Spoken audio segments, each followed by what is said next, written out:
Have you decided where you will go from here? If not, why not find a patch of soft grass and rest a while?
It's over.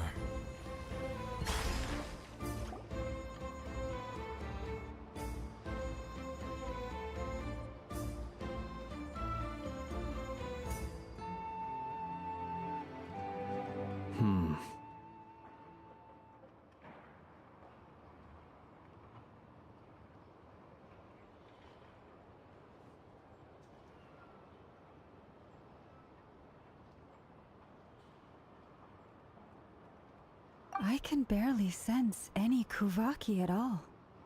This whole area feels like a soulless husk. Looks like his appetite truly is insatiable. As if the power of that energy cannon wasn't enough. He's not seriously still getting stronger? What's his endgame here? Ah, everyone's here already. Hey, we made it. So, what's going on? We've all been on high alert since we split up a few days back, expecting Rerir to strike again. But it's like he just vanished into thin air. No one has seen him nor found any trace of his presence. That is, until this morning, when a ratnik found signs of wild hunt activity while out here on patrol. As you can see, the Crystonite itself is physically intact, but the Kuvaki it contained is all but completely diminished. And we're sure that Rerir did this. Who else? He's the only one who could pull off a stunt like this. Kuvaki loss has reached critical levels. Reikir of Solnari set to maximum threat level. Warning, unless de-escalation measures are taken soon, he will pose a threat beyond our ability to contain. The consequences could be catastrophic. Traveler, do you remember when we encountered Rerir just after regaining his body? There wasn't a shred of sanity left. Nothing but madness and rage. Yeah, didn't he shout out a bunch of names? Then he started raving about how nothing in this world mattered to him. Oh, Paimon gets chills just thinking about it. Oh, but the thought that he's still out there, lurking somewhere in Notcry, waiting for his chance to strike? Oh, even chillier. Last time we fought, we were already at a disadvantage. If he has such overwhelming strength, why would he suddenly go into hiding? Yeah, if I were him and I wanted more Kuvaki, I'd just take it by force. No point staying in the shadows. Unless something went wrong. His whole resurrection thing didn't exactly go smoothly. The other thing is, how does someone who's completely lost their mind still have the wherewithal to cover their tracks so perfectly? Beats me. According to certain medical studies, insanity does not always entail a complete loss of rationality. It may be that he is simply living in a world of his own. That actually sounds about right. He was There are many unanswered questions here. He could be right under our noses, and we'd still be in the dark. Besides his name and title, we know little about him. Certainly nothing about his past, or what he might be hoping to achieve. Exactly. And we wouldn't even know where to begin looking. Even Boss had... I'd be willing to bet that even if we gathered together every scrap of intel in Nodcry, we still wouldn't find more than, like, 3 useful facts about him. So, if we do nothing, he'll just keep getting stronger. But if we want to investigate him, we have no idea where to look. Last time we had Marionette and her big robo-buddy to help us, and we still barely held our ground. If we had to face him alone... Oh, Paimon's head hurts just thinking about it. What are we supposed to do against a threat this big? Well, I do have a little hunch about his next move. Given that he attacked the quarry, I'd say it's likely he'll target other places rich in Kuvaki. Somewhere like the Eye of Krati, or the Pillar of Embla. A perfectly reasonable hypothesis. However, it is worth noting that these two locations are quite far apart. To investigate them both... I agree, we should split up. Right now, Rerir's goal seems to be gathering Kuvaki, not fighting us directly. Once we're done, let's regroup on Hisi Island. Wait, why Hisi Island? If I recall correctly, your largest goddess statue was carved from Kuvaki-rich ore, was it not? That's right. Yes, it could well be a potential target of his. I should head back and start evacuating the pilgrims.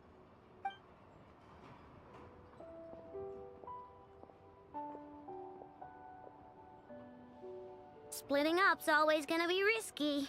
But I guess we don't have much choice, right? We're in a race against time here. And if we do run into Rear? That's when you follow the third rule of treasure hunting. Run like the wind. Didn't you say the third rule was go with the flow? I don't know. Did I? Anyway, whatever. In this situation, go with the flow means go find backup. Agreed. If anyone finds so much as a trace of Rerir, do not pursue him. Get out of the area and alert the rest of us as soon as possible. All right, we'd better get moving. Come on, Anefa, let's go.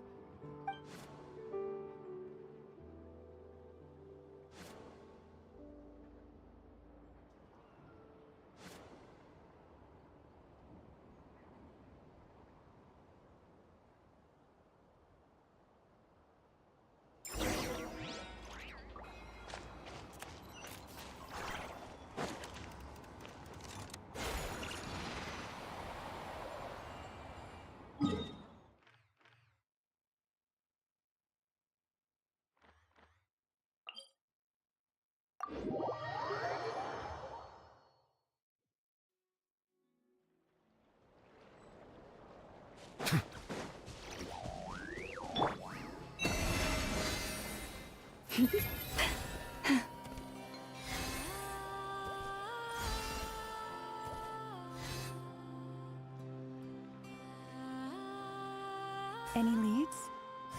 Nope. Diddly squat. No clues to where he might be hiding.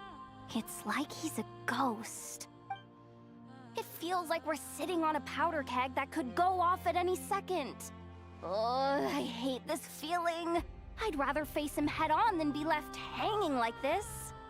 So, you guys didn't find anything either? Not loving the word either. How about you, Flint's?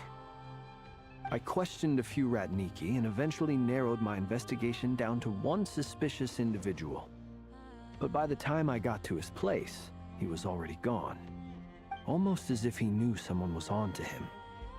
Either that, or he's just extremely cautious and doesn't stay in one place for long.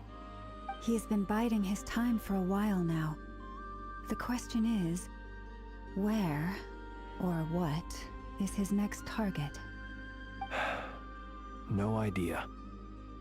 Since regaining his body, he seems to have lost all interest in the fragment in my possession.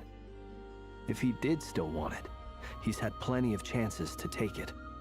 All we can do now is hope that Aino and Anefa turn up some leads. Darn it, Rerir! If you've got the guts, come face me one-on-one! Wait, he's actually here? I didn't mean it! I swear! No, it's coming from Silver Moon Hall. The Lady Kutar might be in danger. Let's get over there, quick!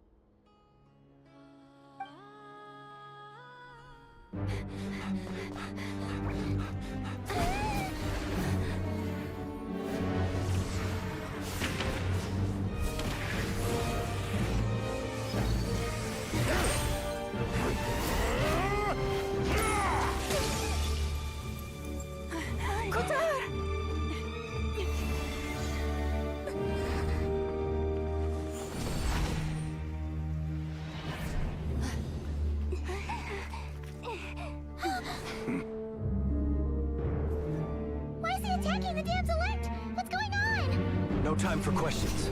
Stop him!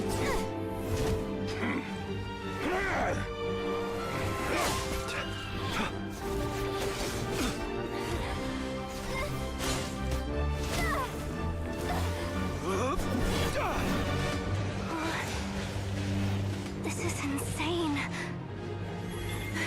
Yehoda, get Kutar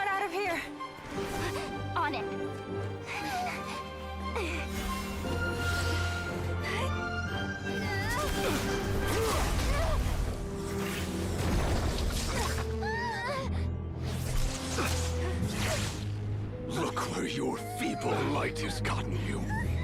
Now, you shall plunge into darkness. Felindus, soon, I will find a way. Watch out!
Find them.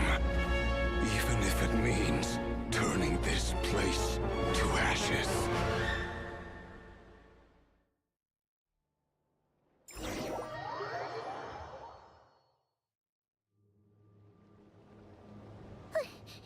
That was too close. We barely made it out of there alive. What's that guy's deal? How'd he get so crazy strong? He's a threat to this entire nation. I doubt his strength could even be measured by conventional standards. I have a question. When me and Anefa showed up, we saw him chasing after this lady like he wanted her dead. What was that all about? We weren't there for the whole thing either. You were already Yeah, we didn't see how it all started. It all escalated so quickly, we had no choice but to step in. Kutar, can you shed any light on the situation? Kutar. Cross-checking database. I see. Wait, she's the moon goddess? Oh, no wonder she looks just like all those statues. There are many reasons why people might worship the moon, and just as many why they might despise it. I've never met that person before, but there was no mistaking his deep-seated hostility towards me. Why he holds me in such contempt, I cannot say. But since he hunts the power of the moon, it's no surprise that I am a target. Kutar. There are many potential motives. For instance, you help the traveler escape his grasp. This could be his way of taking revenge. It is also possible that he covets the Kuvaki inside you, and seeks to take it for his own. The list goes on. But, right now, devising a counter-strategy should be our #1 priority. The likelihood of this location being discovered is close to 100%. A counter strategy? We don't stand a chance against an enemy like this. Surely our only option is to run. He's not gonna chase us to the end of the world, right? So as long as we can sneak out of Nodcry undetected. No, I can't say that. Come on, Yehoda, this is serious stuff. You can't suggest we all just chicken out. Running is our only option. Huh? You seem surprised, but what other choice do we have? We are facing it. Well, I mean... It's not too late. I can distract him, so you have plenty of time to make your escape. Wait, what? Doesn't that make sense? I'm the one he's after. There's no need for you to risk your necks on my behalf. A coyote doesn't stop for bypassers while it's howling at the moon. What is it, Loma? The Frost Moon Scions have already grown accustomed to life without their goddess. My presence here is no longer essential, and this is not my home, so you needn't ask me to stay. We can't just roll over and let him get away with this. That's not our style. Yeah. We can't just call it quits after everything we've been through together. Besides, she'd pretty much saved my life back there. If I just ditched her now, I'd never forgive my— We can't overlook that you have saved our lives multiple times now. To talk of returning the favor would be a little crass for my liking. But suffice to say that we are friends, and friends look out for one another. Riri's true objective remains unclear. Even if we were to sacrifice Miss Kutar, there's no guarantee he would stop. But Kutar, I know why you left the Frost Moon Scions so long ago. It was because they would make self-centered wishes, force you to accept meaningless offerings in return, and then expect you to perform miracles. If it were me, I might have walked away too. But I believe that time can change everything, and that sometimes it takes losing something precious to appreciate its true worth. After much reflection, I've realized that this was never about whether the Frost Moon Scions need you. Any relationship based on need is purely transactional. What I truly hope is that you'll choose to stay, not out of obligation, but as part of our family. You were born here, and now you've returned. Who knows? Perhaps it was the moonlight that guided you home. thank you, Lauma. But my power is on the wane. I'm afraid I will be of little use to you now. Very well then. I'll do as you say. Both times you saved us, we were transported across great distances in an instant. Is that one of your powers as the Moon Goddess? It is, but I find it very draining. I barely managed to pull it off just now, and it will be some time before I'm strong enough to do so again. Rejected by the world, my power is dwindling. Like a lake, cut off from its source, slowly shrink. What do you mean, rejected by the world? The 3 moons belonged to the ancient bygone era in which they came into being. From the moment I was born, the world itself, the 3 moons are not one and the same. As the goddess of the Frost Moon, I cannot wield the powers of the other 2. Yet moonlight has a way of blending together. Each can reflect the other's glow.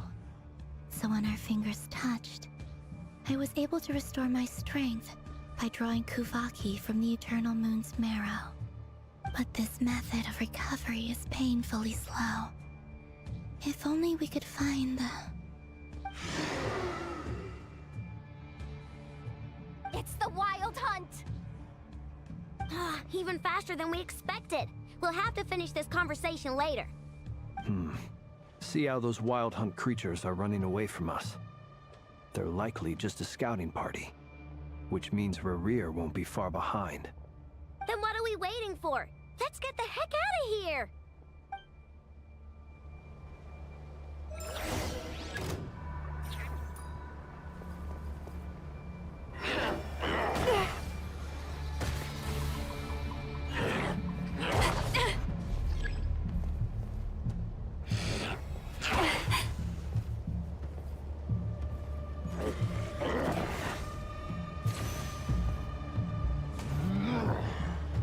I am being tested.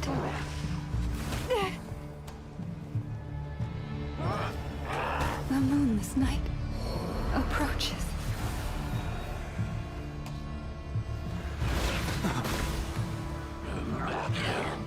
Steady now.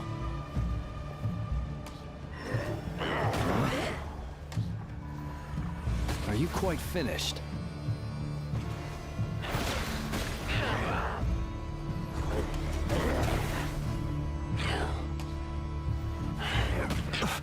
See you at the graveyard.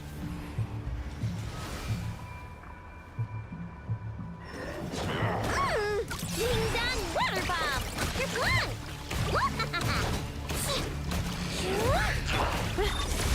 Ultimatum. Oh, they just keep coming! This is driving me nuts! Rerir's closing in on us. We need to pick up the pace. There's too many of them! And this time, we can't fall back on Kutar's house to escape! This goes on much longer.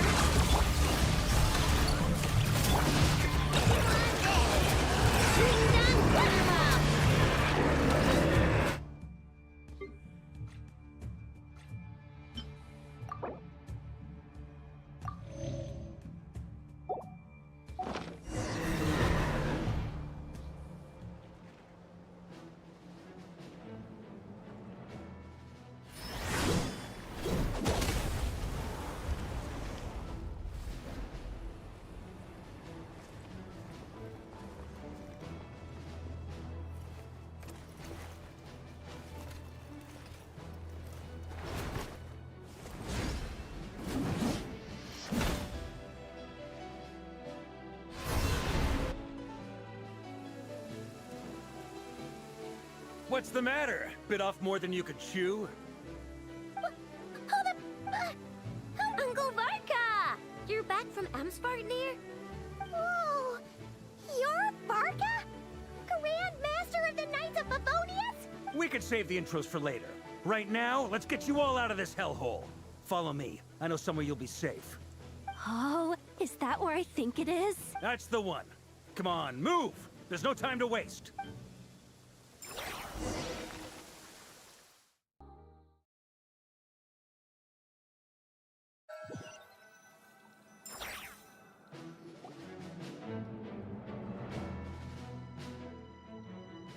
Wow!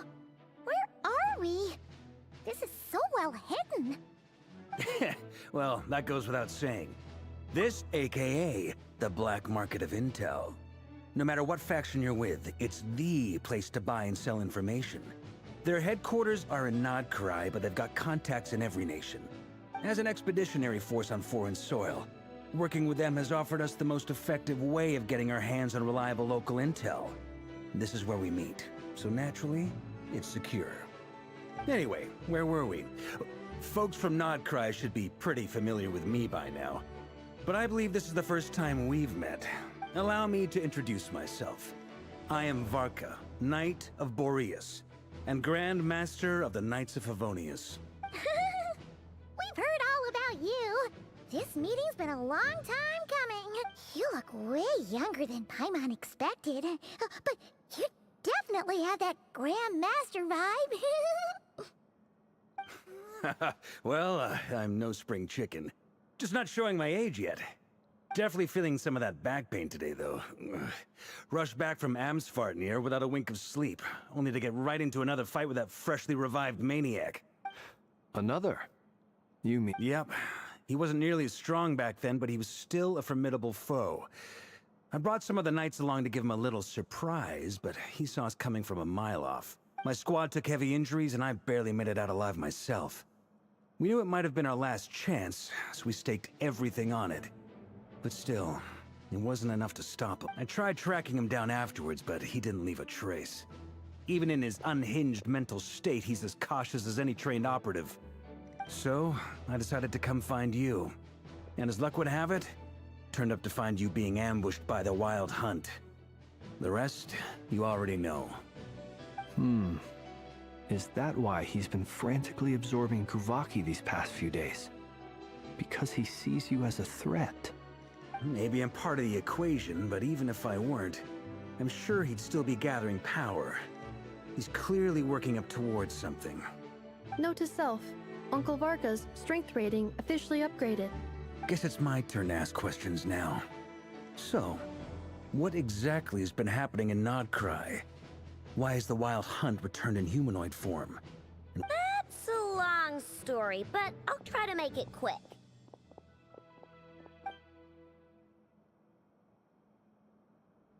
Wow, I had no idea so much had happened. Sounds like you guys have really been through it. So, the Kutar is actually a Fatui Harbinger. And all this Wild Hunt activity in Nodkrai is the work of the Raker of Solnari, one of the 5 sinners. Oh, that's a lot to take in. Need some time to wrap my head around it all. I'm truly sorry, Mr. Varka. You stood with us against the Wild Hunt, and did everything you could to stop it from escalating into a full-blown catastrophe. And then, The one time you're away, it all comes to a head and all your hard work gets undone. You've got nothing to apologize for, Miss Moonchanter. You can plan 100 steps ahead and still slip up. That's just life. No one knows what tomorrow holds. You can't predict which way the wind will blow next. And, to be perfectly honest, I can't say I'm surprised. For all the times we've defeated the Wild Hunt in the past, we've never been able to completely wipe it out. Turns out, we were just delaying the inevitable.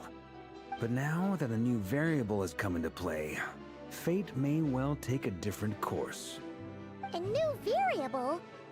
You mean us? Who else? And in a strange way, I think his resurgence might not be an entirely bad thing. The Wild Hunt is like an unrelenting force of nature, but Rerir is an individual with an agenda. He's gotta have a weak spot somewhere. That said, while I was explaining everything just now, some of the points that Mr. Flint's added caught my attention. You mean about our mystery ally? That's right. From what you've said, not only did they lead you straight to some key files, they also shielded Hisi Island from a lethal Kuvaki blast. I don't know who or what could pull something like that off. Heck, even Miss Columbina. I hadn't heard the story about those files. Would you mind repeating their titles for me? Wild Hunt Phenomena Log, a Nodcryan Ratnik's Field Journal, and Kuvaki Survey Log. Oh. No.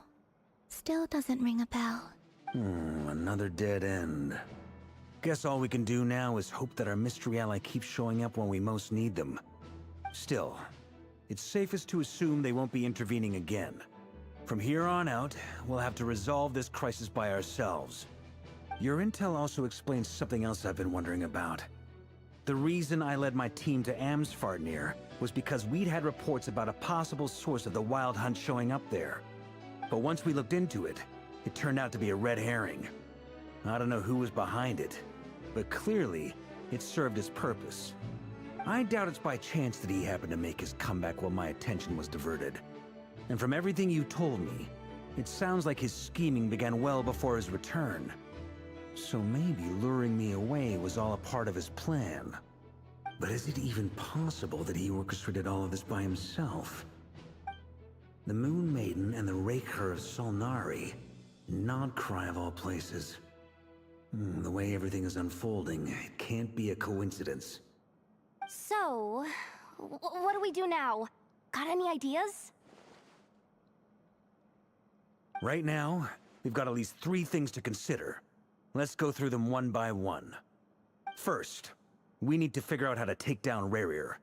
If we can't beat him in a straight-up fight, to my knowledge, the bulk of Nodcry's fighting force is already gathered here. But even with everyone united, we're still no match for Rerir in his current state, let alone with his power still growing. What if there was a way to tap into a new power of our own? How so? Have you thought of something, Columbina? 3 moons once watched over this world. The Eternal Moon was the largest. The Frost Moon was the brightest. And the Iridescent Moon was the most mysterious. They say that back then, the 3 moon goddesses wielded immense power. Enough to shape the workings of the world itself.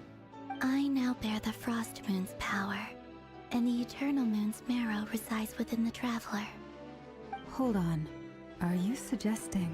The iridescent moon, the last piece in the puzzle. That's right. If we can find the Iridescent Moon's marrow... The 3 moons are said to stir the tides and illuminate all things.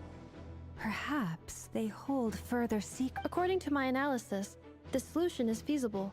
However, it is subject to one major condition. How do we locate the Iridescent Moon's marrow? I know a way, but... we will need to visit the Fatui's Experimental Design Bureau. The Experimental Design Bureau? Yes.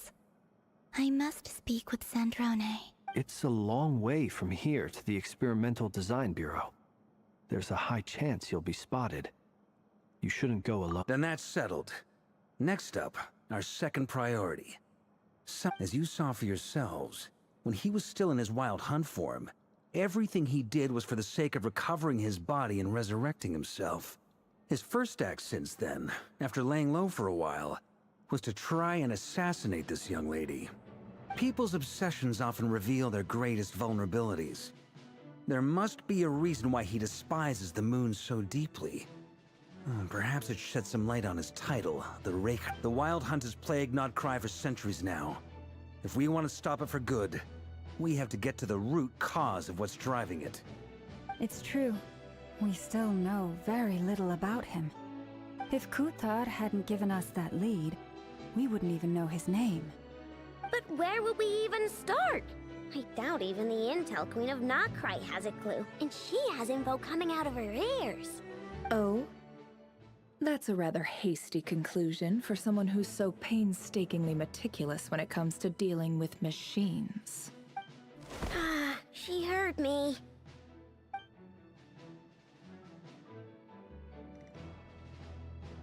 Boss! What are you doing here? I'm now asking myself the same question. I received a letter from a humble knight of Favonius, requesting a meeting to discuss a major business deal. But it looks like this humble knight had something else in mind. Details, details. Miss Sneffer, the important thing is that you've arrived at the perfect time. Since his failed ambush, I've been racking my brains trying to come up with a plan to fight Rarier.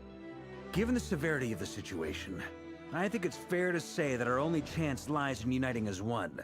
And I'm talking all the factions in Nodcry. We can't do this without the Curatorium, but I knew it'd be a tough job to win you over. So, I took the liberty of reaching out for a little chat. Wait a sec. How did you even hear about this place, Neffer? Didn't you say this is meant to be the Knights of Favonius' meeting spot? And a contact hub for the Northern Intel? You really think he could have gotten settled in Nodcry without my help? Besides, I'm the one running this gig. Of course I know where the meeting place is.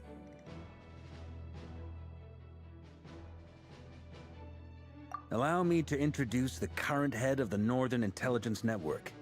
If it's intel you're after, she's your woman. Pretty much seen and heard it all. Please spare me the flattery. Let's cut to the chase. Seems like you've run into some trouble, huh?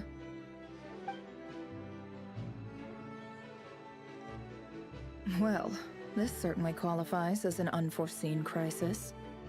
On behalf of the Curatorium of Secrets, I wish you all the best of luck. So you're just going to sit this one out? Why should I get involved? What could possibly be in it for me? What if we told you we can't? Oh? Then I'd say, you'd better make it worth my while. I can't put a price on something like this. It's just not in my nature. But then again, you and I have always been polar opposites in this regard. So I can't exactly say if you insist on compensation, I will pay you. Consider this a formal commission. You just don't give up, do you?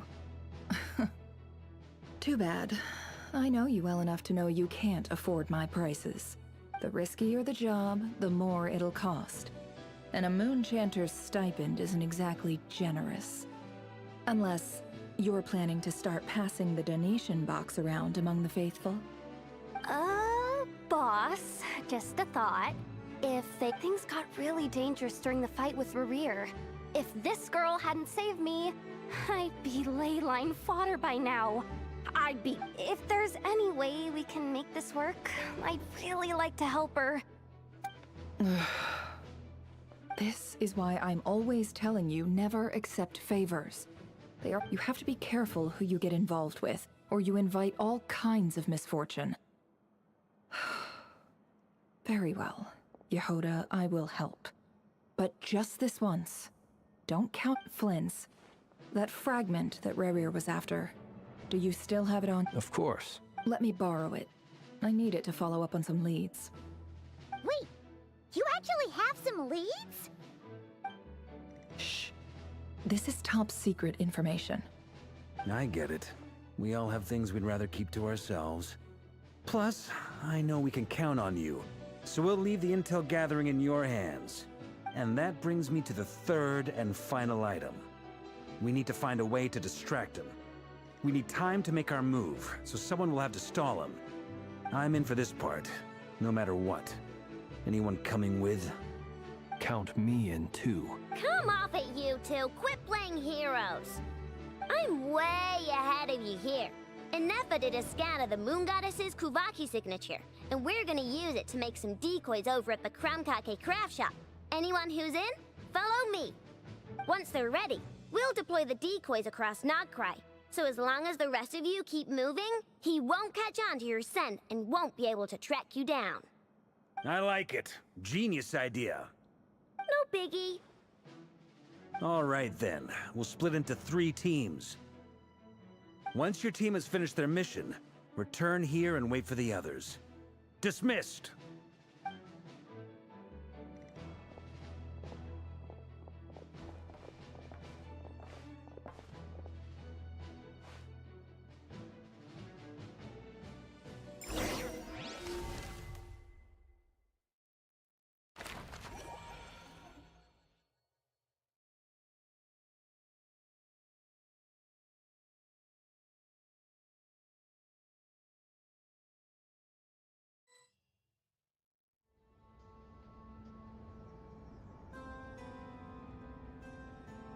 Lady Damselette.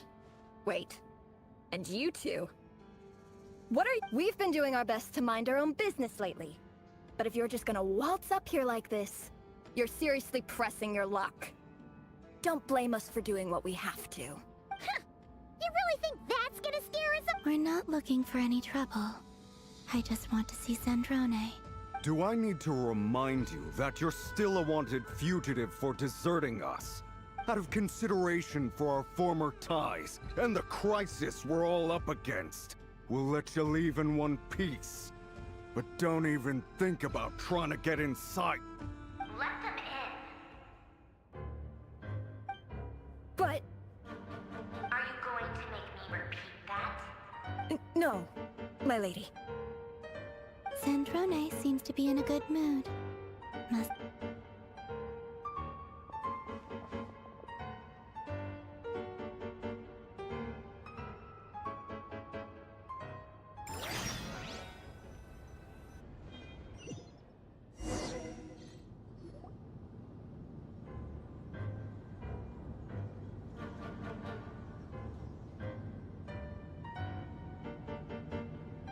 So tell me, to what do I owe the honor this time? Actually, before you answer that, just so we're clear, we're not colleagues anymore, Columbina. I don't owe you anything. I promise it's nothing big. It seems like you've gotten the wrong idea here. The only reason I let you in was because I was bored. It seemed like a way to kill some time and satisfy my whatever miscalculations I may or may not have made in the past. I haven't lost the plot enough to even consider sticking my neck out for your sakes. I'd like to speak with Arlecchino. What? Huh? You mean the knave? I'd like to speak with Arlecchino. Is she in Nodcry? No, she's not. Once the work on this facility was completed, she went back with the Rooster and Regrator. The only ones in Nodcry are me and... what is it you need to speak to her about anyway? Rerir is hunting me. If I'm going to face him, I must first retrieve the lost moon.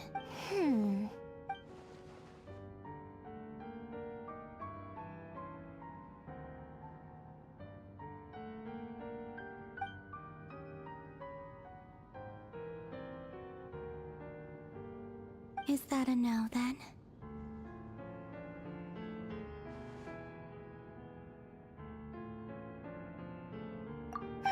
As if I need reminding. I was this close to settling things with him before someone decided to whisk me away to their weird little garden. Have you held any tea parties lately? Tea parties? Yeah, obviously. You don't seriously think we'd pack it all in just because you aren't here. If anything, they've been more eventful than ever. Just me, Arlecchino, and a bunch of insolent and sensitive guests who won't stop asking where you've gone. Oh, they've been a real joy. I bet you served them the worst tea you have. Just like you used to do to me when I upset you. Who cares about how good the tea is when there's no one around to drink it? I keep losing people. First Rosaline, now you. I'm running out of people who can make me laugh. Honestly, what could be more ridiculous than a multi-centenarian goddess who's only ever had the plain herbal tea she received as offerings? You'd always brew a different type of tea for me each time. Was it really just to see how I'd react?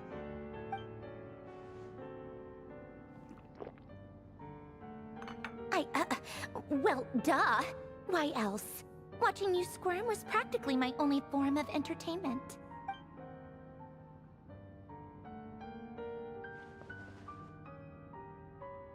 Oh, yeah. And Capitano sometimes used to bring Tartaglia around, too. But I guess we won't be seeing him again. Well, I guess we are overdue for a get-together. Have Fevronia pass a message to Arlecchino for me. It's time for tea. Will suffice. Pass along a message for me, too, if you would. My body cannot contain the marrow of 2 moons. Excuse me? Who said you were on the guest list? If my tea meant that much to you, maybe quitting the Fatui wasn't your brightest move. Back when you were under the Tsaritsa's protection, no one would have dared come at you so openly. But that protection didn't come for free. In fact, I paid dearly for it. At the end of the day, it was just another transaction. I just got tired, that's all. I never wanted any part in their grand ambitions, and I've had enough of being treated like a bottomless supply of power. It brings back memories from the old days, when I was still worshipped as the moon goddess. Centuries on, it may be a different group of people, but I see the same greed in their eyes. I figured you'd leave eventually. You didn't have as much of a reason to stay as I do. The Tsaritsa gave you shelter and protection, but that was it. Nothing more, nothing. I get why you left. And frankly, I have no interest in dragging you back just because the higher-ups told me to. But if you keep hanging around with this riffraff, the next time we cross paths, we might be enemies for real.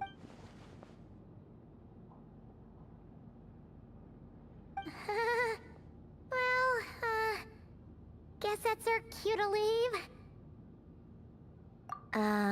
That might be your plan. But it sounds like someone else wants you to stay a little longer. Huh? What do you mean? Listen.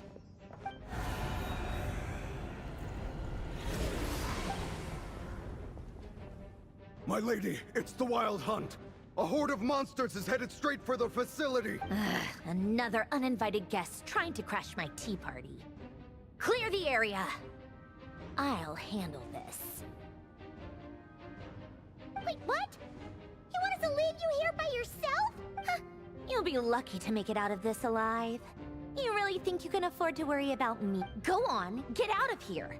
You may have stopped Polonia from crushing him last time, but I've made sure that won't happen again.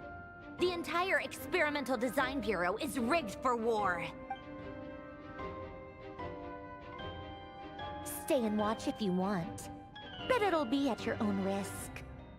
Don't tell me what to do! Look, if you're leaving, make it quick. Or you'll just get him. Stare all you want, Columbina. You're not getting another invitation to my tea party. I know. But thanks. This is exactly why you shouldn't hang around with those people. All their melodrama and sentimental nonsense is rubbing off on you.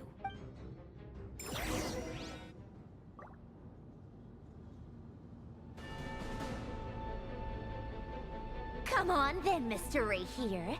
Let's pick up where we left off.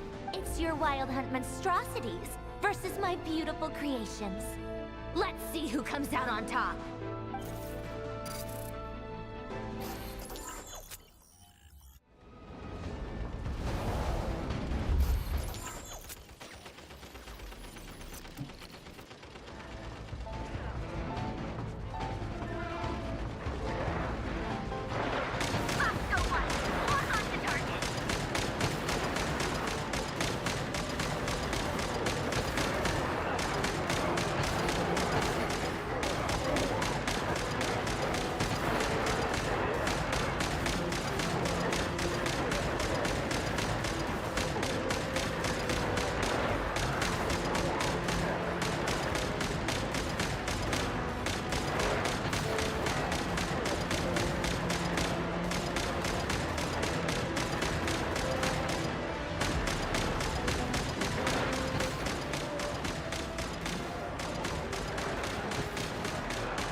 Apollonia! Get him!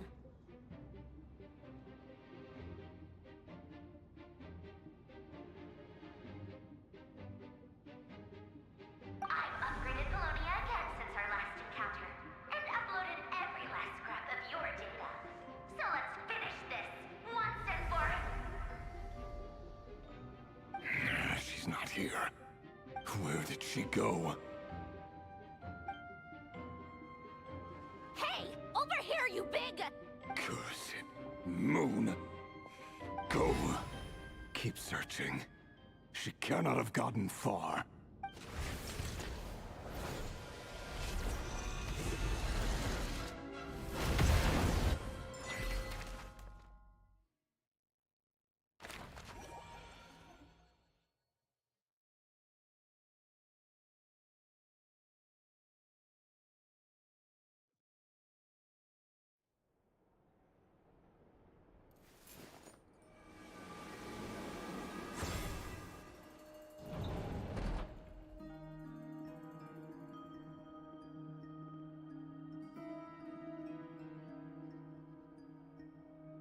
So this is your method for investigating Rarir's past. It almost looks like some... Good deduction. But it's quite a different affair from what you're used to with the Frost Moon Scions. Whoa! First time I've ever been in here. Boss always said it was off limits, so I pictured some kind of creepy dungeon. Oh, I guess this must be Sumero decor? That's where Boss is from. And that nice shopkeeper who sold me my treasure compass. I'm not sure exactly what you've got planned, but it looks like you're all set. Whenever we wish. But for some reason, I've got a feeling this isn't going to end well. I've never faced Rarir myself, but from what you've told me, his power is beyond anything I could imagine. I, on the other hand, am just an ordinary businesswoman. Our paths should never have crossed, yet here I am, forced to make an enemy of him. If you ask me, you're about as far from ordinary as it gets. So what are you saying? You're getting cold feet? Once I take a job, there's no backing out. Still, I have to ask myself if the power I'm relying on will even work on an opponent of this caliber. And also how to make sure I come out of this alive if things spiral out of control. Death is the one thing we can take for granted. It is the great equalizer, however fortunate or unfortunate we may otherwise be. So it's important to consider how to spend what lifespan we have left. Come on, boss. Lighten up. Quit talking about death. It's bad luck. For once, I agree with you. When you're up against a foe like Rarir, there's no such thing as being too prepared. Is there anything I can do to help? That won't be necessary. I've already made up my mind. Time to cash in a precious favor I've been saving for a rainy day. Yehoda, I need you to find someone for me. The sooner the better. Eh? Find who? That shady merchant who sold you an overpriced treasure compass the other day. Come on, boss. You're pulling my leg again. In what way is she shady? She showed up when I was completely lost and sold me a neat little gadget that was exactly what I needed. Trust me, she's a good person. Anyway, I know who you're talking about. Don't go anywhere. I'll be right back.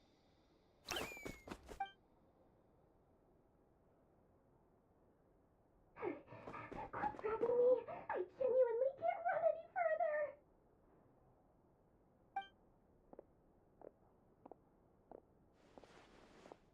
Hey, aren't you... What is it? What's the big rush? You dragged me out of a dream where I was literally swimming in Mora. I'm charging double my usual attendance fee. See, look how easygoing she is. After that rude awakening, she could have completely snapped at us. But instead, she kept it together and just asked for an extra fee. Dori Sangama Bay? I never would have pictured you two doing business together. If you want to make it big in Nodcry, it's all about connections.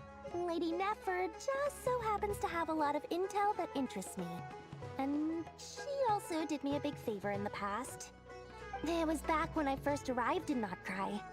My trusty assistant, the genie in my lamp, had an adverse reaction to the Kuvaki and fainted. And when you know it, that's when I suddenly find myself in a life-or-death situation. Good thing my compatriot was there to swoop in and save the day. I've been giving her a 30% discount off all of my goods ever since. Now, so that no one here feels left out, I'm willing to extend a 20% discount to fellow friends of Boss Nefer. Plus, any other friends you send my way will enjoy 10% off. What can I say? The great Lord Sangama Bay is nothing if not jealous. So, let me guess. You've run into some trouble? I've got everything you could possibly need. And the more you buy, the more you'll save. You guessed correctly. What have you got in the way of survival gear? The one type of gear I've never been short on. What are you looking for? A jetpack fresh from the Academia's labs? An ancient suit of armor, dredged up from the bottom of the sea? At the very least, I need to know what kind of opponent you're dealing with here. If even you're worried about staying alive, it must— What if I told you it's someone with the power to bring a nation to its knees? Is that so? Then we really are talking top-shelf treasures. I don't have anything like— Your supply? A powerful woman, make no mistake. I can't reveal her identity, but luckily for you, I hear she's planning to visit. If you're willing to wait, I can ask her when she's here. Can't say exactly how long that'll be, though. Then let me put it another way. What would you do if you encountered an enemy like that? Of course not. I have a handy little trinket from one of my generous suppliers, which— Hold on. What exactly are you getting at? No, no! This is for my personal use only! Let's just say I'm borrowing it, all right? Just for insurance purposes. You'll get it back later. Favors are the worst kind of debt to owe, and now you've got a chance to repay one. A win-win situation, don't you think? Fine. You can borrow it for 5 days. No, make that 3. And for every extra hour after that, I'm charging you 1,000,000 more. Deal? Deal.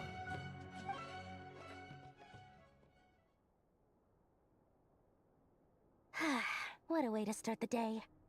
Now, was there anything else you wanted? Or can I go back to bed now?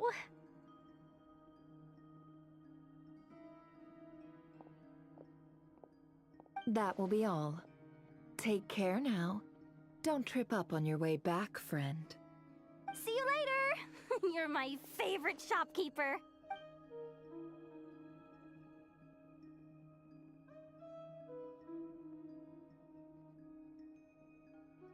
Excellent. Everything is well and truly ready. The ceremony can now begin. After initiating the ceremony, your minds will follow me wherever I go. You will see many strange things in your mind's eye. So remember, don't be frightened, and don't make a sound.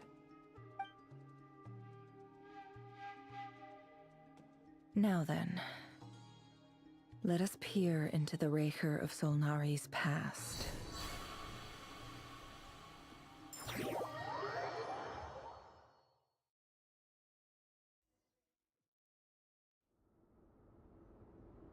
I made it. I don't recognize this style of architecture. Must be Conrian. Simple furnishings, table and chairs. It's a more ordinary house than I might have expected. Looks like the fearsome Raker of Solnari came from surprisingly humble beginnings. Unless this passed for luxury in Conria. Unlikely. It was said to be a very prosperous nation in its heyday. Anyway, I'll keep exploring.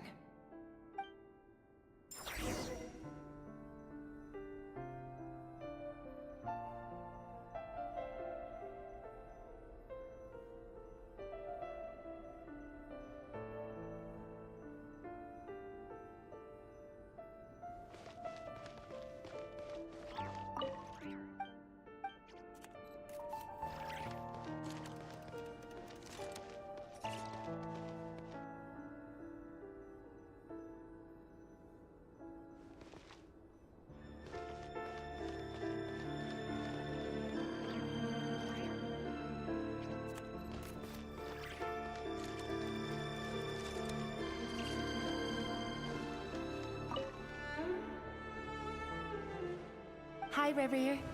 Since you're working extra hours tonight, I thought I'd keep myself busy by checking out that new kebab shop. I've heard good things about their menu. I'll test it out, and if it's as good as everyone's saying, let's go back together sometime. P.S. New stash from the Universitas Magistrorum. I brought some goodies home. A few teacups and a pin. They didn't sign their name. But they must have been close. Sounds like they were living together.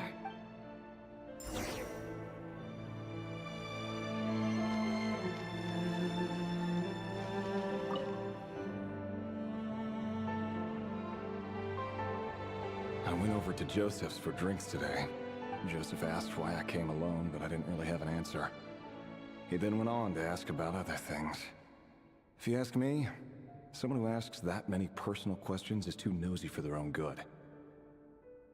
But if he invites me again, chances are I'd still go. The Lindis. That's the same name Rerir mentioned. Crane imports keep falling.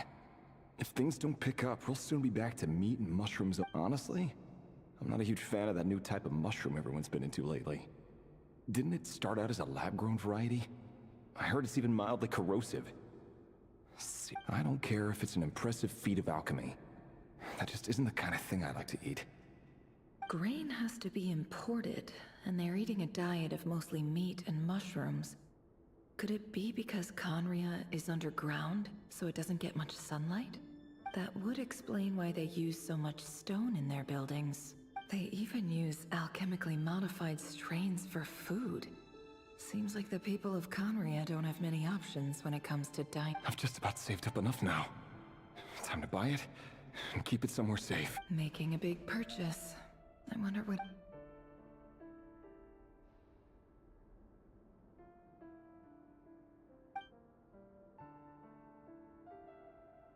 He really is a professional.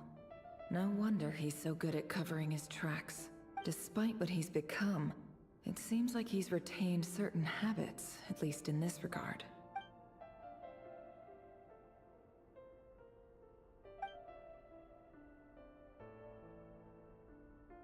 Did Riri rip it out himself?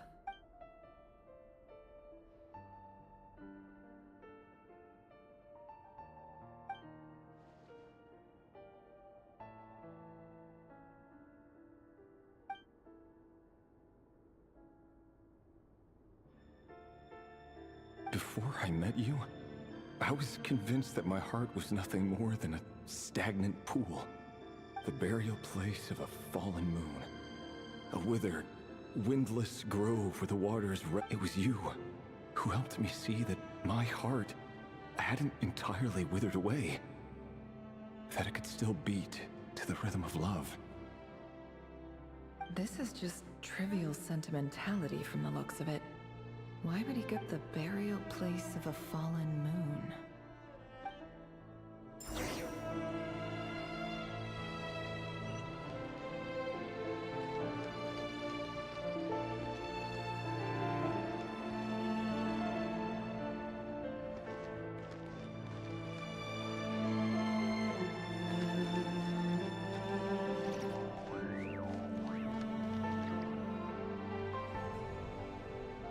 Rerir! Dane! Oh, and, Vedelfin here? What a surprise. Hello there, Rerir. You need not address me so formally outside of court. He doesn't get that much free time, so I invited him over for a drink. Even the court prophet deserves a break every now and then, right? Well, I'm flattered. So, what are we discussing today? Hey, don't look at me. As far as I see it, we don't need an excuse to have a few drinks. Come on, don't give us that. Didn't you say you were about to pop the big question? How's that coming along? Who'd have thought the great Twilight Sword was an even greater gossip? I just didn't expect you to be the first one to settle down and get married, that's all. Yeah. If you told me that a few years ago, I wouldn't have believed you either. So, are you planning to come clean about your job then? I'm guessing you still haven't told her. Sure, I'll have to tell her at some point. But I'll need to pick the right time and place. To be honest, I have no idea how she'll take it. Come on, stop being such a pessimist. For all you know, she could be thrilled. I bet she'll be much more impressed by your actual job than the one she thinks. A member of the King's Guard. Quite the cover story. Does the king himself even know? Of course he does. Anyway, enough about me. How have you been? Me? Same old, nothing much to... Huh? What's up, Fed? It's nothing. Vedifulnir, Dainsleif's elder brother. Renowned throughout the court of Conria as the Visionary, and said to possess a wisdom far beyond the reach of any ordinary man. And yet, despite the gulf between us, he seems to have something to say about me. Does he even know me? Does he see me as a friend of his brother, or just another of the Vinster King's blades? Why did he react so strongly? Was it really to do with what we were talking about? Brown, curly hair and brooding blue eyes. So this is what Rarier looked like back in the day. Perfectly normal. No different from anyone else. As frightening as this monster is in the present, there's something even more unsettling about seeing the human he used to be.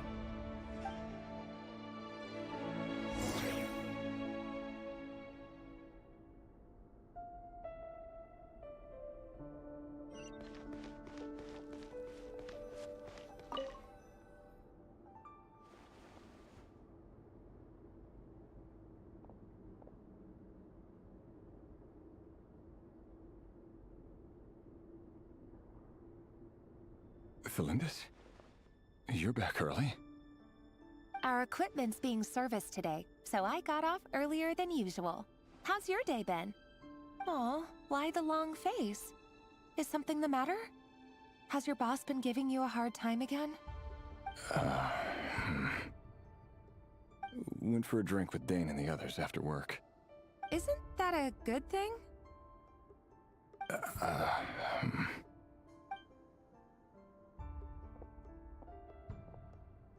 Vedifulnir showed up today, too. You know, Dainsleif's older brother. Ah, Mr. Vedifulnir. Yes, I've heard of him. They say that everything he says ends up coming true. He overheard Dainsleif mention that I'd recently proposed, and seemed to have an issue with it. But when I asked what it was, he kept it to himself. So, you're worried? You can be such a child sometimes, Revier. We're nobodies. Why would the Visionary be concerned about us? I'm sure someone in his position has much bigger fish to fry. Maybe you're right. You worry too much, Revier. We've been together for ages now, and everything's been going so well, has it not? You've even proposed to me. So, you do remember. Tell me then. What's your answer?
Like I said, I need some time to decide. You can't just rush into things like this. We may be nobodies in the grand scheme of things, but if we want things to work out, we've still got to plan ahead.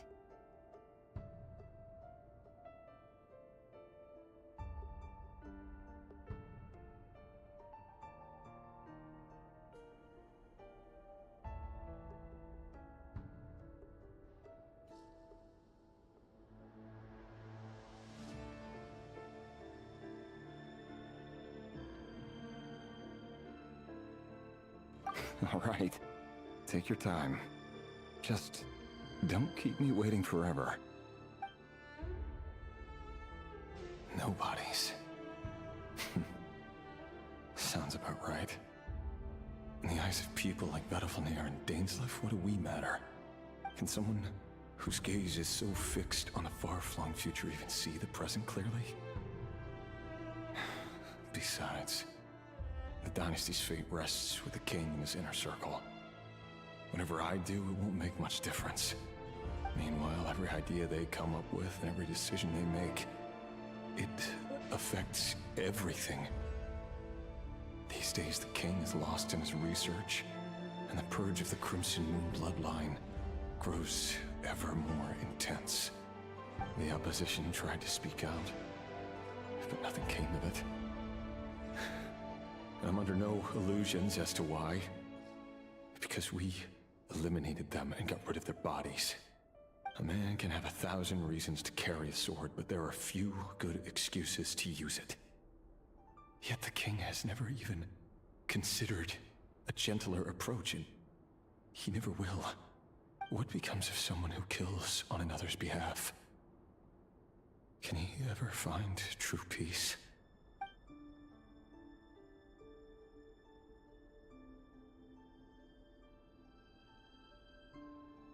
Thelendis?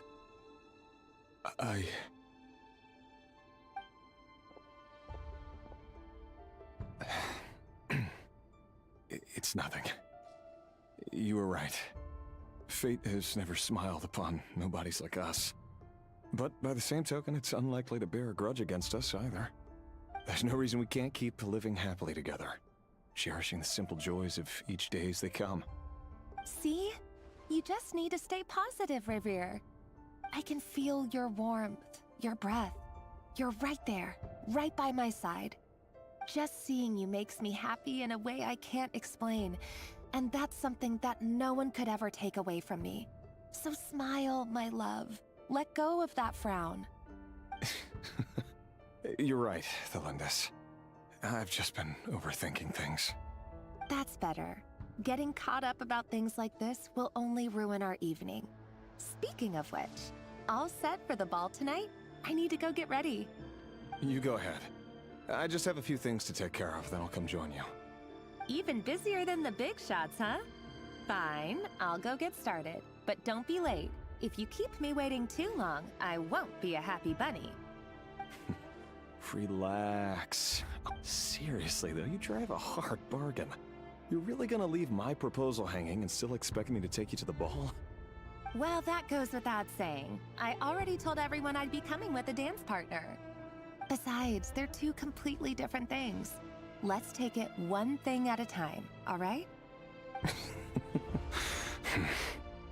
All right. White outfit it is.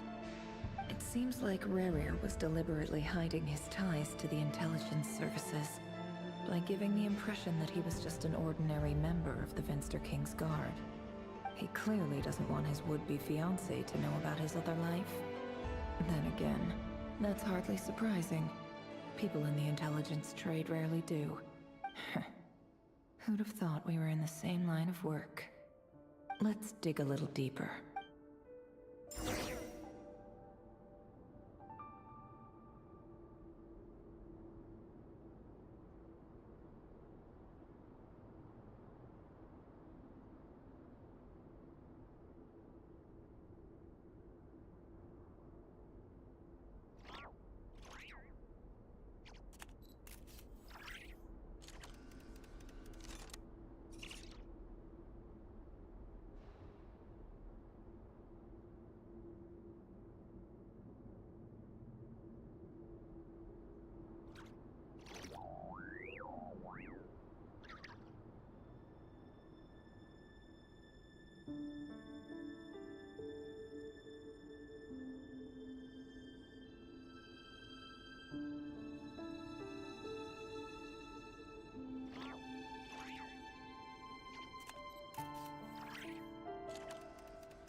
Our last operation was a resounding success. And all thanks to you, Rayhir of Solnari. After all these years since the dynasty's fall, so many of them still linger on. Indeed, it cannot be denied. Yet it was destiny that the Crimson Moon should be overcome by the eclipse, and that His Majesty, the all-seeing Vinster King, now guides our nation on the path to prosperity. Conria has no further need for a dead moon. But alas, there will always be those who refuse to see the truth, choosing instead to romanticize the past. That's not entirely true. Much about the Crimson Moon era was worthy of remembrance. And that's exactly why they keep trying to see it restored. Many of its secrets remain unsolved to this day. As it happens, that's precisely the field of study my partner is devoted to. You still haven't told her what you really do for a living. Where would I even start? How do you tell someone that you're one of the King's hand-picked executioners? That your hands are... You didn't choose this life, any more than I did. Orphans like us don't get a say. But I'll sure as heck be the one to pay for it. Speaking of which, we need to be more rigorous in the way we identify direct descendants of the Crimson Moon. Someone, it seems, has strong opinions about my future plans. Most likely my marriage in particular. I have a feeling that we may soon become... Your concerns are not unfounded. They've taken out many of our colleagues these past few years, and for that very reason. These are no helpless lambs we're leading to the slaughter. They're wolves in sheep's clothing. Take care, Rayhir of Solnari. I look forward to toasting you at your wedding. Thanks, Thorkel. You look after yourself, too.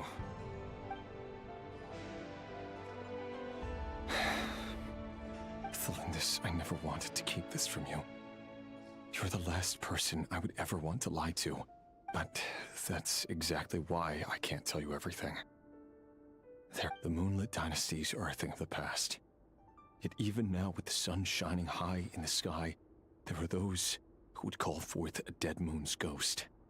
Could that be why Vedalfnir held back?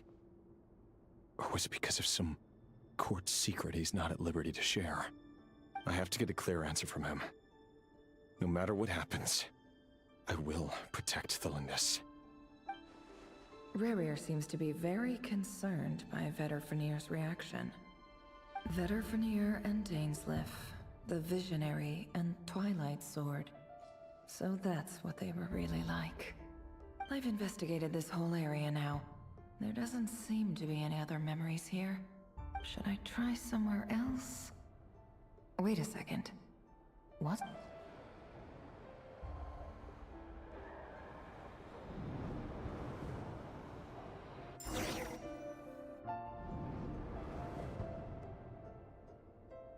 So, he's late after all. Just you wait, Rayhir. You're in for it.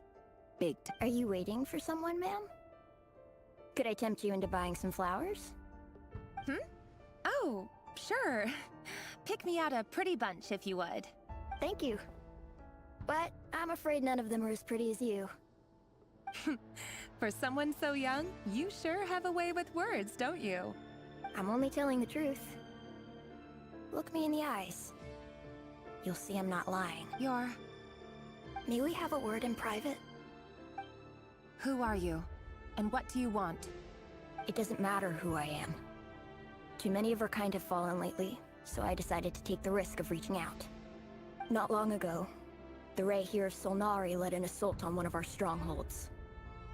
We suffered many casualties, and many who came to our aid lost their lives as well. Sorry, I don't know why you're telling me this. And wait, hear me out. This time we finally got a clear look at his face and learned his true identity. His name is Rayhir, and he claims to be one of the King's guards. What did you say? A cruel irony, isn't it?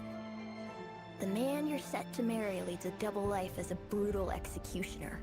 But surely, you must have caught a whiff of the blood on his hands. Why are you telling me? Simple. It's How strange. Rayhir was nowhere to be seen in that memory. It clearly belonged to Thelindis.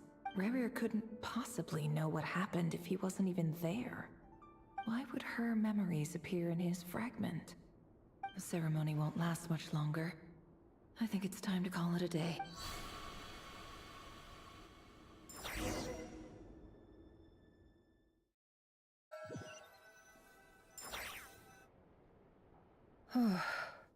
So that was your doing? Did you just pull us inside Rarir's Any more questions, and I'll have to start charging. I had no idea you could do that, boss! Seriously! I gotta admit though, I'm itching to see what happens next. I'm just as curious as you are. But the ceremony only allows for limited time inside. That's all we can see for now. Luckily, we managed to learn quite a lot.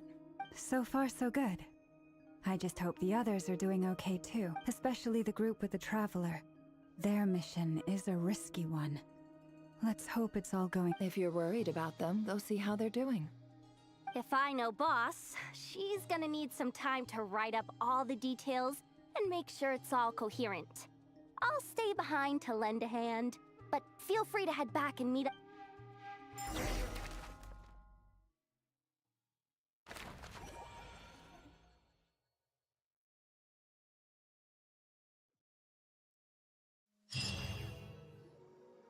Oh, they've been prowling around for nearly 2 days now.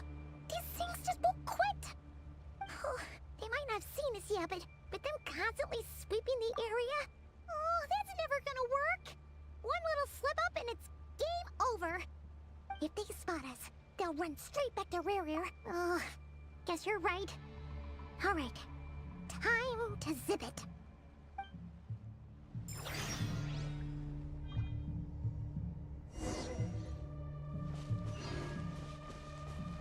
Quick, hide! We almost got spotted!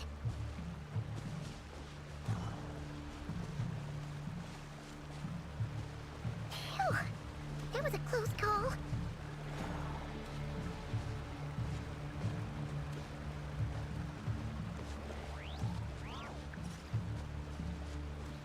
Watch out! He's coming this way!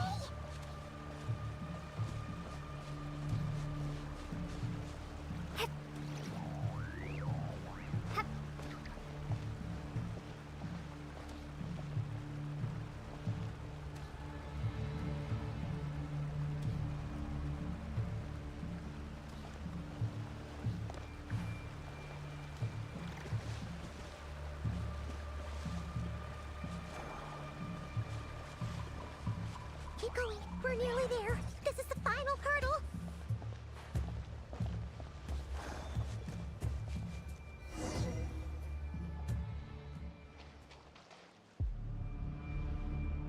Oh, there's no end to these things.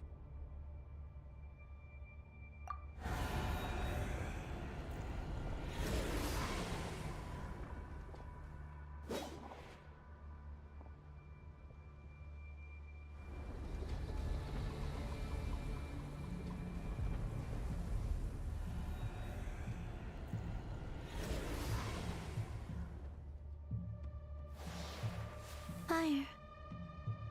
Fire? Wait, what's that smell? Oh no, there's a fire!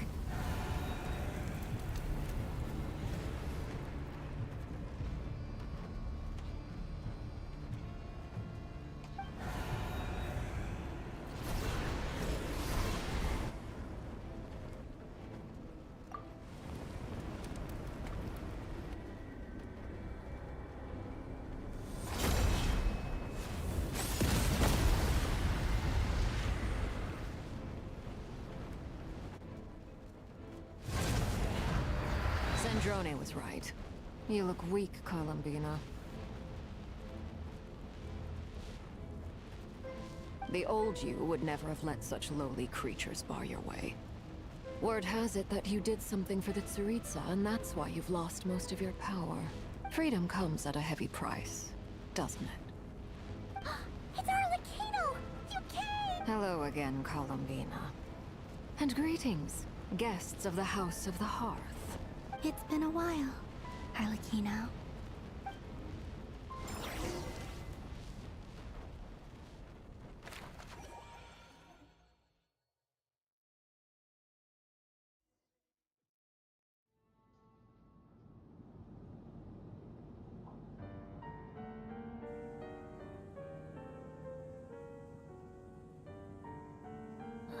stupid right here of stupid Solnari. Ugh, whatever. I've got all the data I need. Next. He sure doesn't pull his punches. Excuse me, do you need... You can do me a favor by staying out of my way. Can't you see I... Wait a minute. I recognize that voice. Hello, Miss Sandrone. Father sent us over to help. Huh. How considerate of her. Hey, Fremine, get over here and help me fix this. Lenny, you do your thing. Just keep your sister away from my machines. Nearly every machine that Catgirl touches ends up going haywire. Go put her on cleaning duty or something.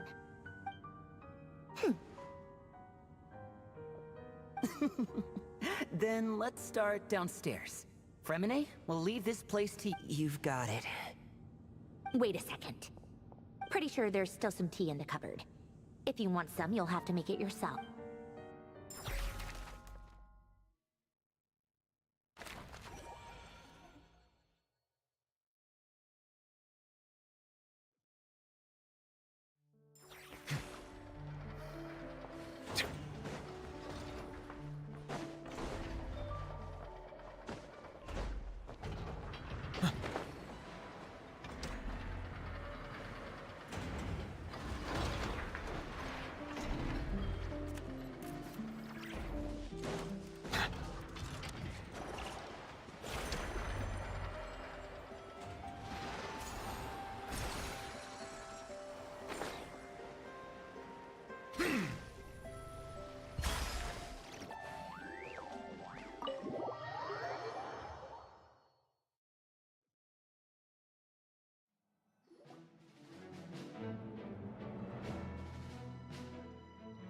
It's a relief to see you all made it back in one piece. Huh? Feels like there's quite a few people missing. Where's Flint's and... I returned ahead of them. Flint is helping Aino and Anefa to set up the decoys and buy us some time. As for Miss Nefer... Boss is still wrapping things up on her end. She sent us back to fill you all in on... I see. Then let's get right in. But first, who do we have here? You brought someone else in to help? Greetings. I was invited here to help as a longtime Tea Party companion of Columbina's. You may call me Arlecchino. Surely it can't be. Those eyes. Oh, where have I seen them before? Wait, of course. The only Arlecchino I know is the fourth of the Fatui Harbingers. So either you share a pretty uncommon name, or you're more than just a Tea Party buddy. You're well informed, Grandmaster. A man from Mondstadt living all the way out here in Nodcry, and yet the people and affairs of Snezhnaya seem to hold a special place in your heart. Oh, the feeling's mutual. Sounds like you know all about who I am, too. A Fatui Harbinger. The atmosphere in here just got really tense. Guess we can't just start trusting Fatui Harbingers. I must admit, though, I'm a little curious. Seeing as the moon goddess no longer belongs to the Fatui, what makes you— Nor does Nodcry belong to Mondstadt, Mr. Varka. Yet still, you're fighting for it all the same. Things don't always have to have a tangible payoff. Sometimes, stopping things from spiraling out of control is a higher priority than chasing the spoils of victory.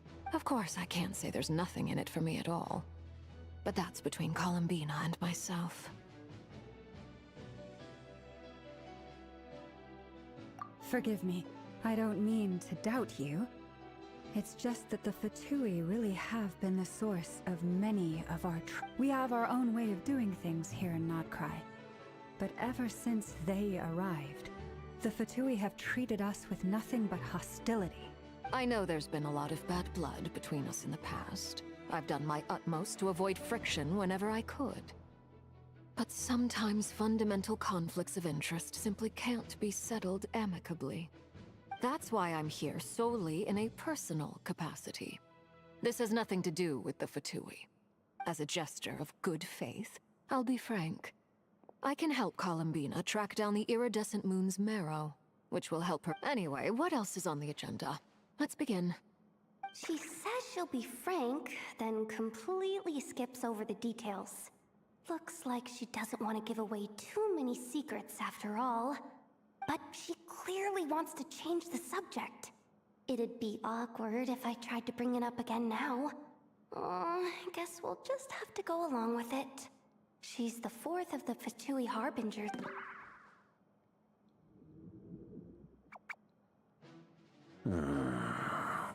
Well, since Miss Arlecchino sounds confident in her ability to handle that... All right, listen up, everyone. First, we now know that Rerir was originally a Conrian secret agent whose primary mission was to hunt down and assassinate the so-called Dregs of the Crimson Moon. The Dregs of the Crimson Moon? Mm-hmm. In the memories, there was a lot of talk about the Crimson Moon and Eclipse, and a whole bunch of other stuff from the time of Conria. To my knowledge, those were the names of two different Conrian dynasties. Long, long ago, it is said that the people of Conria worshipped the Crimson Moon, drawing a mysterious power from its reflection. But one day, a coup saw the Crimson Moon eclipsed, hence the name of the new dynasty that replaced it, and how it became the new emblem of Conria. Still, long after the Crimson Moon dynasty had fallen, the last ruler of the Eclipse dynasty, the Vinster King, still coveted the secrets it left behind. So, he sent the Rehir of Solnari to secretly hunt down the Crimson Moon's few remaining followers. In those days, Rerir showed no signs of madness. In fact, he was as normal as any other person. Oh, and he had a fiancé, or at least a would-be fiancé, called Tholindis.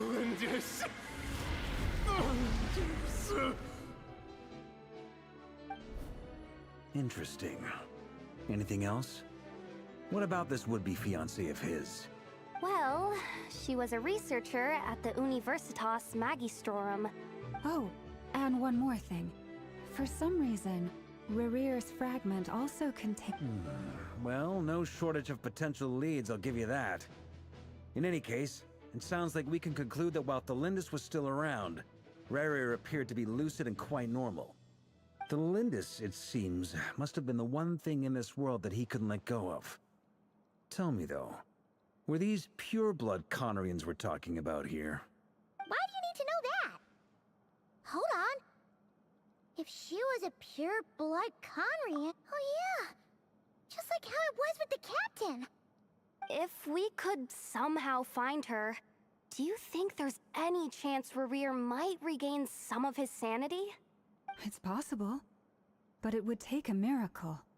We can't pin all our hopes on that. That merchant who Nefer knows, Dori Sangama Bay. Maybe we could hire her to look into it. All right, then.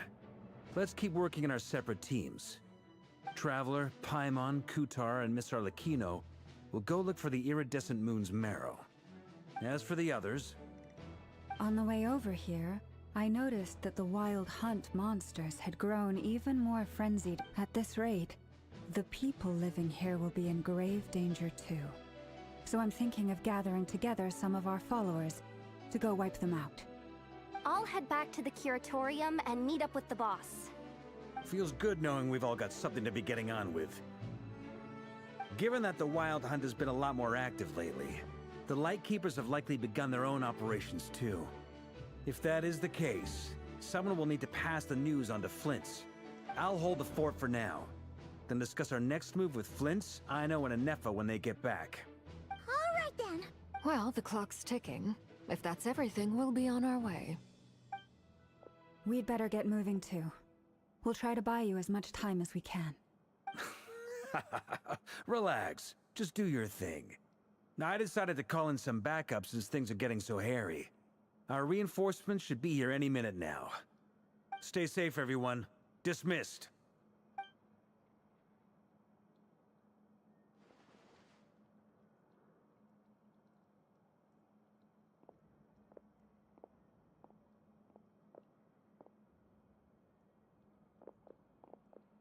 We're back. Did we... A tad late. The others have already set off. To summarize, our resident moon goddess has found us a new ally, and Boss Nefer has uncovered some promising info. Everything going smoothly on your end? Not great. I don't know how long we can stall them for. The decoys are getting taken out way faster than we imagined. I'm gonna make some more later, but I need a timeout first. I'm so tired right now. Oh, right! Inefa, could you fill in Uncle Varka on what we just discussed with Flints? Sure. Uncle Varka, you previously told us about how when you went to investigate a source of the Wild Hunt in Amsvartnir, you discovered that it was just a diversion. But according to Flints' intel, several outbreaks of the Wild Hunt had already occurred in Nodcry in the period leading up to that. That was before Rerir had regained his body, when he was far from regaining his full strength. In other words, in theory at least, he still lacked the means to act in 2 places at once. Flints, with everything that's been happening, the Lightkeepers across Nodcry are rallying to fight back against the Wild Hunt. They're gonna need your help. I know, I'm sure you're capable of coming up with something far more effective than decoys. But for now, you should stay here and get some rest. And Effa and I will head back over to Amsvartnir to see if there's anything I missed. I told you Uncle Varka would say that, didn't I? A deal's a deal. Not a word about my snack intake for the next... Database updated. Reliability of Aino's predictions increased. What does that mean? They were betting on how you'd respond after hearing their intel. It's the obvious choice, isn't it? That's hardly worth betting on. We already decided that Inefa should go investigate the situation over at Amsvartnir on her own. You might as well stay here and keep watch. Someone needs to hang back and oversee our strategy meetings. And besides, you still haven't fully recovered from ambushing Rerir. So I've ended up with the easiest assignment. Well, I appreciate it, everyone. See you when you get back.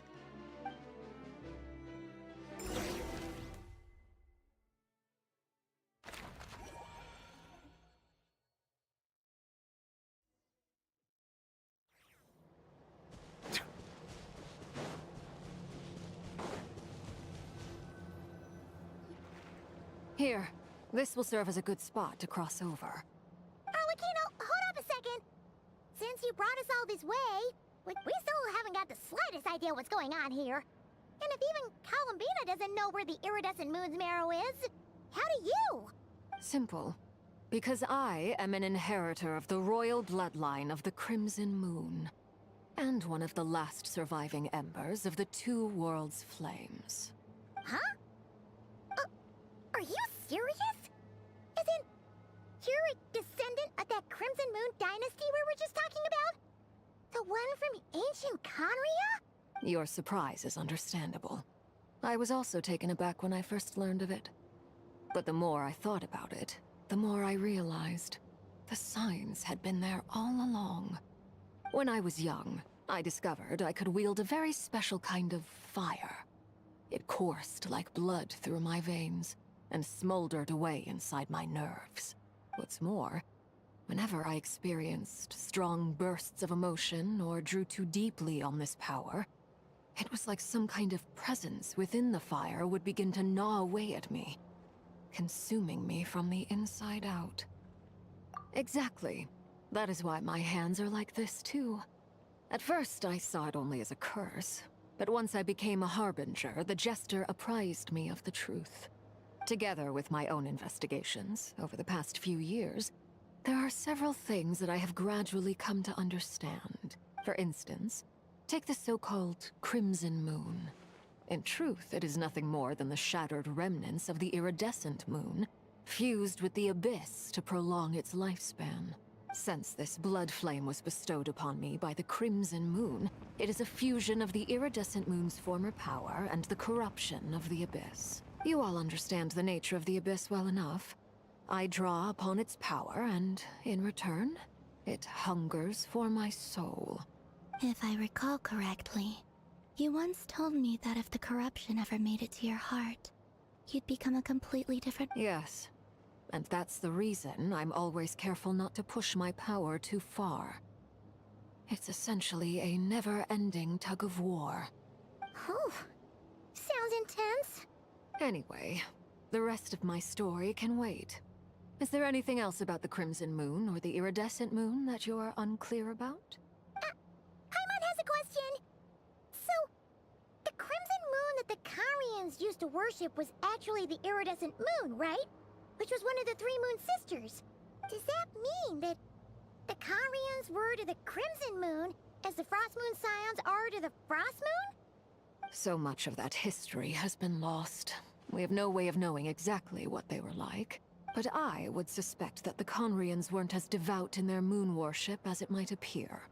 The iridescent moon's remains simply served as their link to the Abyss. Later on, perhaps someone discovered a way to make direct contact with the Abyss.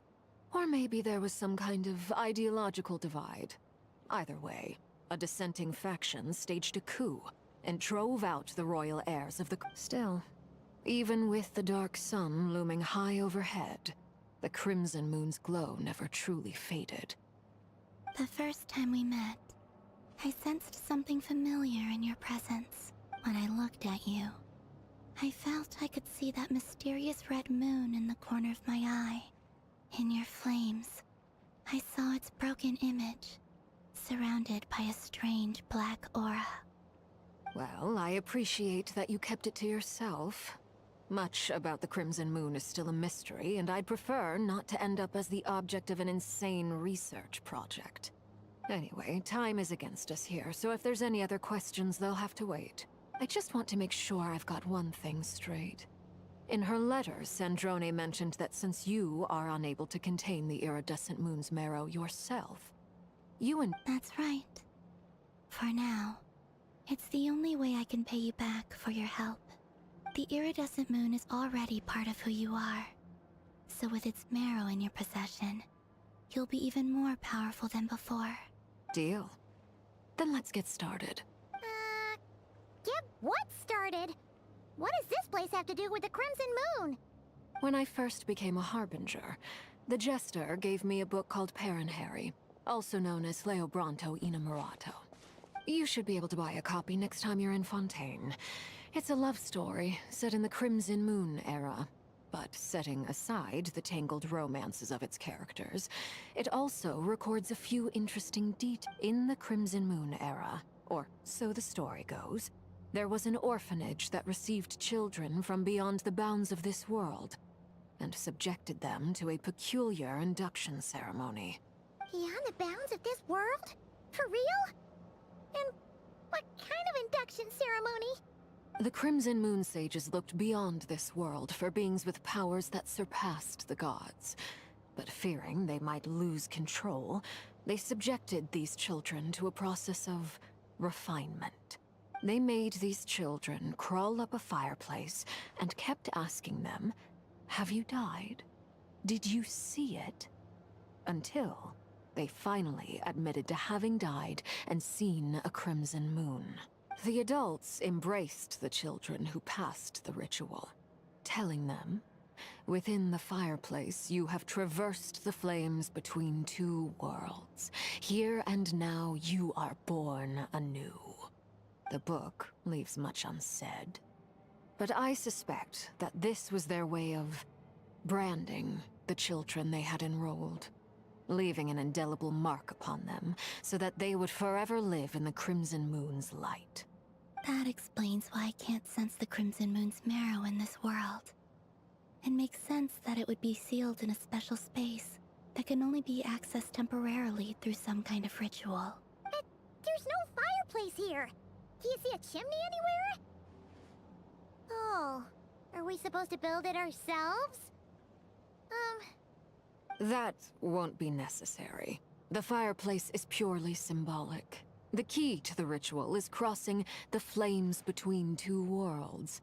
In other words, the flames that burn within me. Those burned away by such flames leave behind a kind of ghostly afterimage in the world. In the days of Conria, people believed they could be used to bridge the gap between the two worlds of life and death. In short, I can open a passage to that space for you. That's the catch, is I'll need to stay on this side to keep the passage open. So I won't be able to come with you. Once you're... Very well. Then I'll open it up. Traveler, spare me a little more moonlight if you would.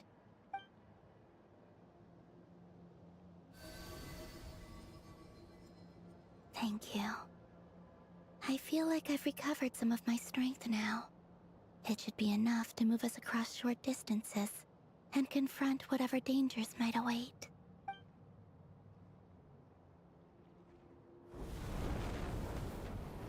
Mistress of the 7 hues of ages past, Great Mother of the present, crimson-clad sovereign of the 2 realms, by fire severed, by fire renewed, I offer myself now and beseech your descent.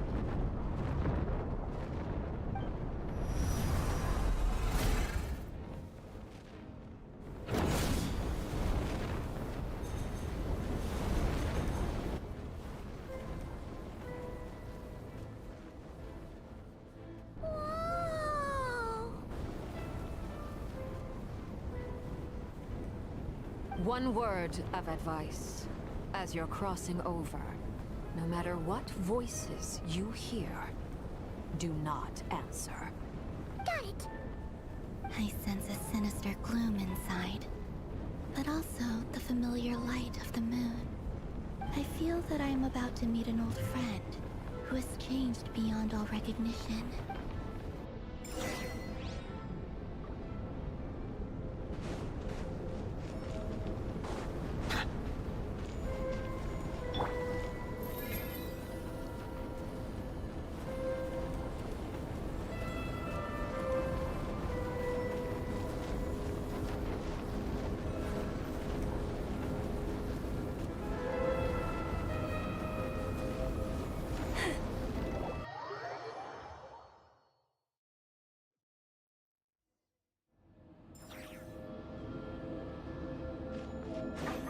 Your presence, and great new death, and rebirth.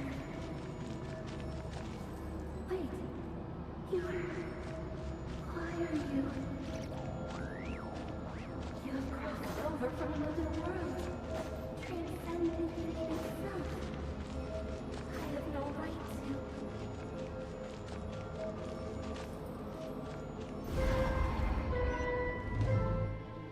Hey! Look up at the sky! A red moon! This must be the spot, right? Is that the abyss? It's practically filled the entire place! What now? What a tragic sight. Fragments of your broken body, seized by the abyss, and hung up aloft like mummified remains. Iridescent moon. Was this truly what you wished for? Careful! There's something spooky about this place. Haimon's right behind you. Whatever you do, don't run off without her. By the way, Columbina, didn't you tell us that the iridescent moon had shattered into pieces? The moon up there looks pretty whole to Paimon. How is that possible?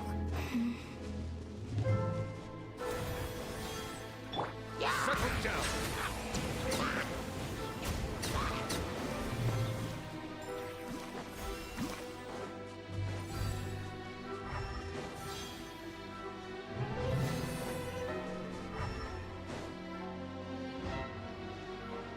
Just like I thought. It was only a facade.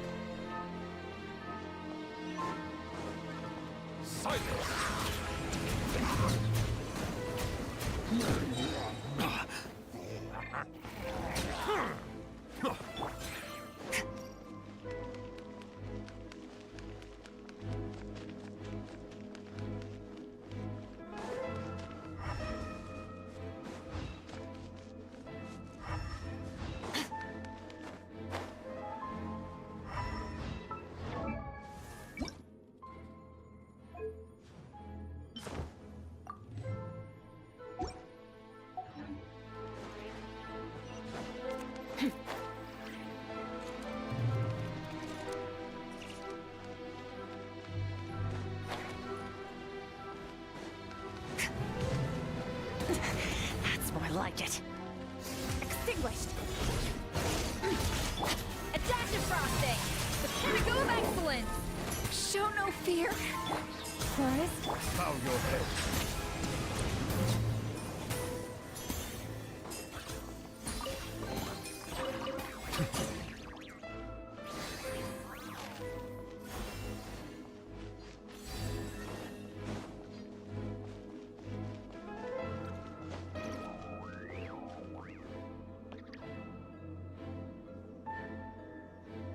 Huh? Huh? For real? That's way too hot! No. I'm not sensing anything up there. It's coming from under the mountain. Let's see. Ah! There's some kind of weird shadow over the water. Wait, see that? Looks like a mech.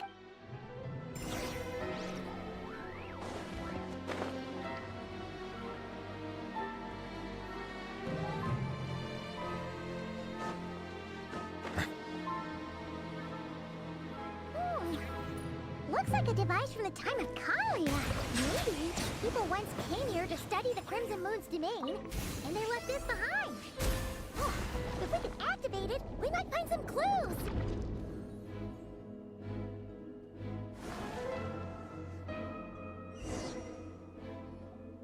Hey, look at that! Now that the mechanism's running, the shadow in the water looks different. Do you think these mechanisms might be the key to unlocking the secret?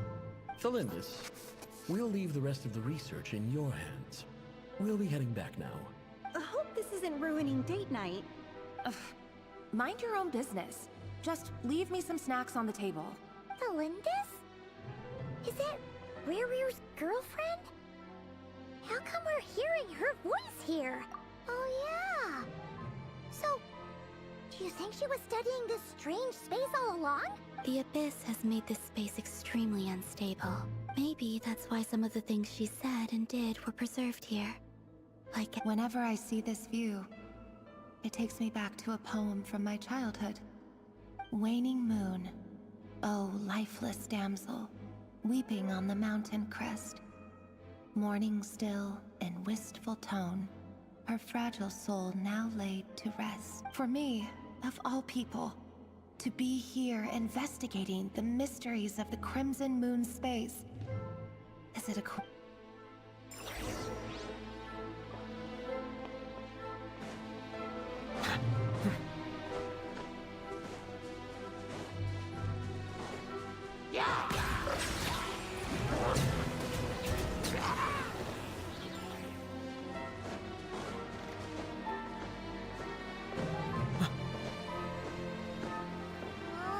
Looks like the Abyss has messed up this mechanism.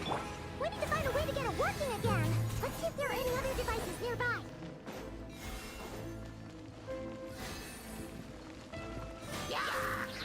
With one heart, we merciless.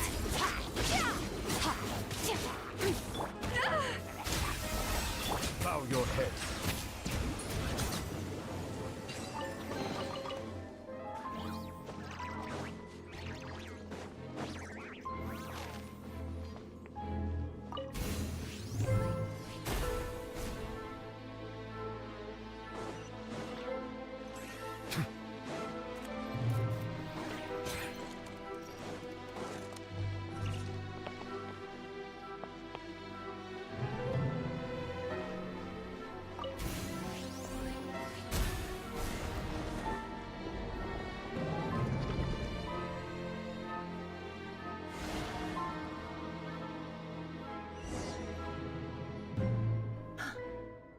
see. So the moon marrow, or rather the power of the 3 moons, is the key to unlocking... If it really does exist, then maybe this madness can finally be put to an end.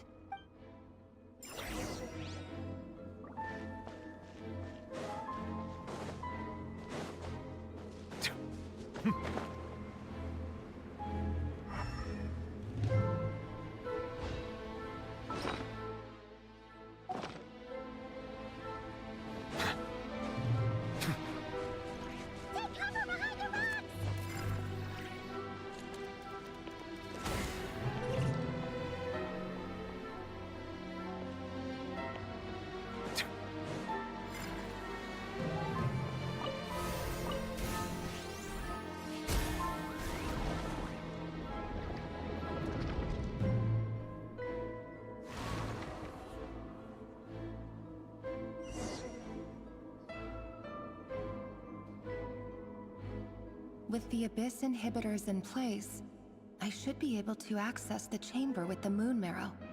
Oh, Rerir, with every step you take, you're drifting further from what you truly desire. But you're not the root of the problem. Ever since that outsider set foot in Conria, the Vinster King has sunken deeper into madness.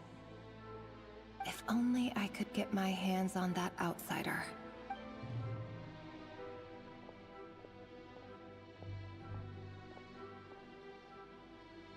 Hey look! The moon's reflection is back to normal! Elendis' voice mentioned a chamber with the Moon Marrow. Do you think maybe it's hidden in the moon's reflection? It must be. For within it, I sense the fragile aura of a dying soul. Then there's no time to lose! Let's go!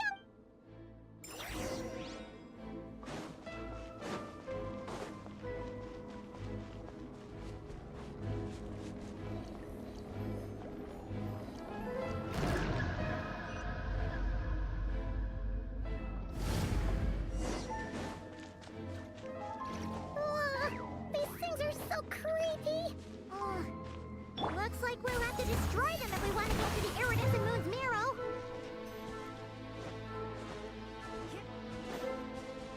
Leave this place. That must be the iridescent moon's marrow! Oh, we'll need to destroy these things before we can reach it!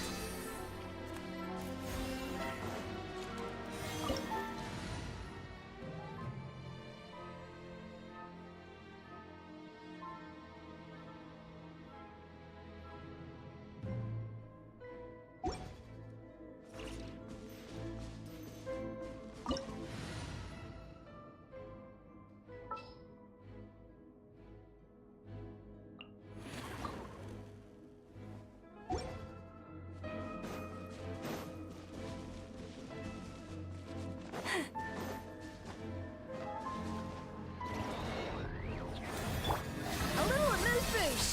At first... Settle down! The tides beckon.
Laid bare.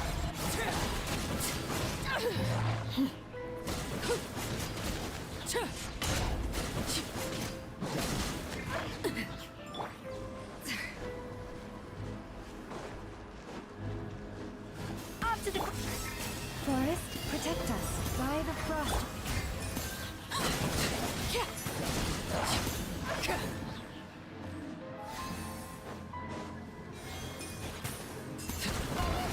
We're so close!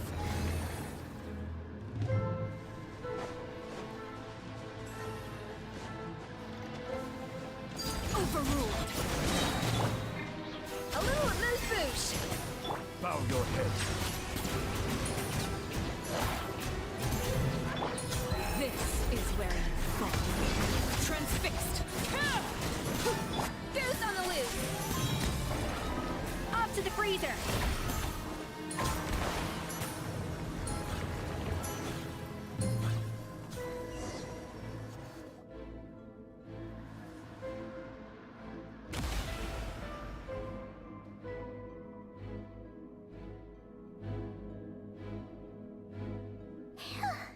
The iridescent moon's marrow. Still burning away like an undying flame, yet now contaminated by the abyss. If we can purify the abyssal power within,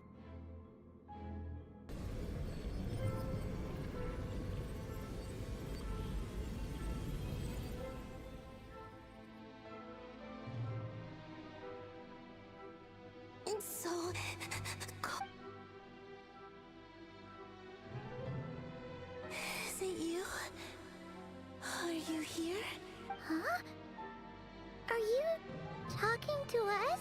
At long last, I can see you once more. Our fates have crossed, and I am finally free. I'm sorry, I lied to you. Even knowing what was to come, I still couldn't let go of the fear in my heart. As death drew near, the moment the moon shattered, my body began to split apart piece by piece. Like I was being cut into pieces by 1,000 blunt blades. Tell me, what was it that brought you to us all that time ago? If only I had possessed your courage, then I might have been spared this torment, more painful than death. You look so puzzled. That's how I felt too when I first saw you. But trust me when I say that everything happens for a reason. Farewell, Hypo.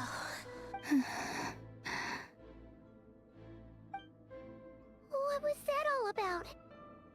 Was that the goddess of the iridescent moon? It sounded like she was speaking to a long-lost friend. But none of us have... Perhaps. She took me for the goddess of the frost moon she once knew. For a fading soul like hers, our auras must be too similar to tell apart. But anyway, we've got the iridescent moon's marrow now. That should help you regain your strength, right? Alright. Time to leave this place and meet back up with Arlecchino.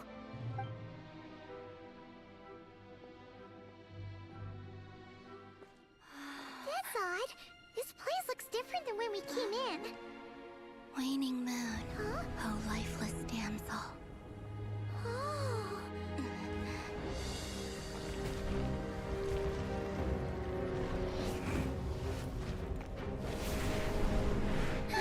Hurry! The place is collapsing! It wants to trap us here. Who's it? The abyss? Now we've taken the moon marrow.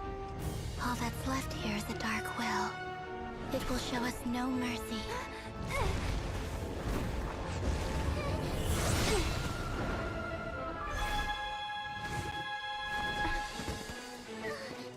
Give it back! The crimson moons! My marrow! My heart!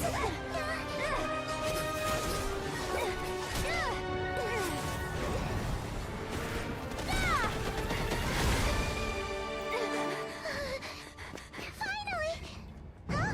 Oh no! The exit's blocked! They're back! Now what do we do? This is where you fall. Witness my rise. Hey, it's... What are you waiting for?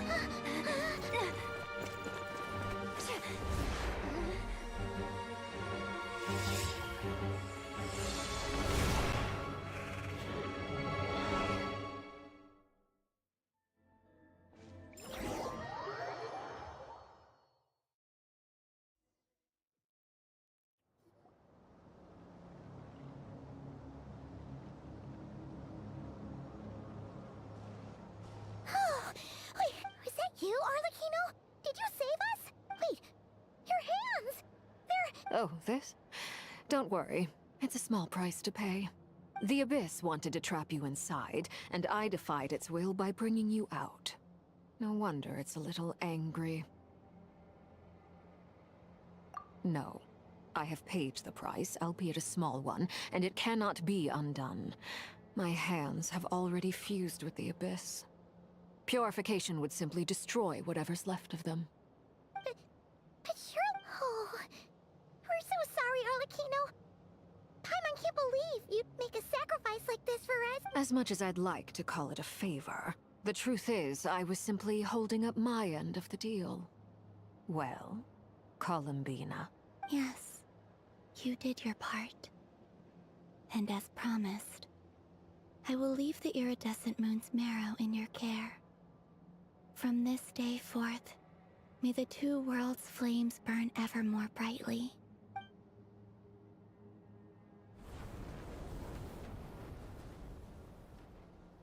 I'll take that as a blessing. Now, Col-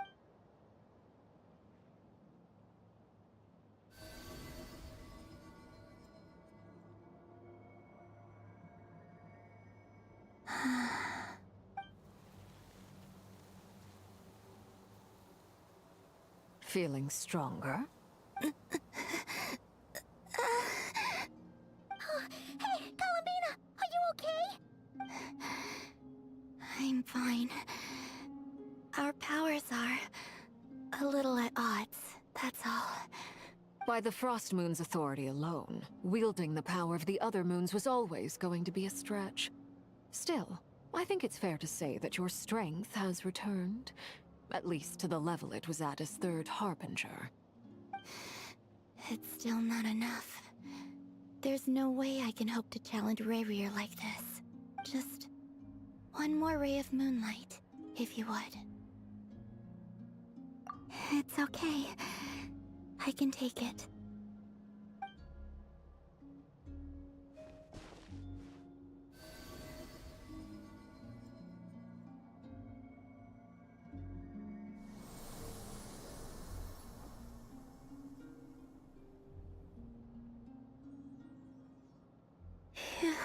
How about now?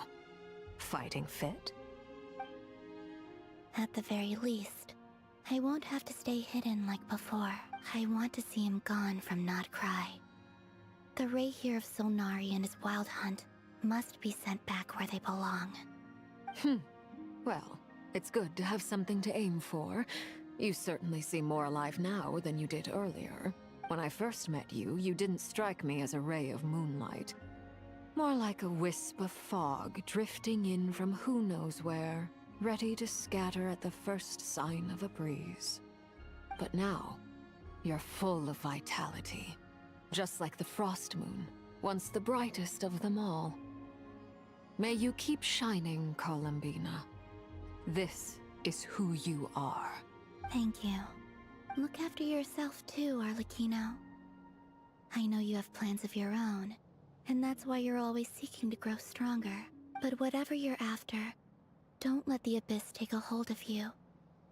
I do not I appreciate the concern, Columbina. Although perhaps it's time you took a new name. A new name? Kutar, the Moon Maiden, Columbina. They're nothing more than code names. They describe who she is and the roles she's played, but they're not her real name. We often use code names in the House of the Hearth, too. But it's knowing your real name that keeps you grounded. Up till now, you've been living a wandering life, so you've probably never really cared. All I'll say is this. Once you've defeated Rayrear, give it some thought. All right, that's it from me. I'll get you back safely first, then go meet up with Sandrone. You're the best! I appreciate the gesture. It speaks to your good character. Anyway, let's get going. There are more urgent things to do right now than trade compliments.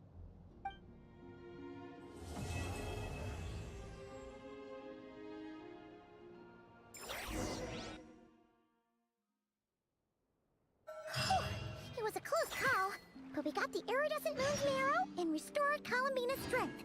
And that's all that matters. In other words, mission accomplished. Paimon wonders how everyone else is doing.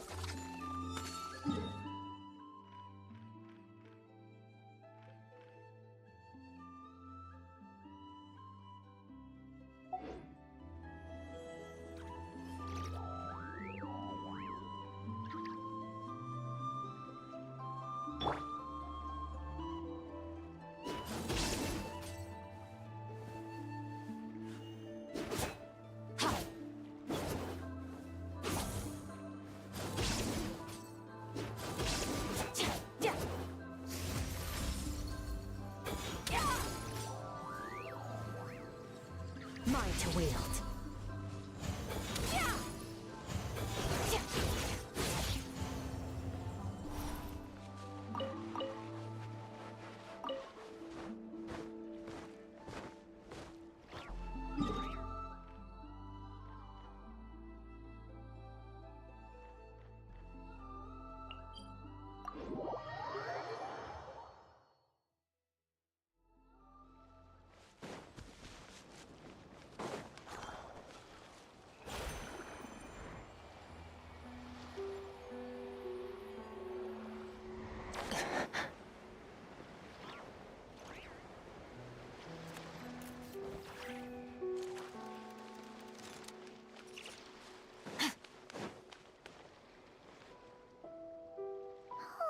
Do you think the others are making... Oh!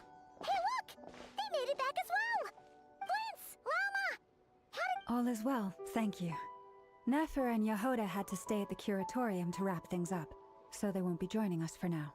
I ran into Miss Anefa and Miss Aino on the way back. Their work is still in progress, so I suspect they won't be back for a while either. You seem rather cheerful today, Mr. Flins. I certainly am. I achieved what I set out to do and came away with more than I bargained for. Fighting alone can get quite tedious, but I had the good fortune to run into a pair of brave young warriors. We meet again. How have you been? Albedo! What are you doing here? That would be a natural assumption to make. It's also the correct one. These two courageously lent me a hand while I was fighting the Wild Hunt. When they told me they were Servarka's colleagues, it all made sense. And given how people of outstanding talent tend to cross paths, it's no wonder you're already acquainted. So, who's your travel buddy, Albedo? Why don't you come and introduce yourself?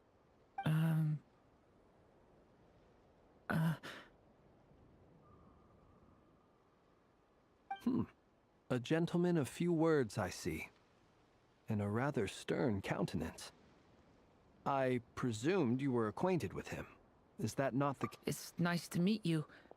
Again. We've technically met before. Wait a sec! You're Minnie Durin! That's right. It's me. I'm glad to see you again. By the way, he says it's okay if you drop the mini. Yeah, I'm not as mini as I used to be. Interesting, isn't it? The first step towards blending into human society appears to be reflecting on whether one's name really reflects who they are. Wow! You look so different! In a good way, of course. It's great to see you looking so healthy. Thank you, Paimon. And although you're as mini as ever, I understand that diminutives don't always convey endearment. I'll be sure to simply call you Paimon as a sign of my great respect for you. Wow! You're such a smooth talker now. Paimon could get used to this. From now on, you may refer to her as your esteemed guide, Paimon.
Personally, I think our little Paimon is the perfect size. When people call her Little Paimon, it's just because she's so adorable that they can't help themselves. If that's not a sign of endearment, what is? You're absolutely right, Miss Lauma. My brother still has a long road ahead of him when it comes to understanding human relationships. Anyway, speaking of long journeys, didn't Columbina, leave with you? How come she isn't back yet? She's been catching up with old friends. Wouldn't be surprised if she stopped for a cup of tea or a 10 on the way back. Uh-oh. People are talking about me. Hope it's nothing negative. Judging from your expressions, I'm guessing it all went well? It's getting crowded here. I'll go grab some chairs. No need. This is a job for an alchemist. I'll whip some up momentarily. Thank you for your hospitality, ladies and gentlemen, but I was merely escorting my friends back. I'll be meeting Zendrone shortly, as we still have some things to discuss. We really appreciate your help. Oh, come on. Spare the formalities. I'm just glad I could help out some true friends. I understand. Well, bye for now, Harlequino. Oh, this place is hopping. It's probably a good thing one of us left. Otherwise, we might not fit all these people in. Are you saying we're about to run out of chairs? As a matter of fact, I am. Come on in and see for yourself.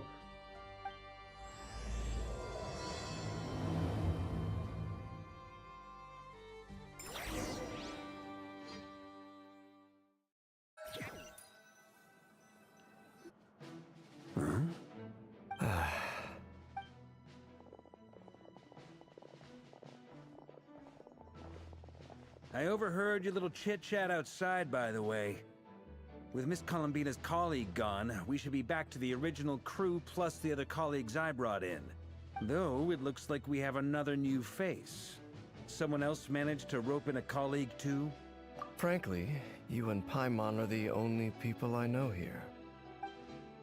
This here is Deanslip, colleague of Tibet's greatest guide, Paimon, and greatest adventurer, the Traveler. Well, not exactly colleagues, more sort of friends.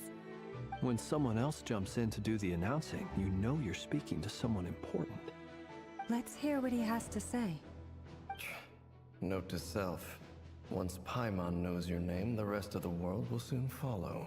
When he comes looking for us, it's usually something important. Paimon... From the looks of it, you're about to hold a meeting. If I were to say that the Wild Hunt is our mutual enemy, would that earn me a seat at the table? As the saying goes, the enemy of my enemy is my friend. Mr. Dainsleif, there's a seat with your name on it. Though, I can't promise the same for everyone else. Hey, Albedo, think you can rustle up a couple more chairs? After all this time apart, Grandmaster Varka's first order is to rustle up a couple more chairs. I've missed this. Is he being sarcastic? Hey, he's your brother. Why are you asking us? I've still got a lot to learn about the nuances of human conversation. Trying to decipher Albedo's way of speaking has been like jumping in at the deep end.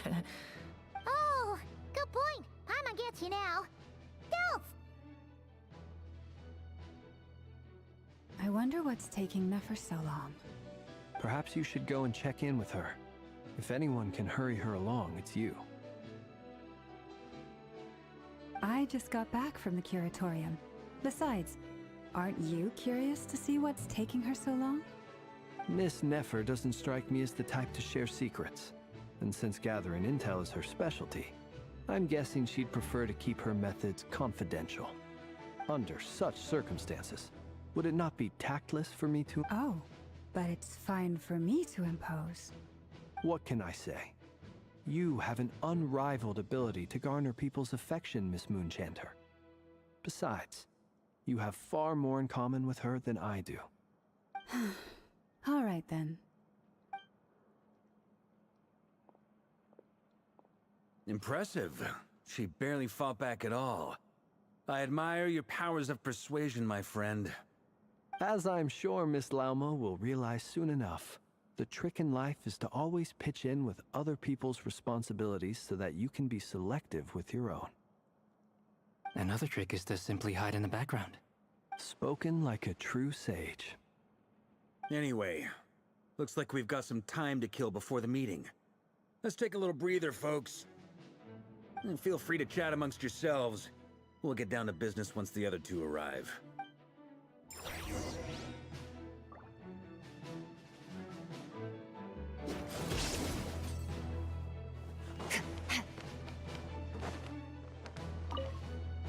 You're both awfully quiet.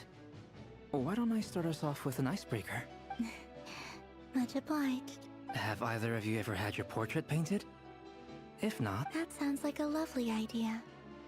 You know how to paint, then? I dabble occasionally. He's an excellent painter. Tables, chairs, people, dragons, you name it. He'll paint it for you. I'm flattered. If I ever get the chance, I'd like to give it a try myself. I'll bear that in mind. Anyway, how about you, Durin? What sort of portrait would you prefer? Oh, I'd be fine with anything. Whatever style feels best. Very well. Then I'll play it by ear. You can replicate any style I want? I can try. If you show me a sample, I'll do my best to match it. Thank you. In that case, I'll dig up some reference material for you.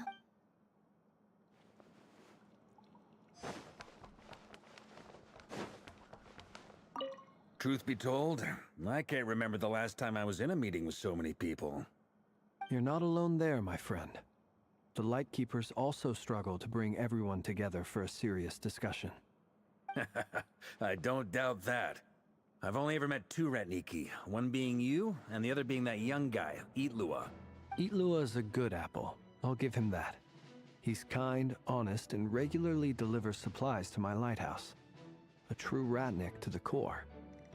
In that sense, he puts me to shame. So you're what? A fake Ratnik? That's what it sounds like you're saying.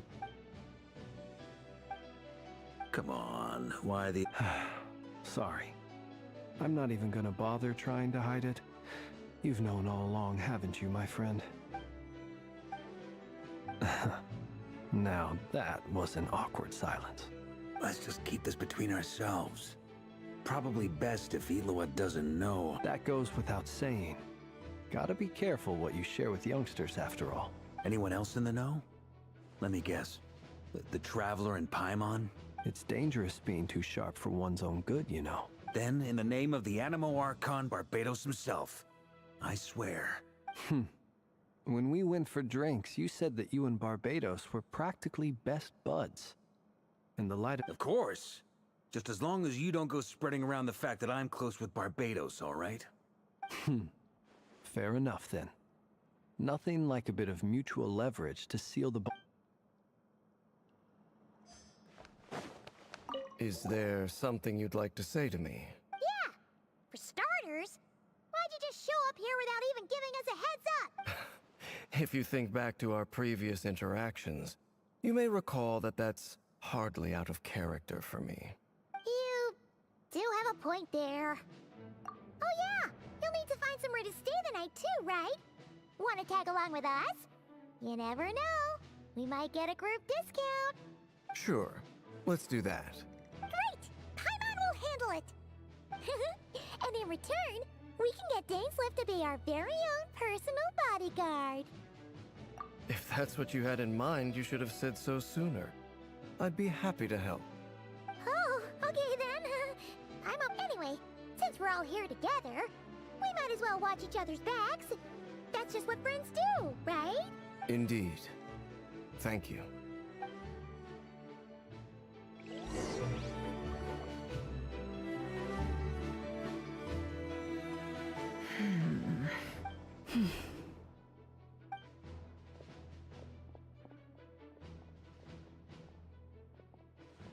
Ah, Miss Nefer. You made it after all. But what about Yehoda? I'm here to give you an update on how things are going on our end. Once this is over, I'll be heading straight back to continue my work. Huh. So much for just this once. Shh! Not so loud! We're on a roll here. What if she Did you say something, Mr. Varka? Huh? I didn't say anything. Right, Flints? Must have been a frog. They get so noisy around here at nighttime. It's like they're putting on a concert in the background. Anyway, before we begin, there's a few introductions to make. Let me start by saying that it's an honor to be speaking before so many distinguished colleagues and collaborators. First up, we have Miss Lauma. As Moon Chanter, she's the leader of the Frost Moon Scions, a local religious community in Nodcry. Then there's Miss Nefer, boss of the Curatorium of Secrets, an intel gatherer extraordinaire. Nefer is leading the investigation into Rerer's background, assisted by Yehoda and Lauma. From the little I've heard, they're making some great progress. Over here, we have Mr. Flints, a ratnik and guardian of the abandoned lighthouse. In our last operation, he courageously distracted the wild hunt to buy time for the rest of us. For those of you who've never met, this is Mr. Albedo, a renowned alchemist and captain of the Knights of Favonius investigation team. By his side is a new face for us all, myself included, Mr. Durin, who's come to lend his aid. Next up, we have the Moon Maiden and former Fatui Harbinger, Miss Columbina. Then we have the Traveler, who's earned more titles than I could possibly hope to list out, so I'll spare you the rundown. And Paimon, the ultimate travel companion and quite possibly the best guide in all of Tevat. Wow! That's a lot of people! Great turnout! Miss Nefer, it looks like you might have another job coming your way, so, congratulations on the booming business, I guess. You think I haven't got enough on my hands as it is? Who's looking for me now? That would be me, Miss Nefer. I have a commission for you. And you are? Who I am doesn't matter right now. What does matter is that I'd like you to gather more intelligence about the Recher of Solnari. Well, it's not as if we never take on anonymous commissions, but in your case, I'll have to decline. I'm gonna take a wild guess and say your job's probably more hassle than it's worth. Something about you seems like bad news. It's my eyes, isn't it? Conrian, I assume. And what's with the mask? Are you trying to hide your identity? In any case, the fact that you're even still alive raises an awful lot of questions for me. My name is Dainsleif. And yes, I am from Conria. As I'm sure you're aware, the Recher of Solnari's real name is Rerir. He was once an acquaintance of mine. Really? Then you must have been quite an influential figure yourself. You flatter me, but none of that matters anymore. My point was simply to clarify why I have asked Miss Nefer to investigate Rerir's background. So you're both from Conria, and it sounds like you used to be friends? What am I missing here? Surely you already know how he became one of the Five Sinners. I'll tell you everything I know. The history of Conria, the names and identities of the Five Sinners. I remember it all like it was yesterday. I have never spoken openly of this before, but the truth was exactly as people say. The Five Sinners were each driven by their own desires, and it was by playing upon these that the Abyss tempted them to their fall, tearing Conria apart in the process. The visionary, Vedafenir, who wished to foretell the future. The wise, Haroptatir, who sought limitless knowledge. Gold, Rhindaughter, who desired to create life. The foul, Surtologi, who pursued supreme strength. And last, but not least, Recher of Solnari, Rerir, Ravager of the Moon. Of the five, Rerir is the only one who remains a mystery to me. He never harbored grand ambitions, So what changed in the space of a single night? How did he come to fall like the others? In other words, you're saying that his change came as a shock to you, and you have no idea what actually happened? That's right. You mentioned how the Abyss tempted them, which led to their fall. But what did that look like in practice? And what other context can you give me about the events of that time? The more detail you can give me, the better. Strangely, now that it comes to it, I hardly know where to begin. The fateful night took place during the era of the Eclipse Dynasty. One day, my elder brother, the visionary, Vedifenir, was summoned to the palace by the Vinster King, only for the king to gouge out his eyes and cast him into the dungeons. When I came to hear of this, my fury knew no bounds. I gathered together every ally I thought I had, and together, we set a night to storm the palace and free Ved. Centuries on, the memories of that night still haunt me, like a never-ending nightmare. We broke through the palace gates, just like we had planned, each striking towards our separate targets. But then, I was betrayed. Even Vedifenir, the very person I had come to rescue, abandoned me and partook of the Abyss's power. So, it's personal after all. Then tell me, Mr. Dainsleif, what price are you willing to pay?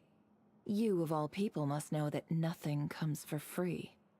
I cannot say what price would be worthy of such a commission. But know this. Rerir was not always a madman. Believe it or not, there was a time when he was just an ordinary man, working for the Conrian Intelligence Service. Uncovering the truth of Rerir's past is the only way to unravel this mystery. But before you decide if you will accept my commission, I will tell you more about him. Enough, I hope, to help you plan your next move. Sounds pretty good to me. Feels like we just flagged down a random passerby, only to discover he's actually a master strategist who has a score to settle with our enemy.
Can I borrow your halo? It could be useful in the lighthouse.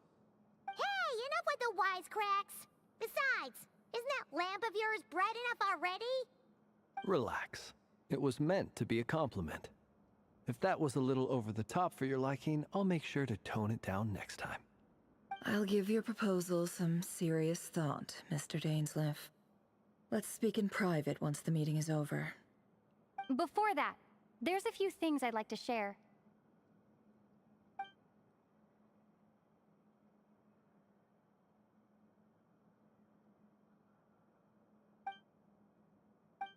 Now that we've united the hearts of the three moons, your power should be greatly enhanced. But it seems like that hasn't happened yet? I believe it will take a little longer. You've done so much for me, so I want to be completely honest with you all. Even though I'm doing a lot better now, the truth is, My recovery will likely be an ongoing process. From the moment I was born, my power has been slowly ebbing away. And that is because Tevat has never accepted me. Even with the moons united as one, it seems my rejection cannot be undone. So far, I have yet to find a solution. It may turn out to be a problem that will plague me until the day I finally leave this place behind.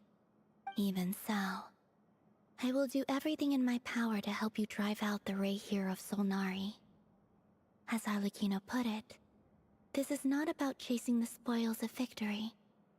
It's just a gesture of heartfelt gratitude. Kutar.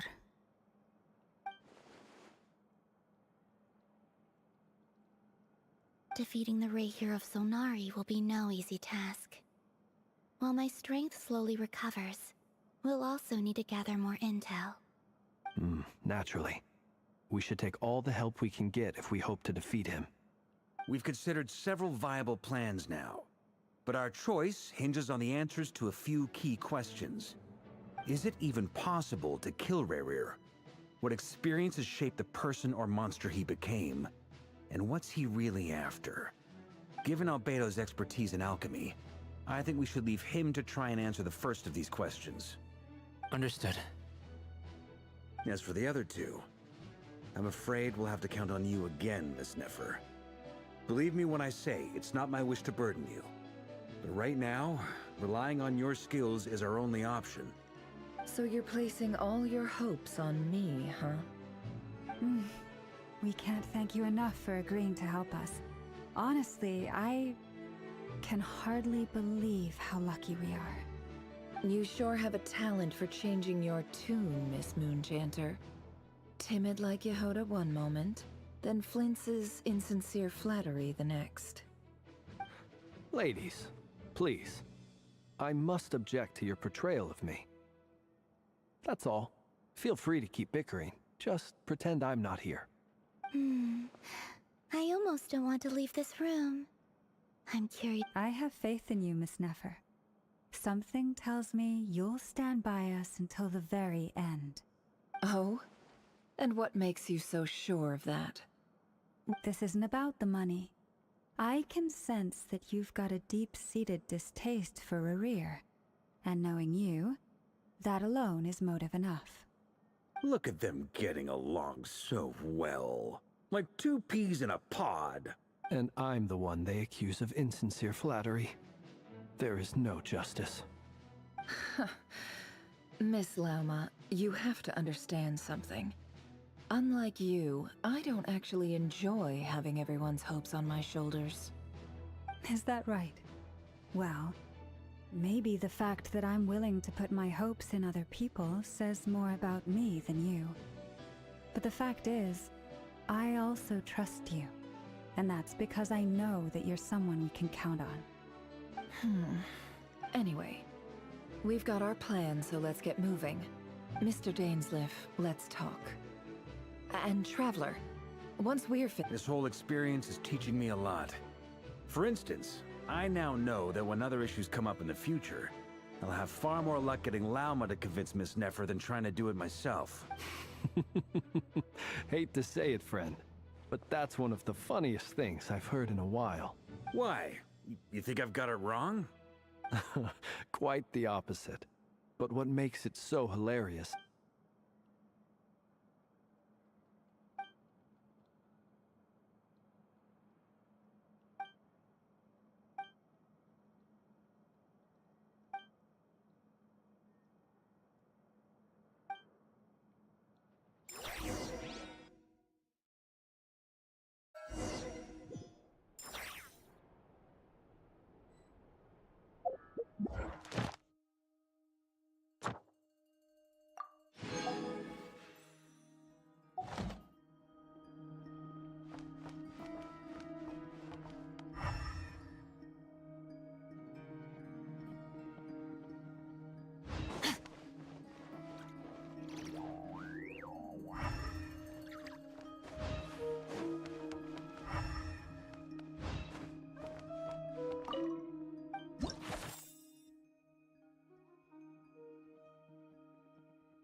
Thank you for waiting. It's okay. We actually used the time to help Dainsliff get a room at the hotel. That's very considerate of you. Now, I trust you share my curiosity about Rarier's past, and you seem fairly familiar with Mr. Dainsliff already. We spoke at some length after the meeting. He was the one who suggested I should invite you to join this operation. He feels confident that these secrets will be safe with you. Dane has a lot of faith in us, that's for sure. Likewise. I appreciate that you got right on board without interrogating me about why I invited you. It shows that you trust me to explain everything in due course. That's because we know what you're capable of. We appreciate you too, Nefer. You might have been forced to help in the beginning, but this time, it was your choice. That's one way to put it. Another is this, that once a decision's been made, it's set in stone. After that, my only goal is to see it through. Alright, so here's how it is. I'm going to access Rarier's thoughts again using my confidential method. Now, I'm sure you've seen things like this before on your travels, so you're surely well aware of how dangerous it can be. The reason I've gathered you all here is to ensure my safety during the proceedings. I plan for us to enter the fragment of his consciousness together, and once inside, I will focus on searching for information. Think of this as a diving expedition into someone's brain. If I'm the diver, you are my safety equipment, tasked with keeping me alive while I'm under the surface. Once the ceremony begins, we will all be spying on privileged information. But in the interests of safety, you must remain absolutely silent at all times. We will discuss our observations after the ceremony has concluded. Lastly, any individuals of a weaker constitution are advised not to partake in the ceremony. In any case, Paimon has her own job to do, which requires staying in the room but not joining the ceremony.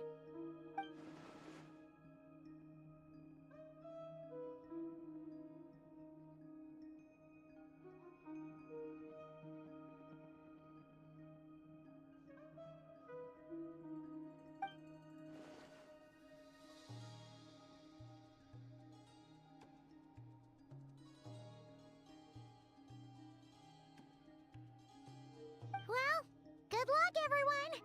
Sounds like all Paimon can do is cross her fingers and root for you guys. There's a little more to it than that. I was being serious when I said you have a job to do. While the rest of us are inside Rarier's mind, it's imperative that we have a team member on the outside. In the event that something goes wrong, you will be our first responder. I don't anticipate any issues, but the extra level of safety will be greatly appreciated. I second that. This is a dangerous operation here, and you're our whole rescue team. That's pretty much the most important job in the crew. So, Paimon's like the lifeguard? Yeah, that makes sense. All right, got it. Good. Please, take a seat. We'll get started momentarily.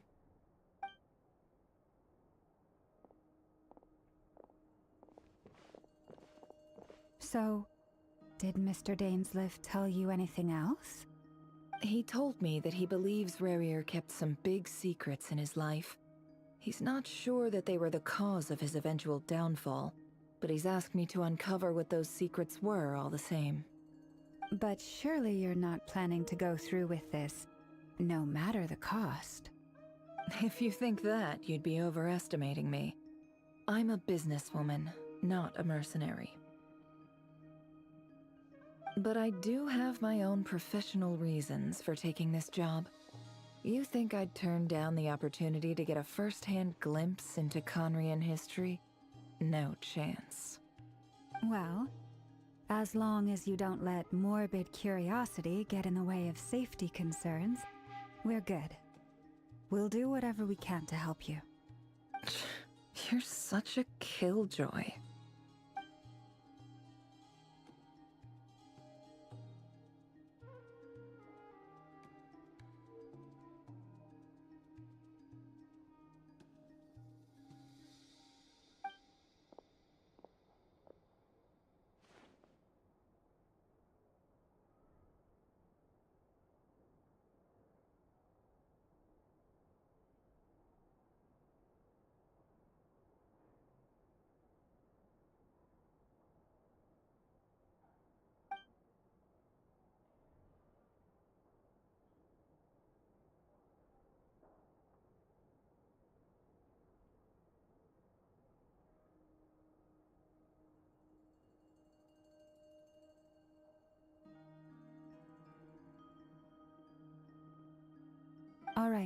I'm good to go.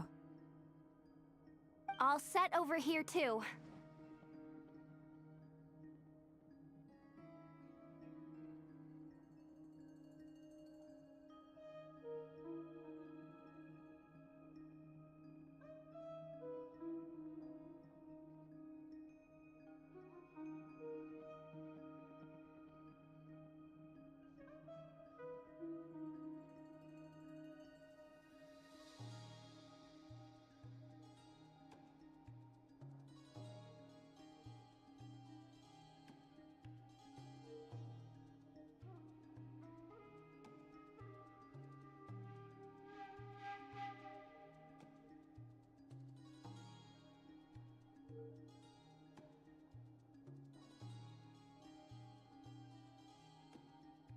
Promise, Paimon, you'll be extra careful. All right. Let your whole body relax. We're about to begin. Close your eyes.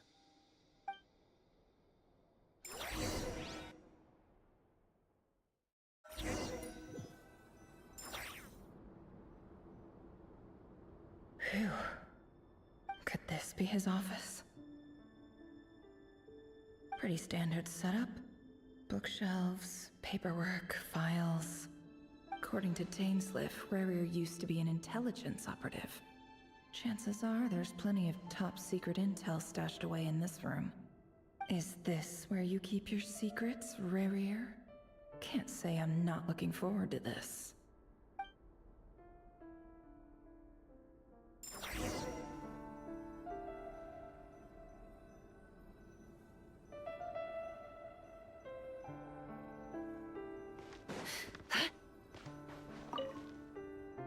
A file tucked inside a folder. The title reads, Dear Breakfast Shop Owner. But at this stage, I have no idea who any of them even are.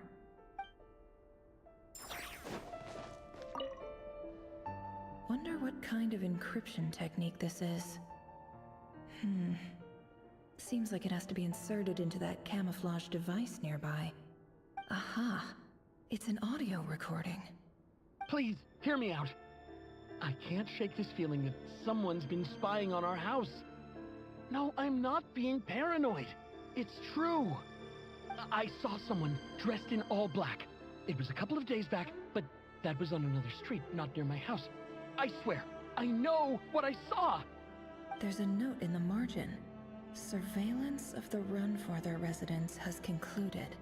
We apprehended the target and filed the mission report last night. Could the voice in the recording belong to one of Rarier's targets?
Don't trust your eyes uncritically.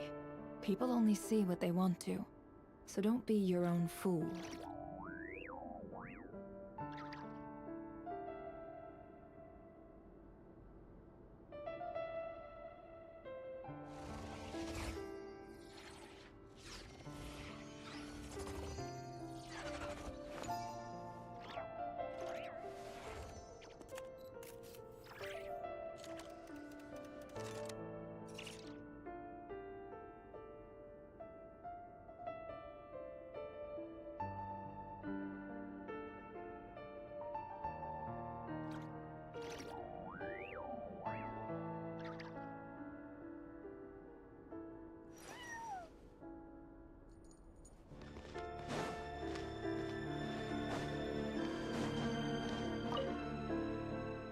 Bookshelves full of documents.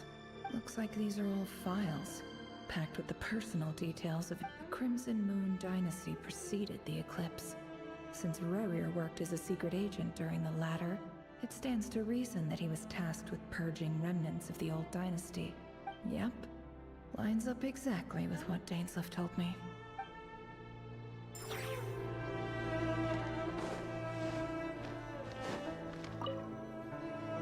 A box containing a ring inlaid with a precious gem. Must be for his girlfriend.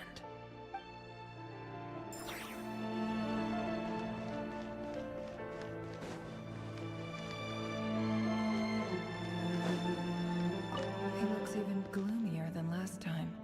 I wonder what's changed.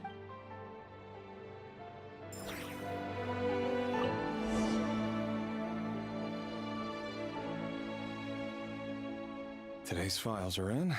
Time to wade through them, just like usual. Male, 51. Occupation, cook. Confirmed Crimson Moon descendant. Has neutralized This one should be archived under purged targets. Female, 23. Occupation, office clerk. Confirmed Crimson Moon descendant. Has maintained frequent contact with neutralized. Another one for purged targets. Sounds like she was that other man's daughter. Never mind.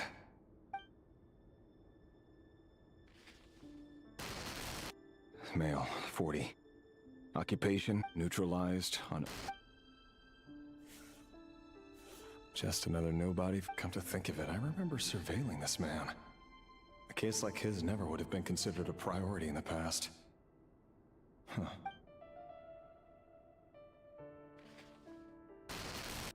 Female, 16. Occupation neutralized on... Filed.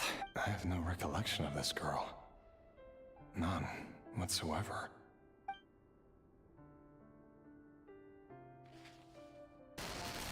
Female, 13. Occupation, none. Orphan and confirmed Crimson neutralized and... Filed.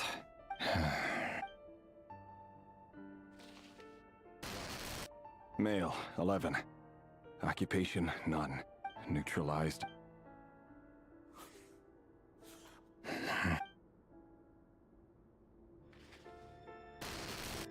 Male.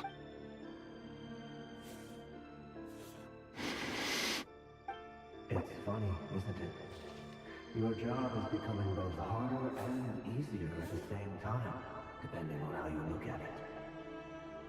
Sooner or later, the Crimson Moon descendants will be completely wiped out. But as their numbers dwindle, they become harder and harder to track down. That's not how it is. Fortunately, however, most of the able-bodied adults have already been taken care of. The remaining weaklings will be increasingly easy to deal with. No! No.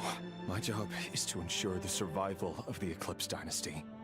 And the only way to do that is by eliminating any and all potential threats.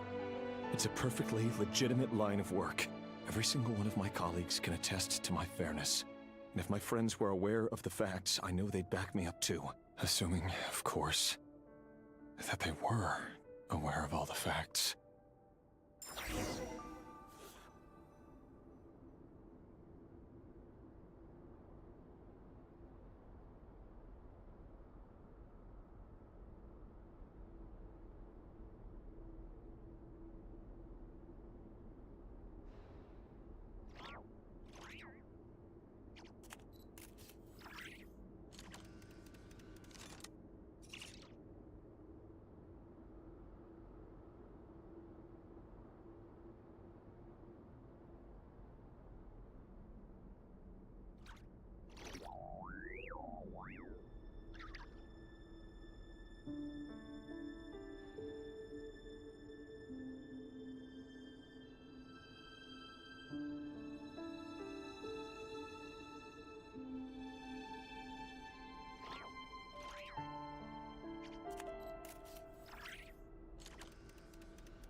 He looks even gloomier than last.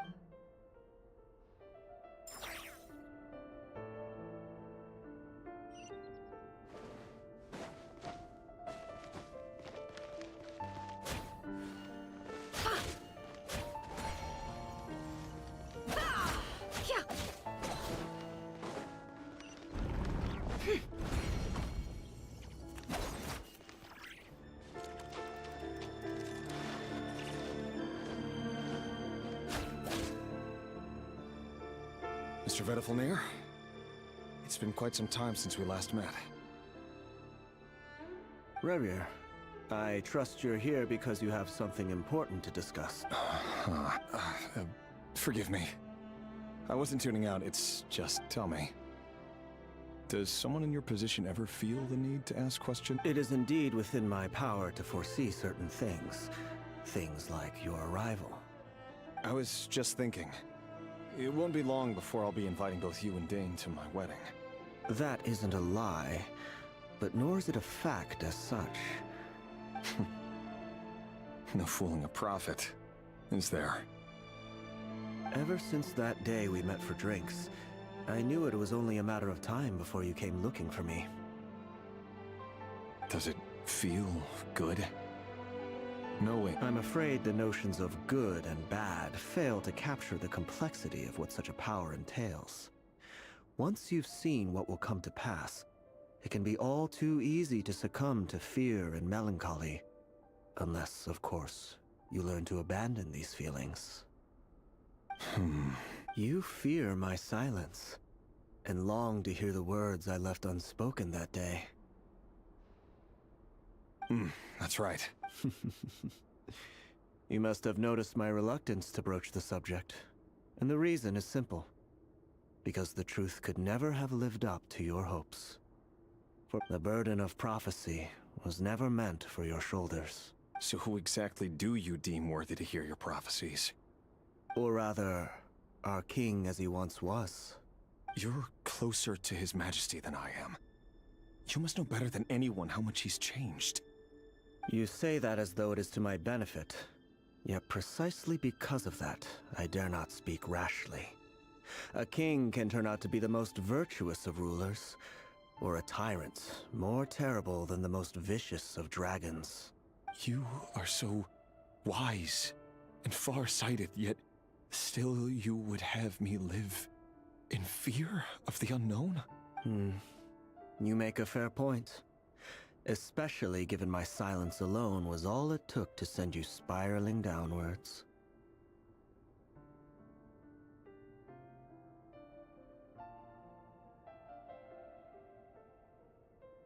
Very well, then. Let me offer you some advice.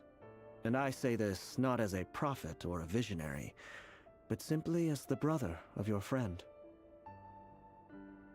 For many reasons, there is very little chance of your marriage ending in happiness. Hold on. There's that same black fog again. Could this memory... Wait. Hear me out. This time we finally got a clear look at his face and learned his true identity. His name is Rerir, and he claims to be one of the king's guards. What did you say? A cruel irony, isn't it? The man you're set to marry leads a double life as a brutal executioner. Why are you telling me? Simple. I want you to kill him. You are the only person he would never suspect. No, absolutely not. I would never dream of doing such a So you'll just stand by and watch him slaughter us to the last? Do not forget that the blood of the Crimson Moon flows in your veins too. The blood of the Crimson Moon? What does that matter now? The dynasty has long been dead and gone. You think that alone is reason enough for me to throw away everything I have? Why wouldn't it be? You too were once a child of the Crimson Moon, just like me. Don't tell me you've never felt so much as a flicker of fury for the way we were trampled into the dust.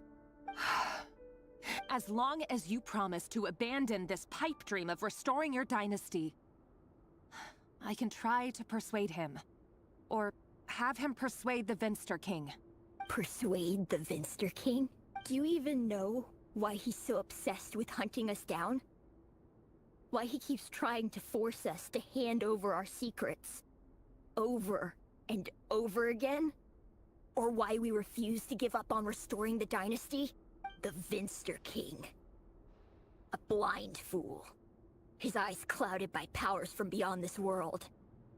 A petty little man with a miser's heart. And he dares to sit upon the throne? Mark my words. Sooner or later, Conria will fall. And it will be his doing. If you can't bring yourself to do it, so be it. Just you watch. It won't be long before calamity descends upon us all. The Rehir of Solnari. That really is quite a secret you've been keeping from me, Rerir. But who am I to talk? Am I really any better? I've kept my... Love should be built on honesty. But ours was born from lies. Is it really so wrong to hide things that would only make life harder? If we don't cover up the parts that no one else should see, how can we go on pretending to be normal? Vedifulnir must have known all this. And that's why he made his prophecy. In the end, but I won't just sit by and watch this disaster unfold. I'll do everything in my power to protect what I cannot afford to lose, no matter who I have to face.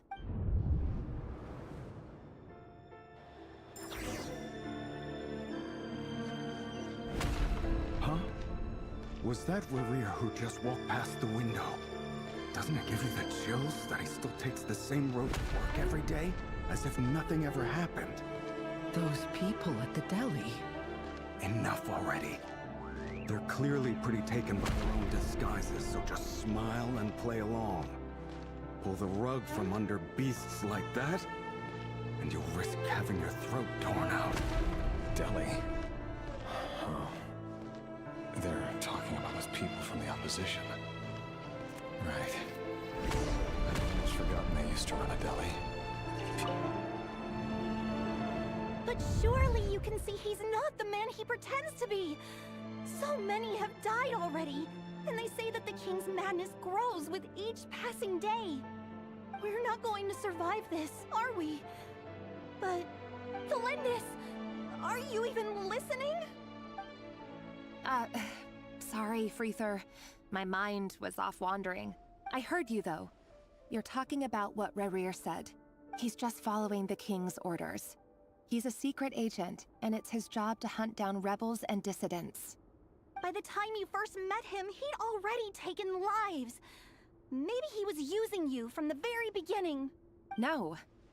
Rerir has no idea I have anything to do with the Crimson Moon. My family are only distant relatives of the main lineage, and besides, my eyes are perfectly ordinary. Truth be told, apart from my teacher, pretty much no one knows I have any connection to any of it. It's been a long time since my family severed ties. But as Orlog said, who could possibly talk sense into that raving lunatic of a king? No. I'll work something out. Trust me, I'm with you all. But for now, don't forget that Rerir is an Eclipse operative. You need to be extra careful when he's around. And when I am too. For now, don't come looking for me. And if anything happens to me, just act like we've never met. If even you can't escape this, what hope do the rest of us have? But after all this time together... I won't speak in his defense. Nor can I give you a clear answer to that question. Here, hold on to this. If an opportunity to escape presents itself, take it. You'll be... You call that change? I've got a job, and there's still money coming in. But you can't go anywhere right now. Please think about yourself for once.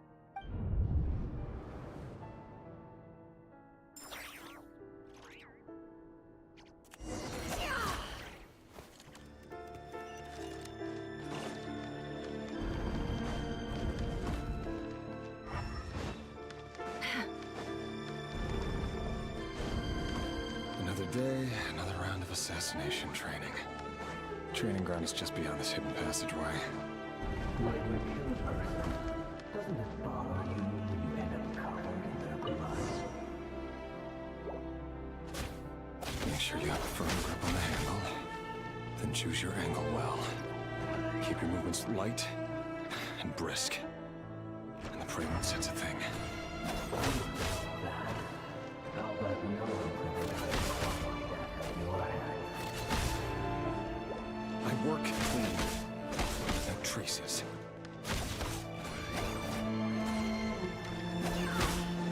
No more lies.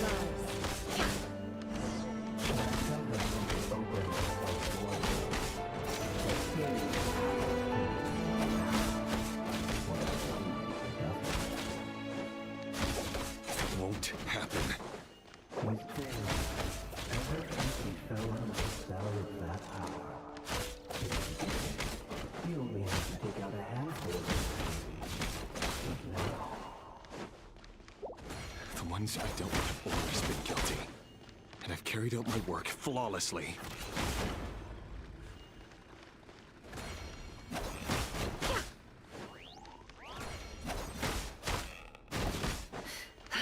Can't hide the truth.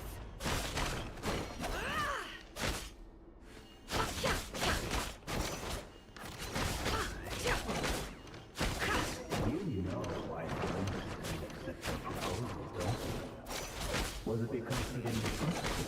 Or something else?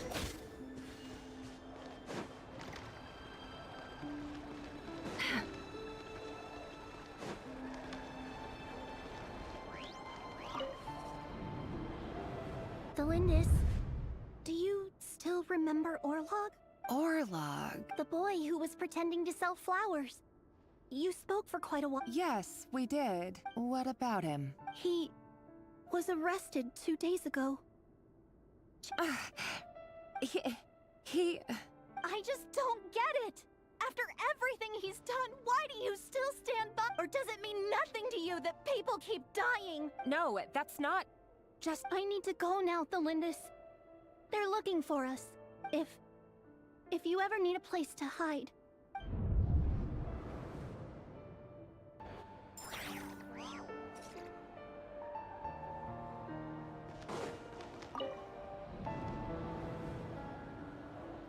Author Thelindis.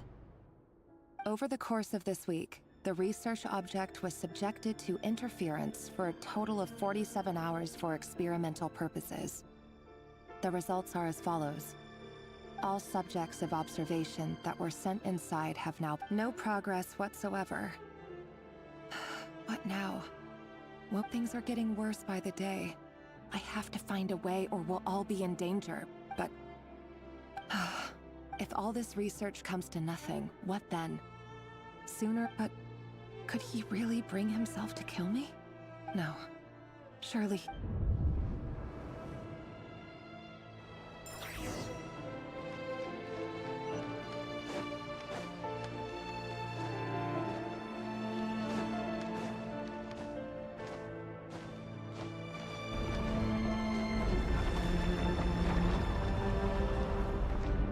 Why won't you just let us go? We don't even know each other. All we want is to live ordinary, peaceful lives. You want to live?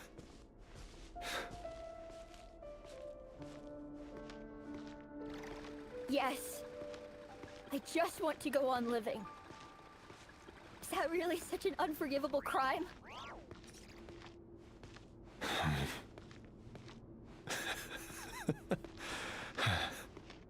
You want to go on living.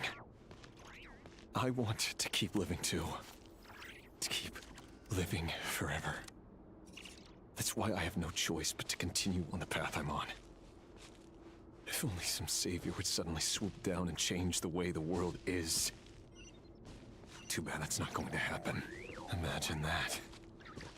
If there really were such a person, you and I wouldn't be standing here like this, would we? Today's files are in.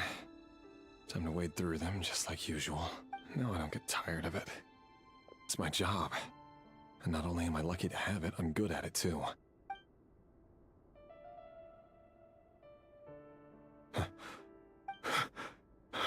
Thalindis?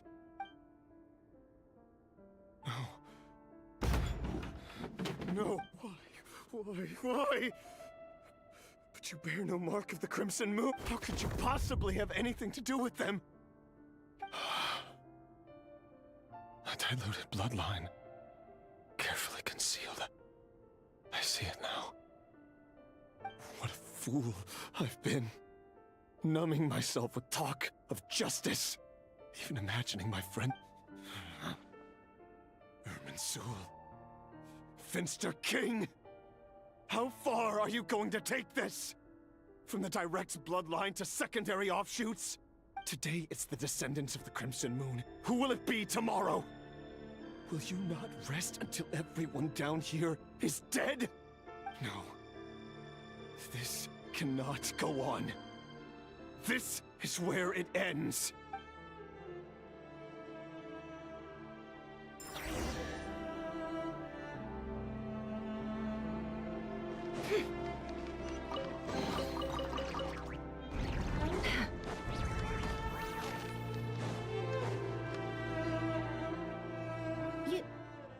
You're really letting me go? I am. As long as you can guarantee that no one will find you. Don't worry, I'll be extra careful. No one will know I was here. But... If you let me go, you won't be able to complete your mission, will you? Good point. In that case... No, please! I just want to see the outside world again. Go on living? Yes. I know you're a man of your word. If I let you leave, what will become of me? But remember, don't let anyone know you were caught. We'll be seeing each... Even shadows in the dark must live by a code. But you can't save everyone. You've been whispering in my ear for days now, Vedavulnir. What are you trying to do? I only say this because you long for an answer to your problems. Let her go, Rerir, or you risk losing everything. I will not abandon Thalindis. Then you'll need a little more vigilance and a lot more power. The world is changing, Rerir. Keep your eyes peeled for your moment of opportunity. That voice used to be so unclear. But now I know exactly who's... He won't tell me how to actually resolve any of this, but he keeps trying to manipulate me like a... Tell me then! What will this moment of opportunity look like?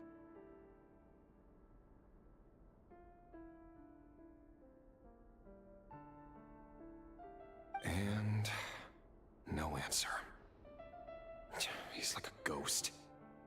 Always disturbing me when I'm on edge, but never answering when I need him most.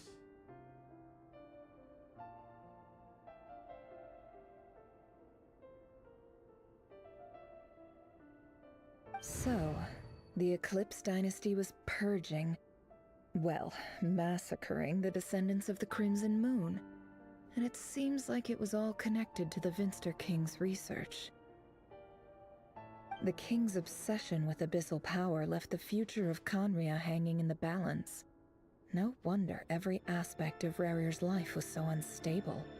And it looks like this Thalindis, Rerir's would-be fiancée, herself belonged to a sub-branch of the Crimson Moon dynasty's descendants. It almost defies belief that a couple like them could hide the truth from each other for so long.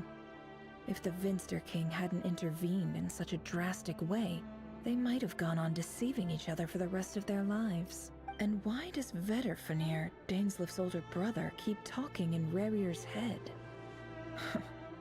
This guy kept more secrets than I ever imagined. The human mind is like a vast desert of shifting sands.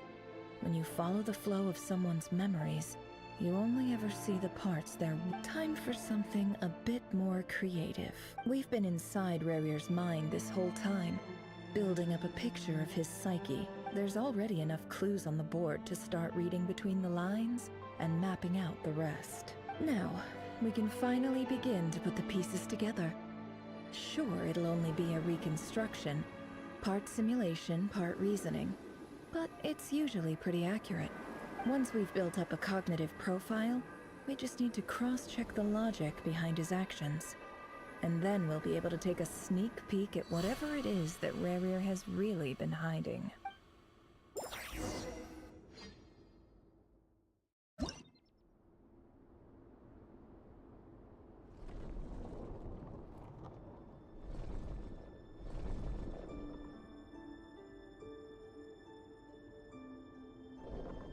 Rerir, are you there?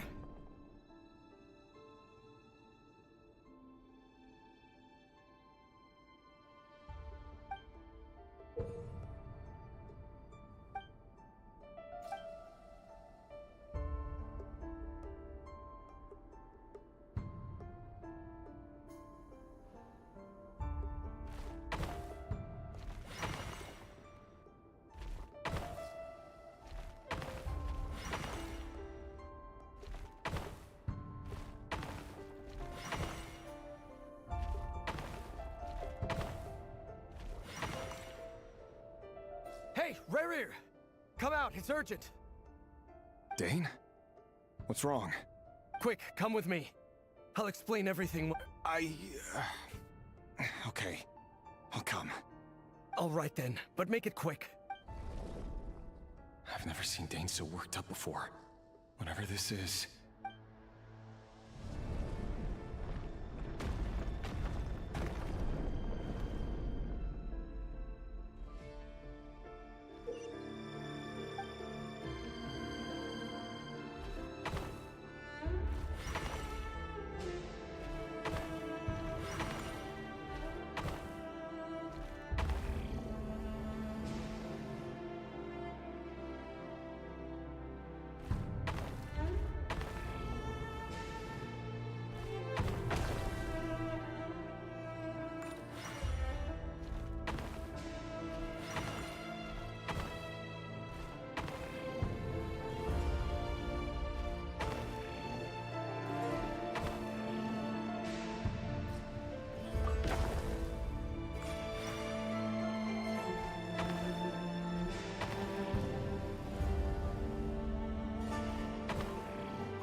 Well, this is a nice change, meeting you all at this hour.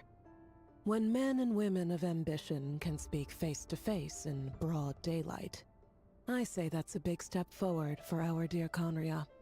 Don't be ridiculous. We do not fear the day. Why would we seek refuge in the night? You might ask your blade that same question. I'm told it prefers the cover of darkness. The word on the street is that Sertologi only strikes when he has an unfair advantage. But that is patently false. I see— If this is your way of offering me replacement limbs, believe me, I'll take them. Oh, we can certainly discuss that. With bio— Robtatir, what brings you here? Why, Dainsleif, of course.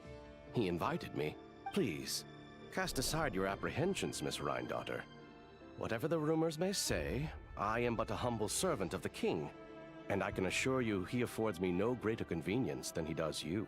Well, the Universitas Magistrorum won't stop fawning over you. So at least some of the rumors must be true. You're clearly doing well for yourself.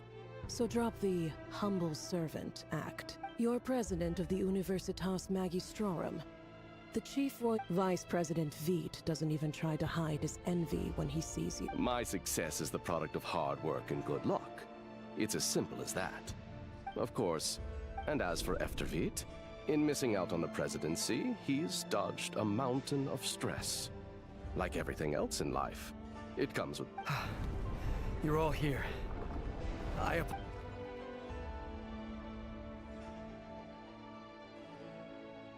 You must be Rerir. Mr. Sertologi. Yes, I handled your case file during your sentencing. Nothing personal, of course. I'm pleasantly surprised that you remember me. You're clearly a person of substance if you've been invited here. But Dainsleif, you'd better have a very good reason for convening this little gathering. It's my brother, Vedalfenir. After he spoke at the court this morning, the king was so infuriated by his words. Vedalfenir in prison? Strange. I thought the king trusted him and Horoptatir more than... Does this mean the king's circle of trust just got even smaller? It has nothing to do with trust.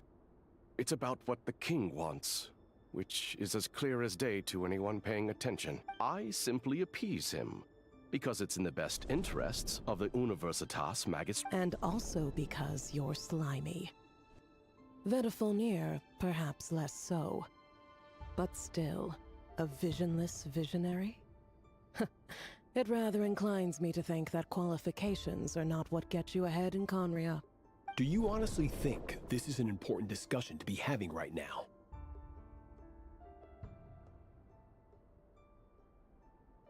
Dane, what are you planning to do? Rescue Vedalfenir, I assume. Correct. It will mean storming the palace by force. Tonight. I need all of you on my side. That's far too dangerous. And don't forget, Dainsleif, you're captain of the Royal Guard. You swore an oath to the throne. Hmm? You've been planning this for a while, haven't you? I have no desire to commit treason. But whatever critique the king may have of Vedalfenir, disfiguring your most loyal subject for putting the best interests of his court and nation first, this is not the conduct of a wise ruler. My blade will force the king to see the error of his ways.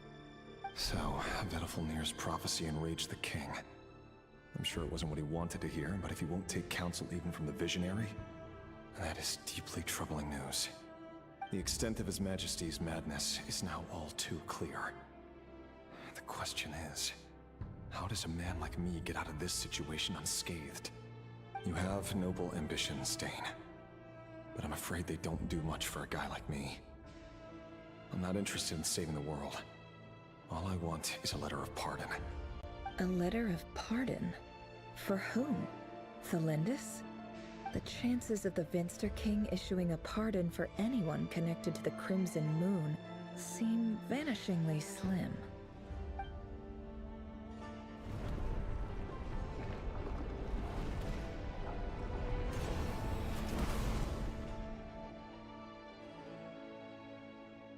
This black fog over the board must have some connection to Thelindis. But why is it taking this form? Does it have something to do with Rerir's past? Another mystery I'll need to...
Author Thelindis.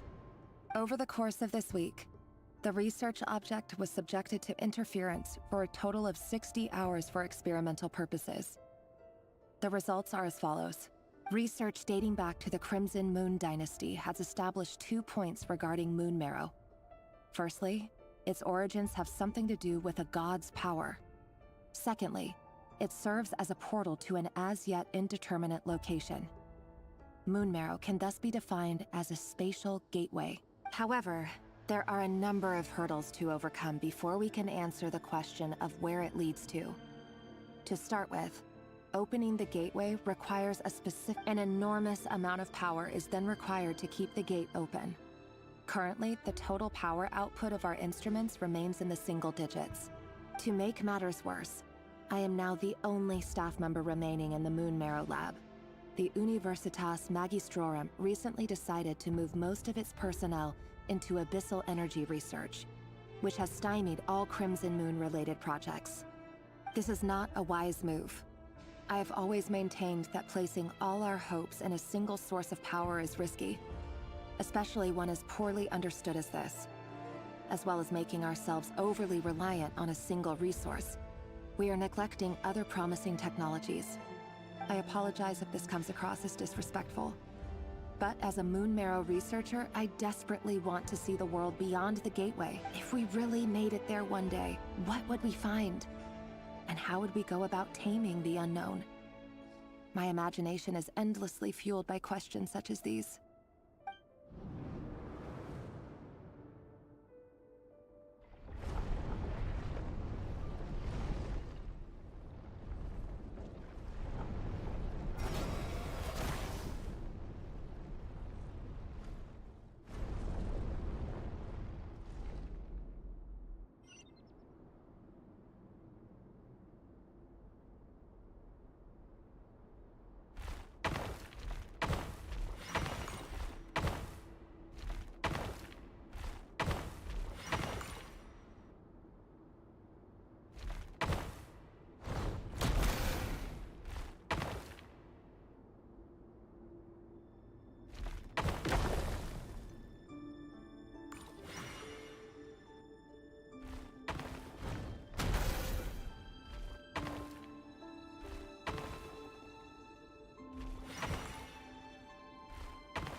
This is for you. I heard you're gonna leave the city with your parents. Thelindis, did you? I've heard nothing. Rerir got back very late last Friday, and he was acting a little unusual, but he slept pretty well. You never saw him, and I don't know what he did. And this conversation never happened. You understand? What if he finds out that you pried into his secrets? Don't be silly. I don't know what secrets he does or doesn't have. All I know is he's just... Are you scared of him? I don't know. The Rerir I know doesn't match the person you all describe. Logically, I should be scared of him. And yet... But enough about that. You should get going, and be careful with the package I gave you. Keep... What's in it? A piece of the moon. All you need to know is that as long as you keep it safe, then in the future, everyone will be able to see a red moon. A red moon? That's right. Our moon. Promise me you'll look after it. I promise, Thelindis. The Crimson Moon bloodline will never die out. Its light, the color of blood, will become like a fire that flows in our veins, no matter how long it takes.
everyone, and stick to the plan. Sir Dainsleif, what are you?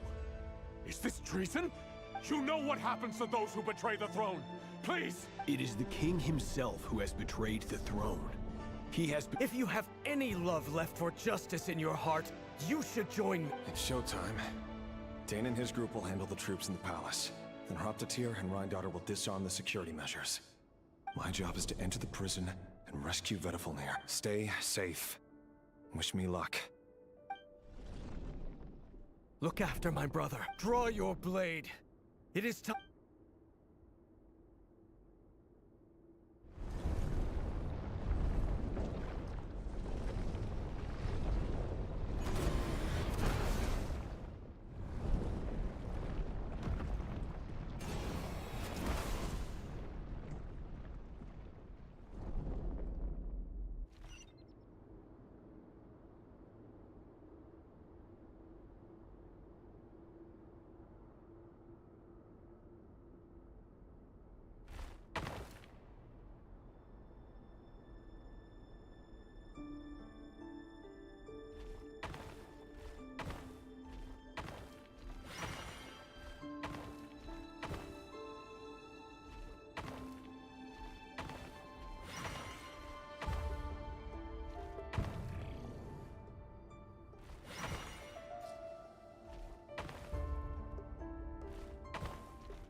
This place is filthy.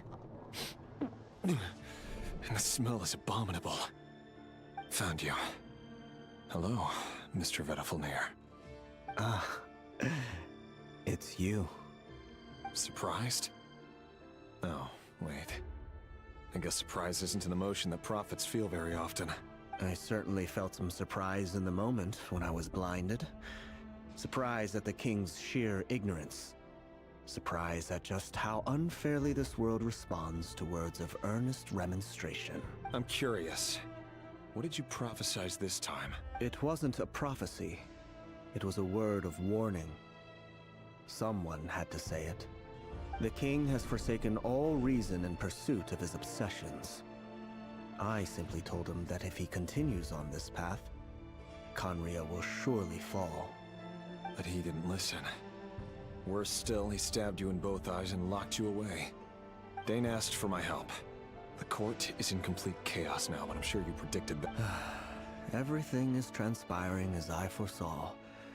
Yet I am powerless to change it. Fate is an immutable force.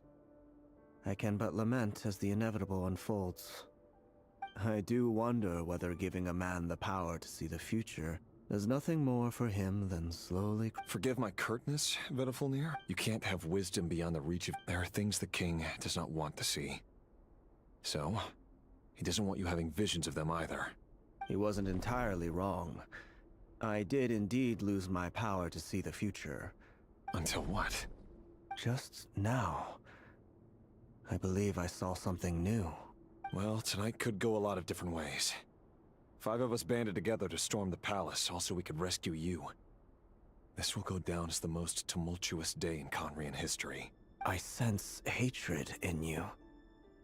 But also hope. A desperate hope that with the tyrant deposed, that will be the end of the story. But this is not the end. It is the beginning of a new chapter, in a whole new story. There are many men of honor and courage in this world, Rerir. But you are not one of them. Is that a dagger? Interesting. Why not the polearm? With your abilities, I don't doubt that you were able to recover some of your sight. But I also doubt that you want to make an enemy of me right now. Of course not. We're on the same side, aren't we? We could be. But I need you to be honest with me, Vedafilnir. At this point, you're my only hope for the future. You mean your future? With your beloved, Thelindis? Yes. And I know there are bigger things at stake here. A dynasty, a nation, maybe the entire world. But forgive me, I can't abandon the one I love to save myself. I just can't do it. But you see a broader picture of the future than I. You see the solutions to the biggest problems of our age. So tell me, what is my solution? What's the answer? In matters of fate, answers are either right or wrong. What will be, and what will not. Maybe you are willing to pay a certain price in the pursuit of happiness, but unfortunately, fate does not negotiate. That is the cruelest thing about fate. It is unmoved by your sacrifices. That can't be true. I know it's your voice that I keep hearing in my head, urging me to see how the world is changing, to seek more power. You show me disaster, but you won't show me how to avoid it? Why? Why are you doing all this? My voice.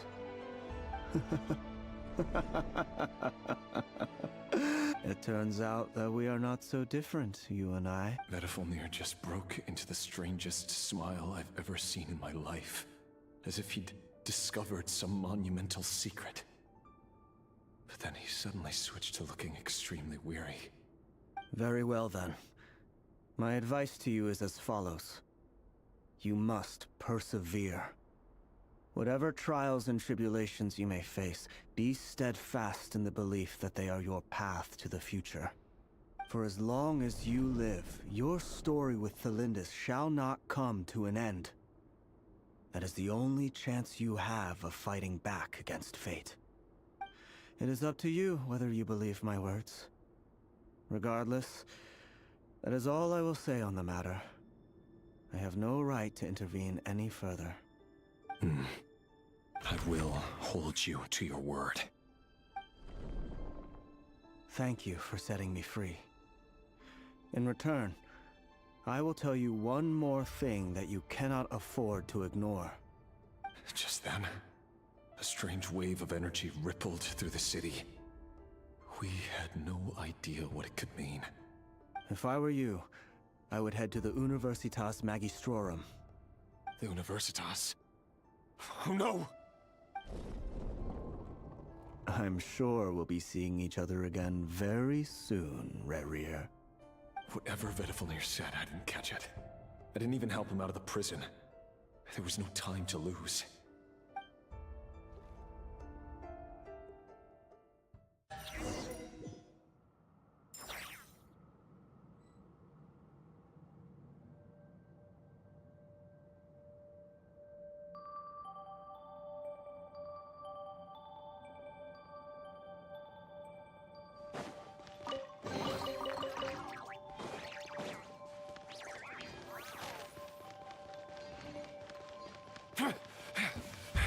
Monsters? What is this Rheindaughters doing? With Universitas Magistrorum? Out of my way!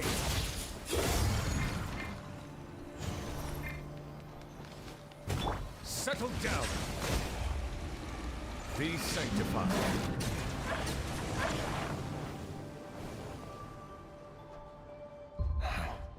The Universitas. Allegedly, the king installed secret mechanisms in the palace and around the city. No one knows where they are or what kind of power they hold. But if they were ever going to activate, it would... Help! Help! Hold on! Don't let them anywhere near you! Save me! I can't! That sounded like an explosion. So, the rumor is true. What other means does the king have at his disposal? They must run on power from the Abyss, and given it's a major center of Abyss research, anyone over at the Universitas will be in grave danger.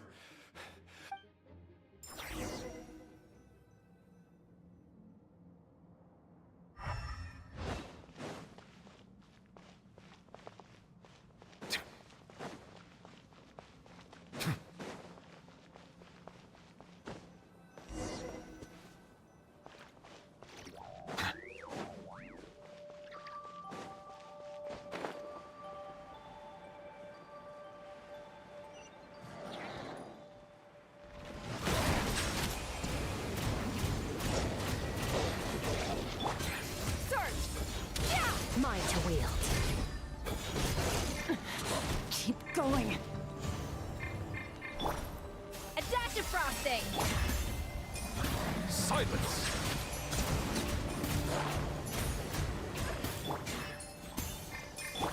A burst of flavor! Yeah! With one heart, we play. Settle down! The tides beckon.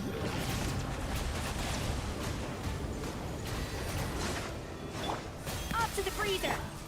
Seek within. It all ends up. No more lies. Yeah!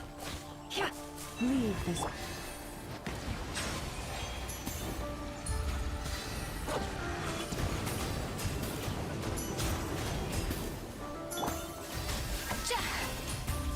Goose on the loose! Yeah! Can't hide the truth. The deception ends here. It all adds up. For the everlasting forest. Forest? Mine to wield.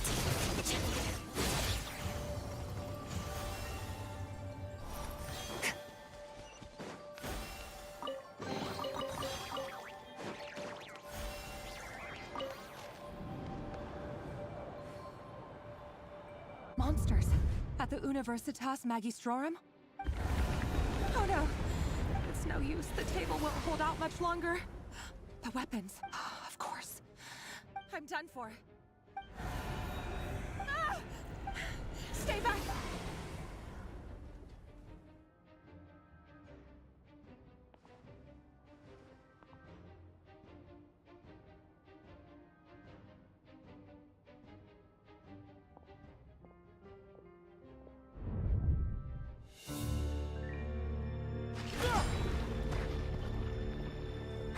What's that?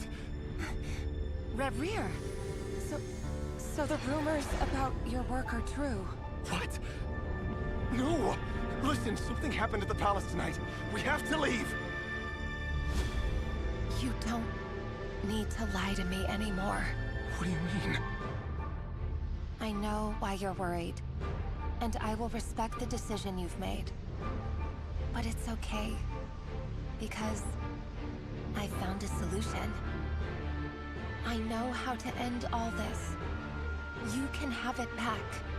The normal life you so desire. But until then, I'm afraid our wedding will have to wait. Felindus? No, don't do it! Felindus! Felindus!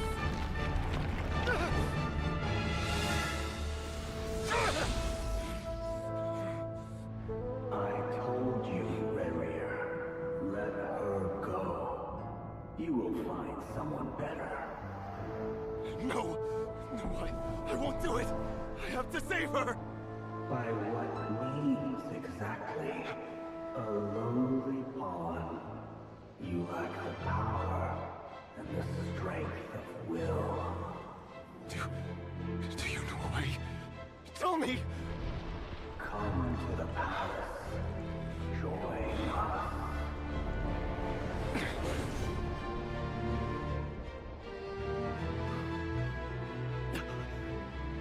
Reverie, thank goodness we... Step forth and take your share. You made it. Not you too.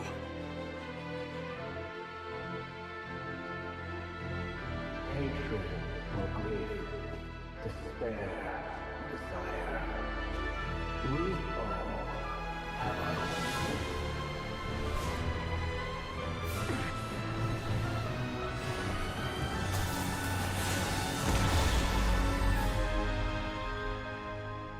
Reverie. Reverie. Felindus? Were you daydreaming?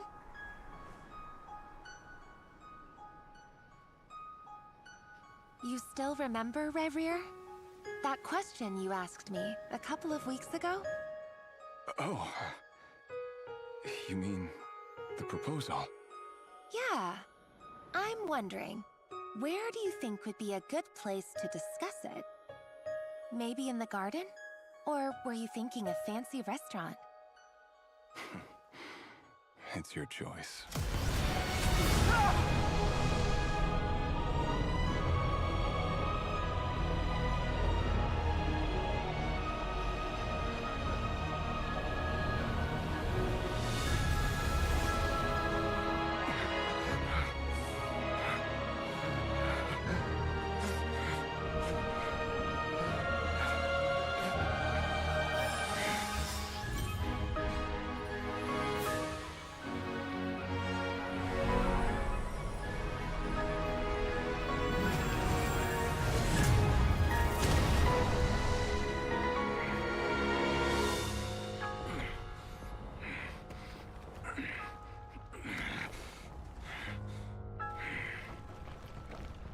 I will find you. And then, you can give me your answer.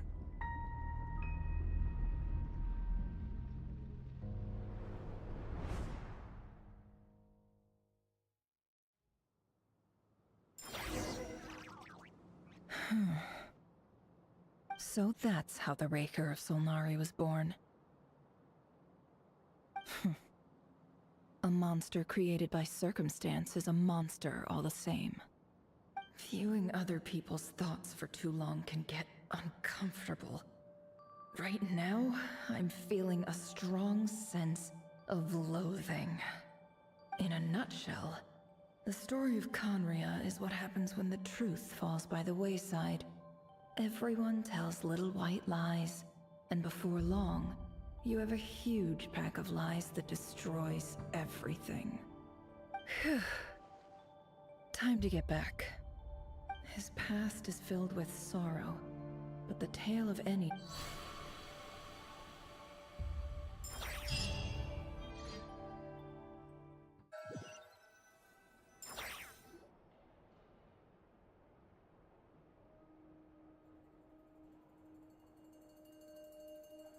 Everyone, I'm back. Never! She's fine. Boss is a pro. Yes, I'm fine. You will have seen the events of Rarir's life through my thoughts. It's now clear that he is just a regular nobody, driven by personal tragedy, as he said himself. I mostly agree. There's only so much we can know about him from his memories alone, but they did give us a clear glimpse into his life in Conria. However, I would not consider Rarir to be a nobody. Sounds to me like you're speaking in riddles again. Is this you urging me not to abandon the people of Nodcry in their hour of need? That's not what I meant. Although I do hope you choose to remain a part of the plan. Without you, the mission ahead will be all but impossible. Then try to remember that I respond better to the carrot than the stick. And I don't appreciate being bossed around.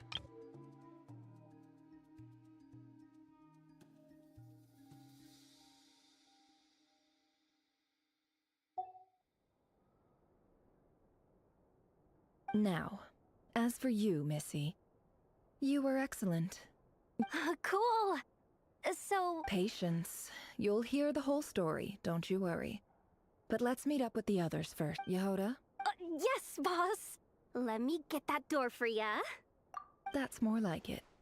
For a moment there, I was worried you'd forgotten about the first clause of your employment contract.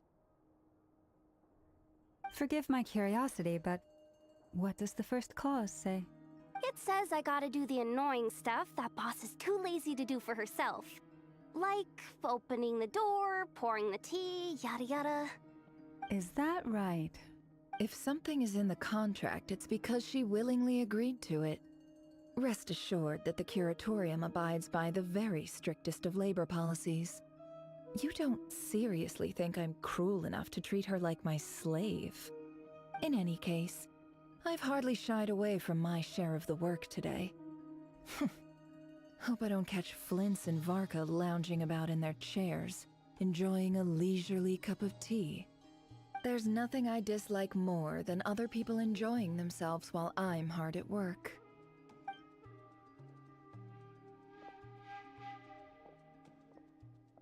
Oh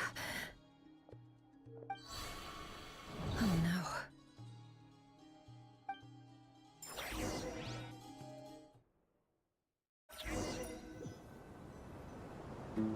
Sorry to disturb you, but we seem to have run into some trouble. Evidently so. Don't worry, I'm not about to leave you to fend for yourselves. I'm not that kind of boss. And it would go against the Curatorium's labor policy. I'm sorry? What did you hear me say? I wasn't talking about labor policy. Wait. How long have I been standing here? Not long.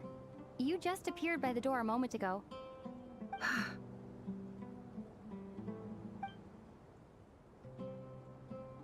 Boss, What's wrong? You look like you've seen a ghost. We've been tricked. We never left at all. Somehow I hallucinated that whole scene back inside the office. Hallucinated? But... How indeed. This place should heed my will alone. All thoughts and actions that occur in here are just a result of pawns moving across the chessboard in a carefully calculated manner. And nobody has access. So you control everything in here? More or less. But yes, it's a special technique of mine. Has anything like this ever happened before? Only once. It was the first time I used the chess set. Is there any similarity between what happened then and what's happening now? I suppose my thoughts are a little turbulent, which... Is there anything I can do to help? The first clause of your contract clearly states that I only need your help with things that I'm too lazy to do myself. Meaning, you're not feeling lazy right now? Meaning, this is not something Yehoda can help with. The chess set is a personal treasure that I alone understand. I must be the one to find our way out of here. Boss, it's fine. Really. Oh, listen to you. Whatever would I do without you, Yehoda? What? Yes, really. Where would I ever find another employee as obedient and servile as you? God forbid anything ever happens to you. Oh, well, anyway, I was thinking of fetching some water. There's gotta be a source where I suggest everyone finds someplace comfortable to take a rest. We gotta conserve our energy. Even though all this chess malarkey doesn't exist in a physical sense, mentally speaking, it's all real. And so is our tiredness and fatigue. You don't want to dismiss mental fatigue. Just because it isn't physical doesn't mean it's any less serious. But anyway, I got your backs, so don't worry about a thing. Don't I have the best employees? Jealous much? If we can find a suitable time, I'd love to borrow Yehoda for a day to help out at the Frost Moon Scions. Would you be amenable to that, Boss Nefer? Oh, Lauma.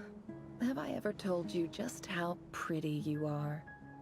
Beauty runs from the tips of your antlers to the depths of your imagination. Time to rally, everyone. Follow me.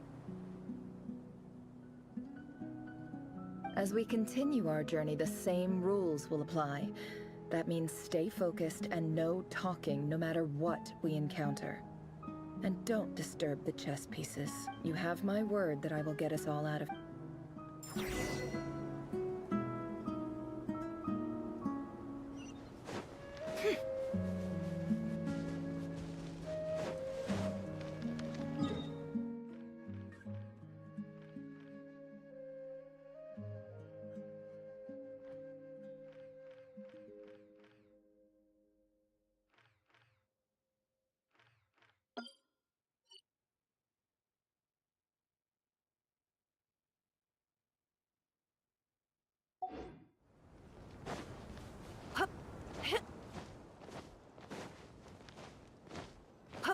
This place looks familiar. That's not a good sign. There's someone up ahead. I wasn't expecting visitors at this hour. Oh. There you are. Sinue's been looking for you all day. I think he has some news. Oh, yeah? What were you doing just now, Uncle Retinue? Hiding away some more loose change? What do you mean, loose change? Oh, come on, I'm too old for this. Just pretend you...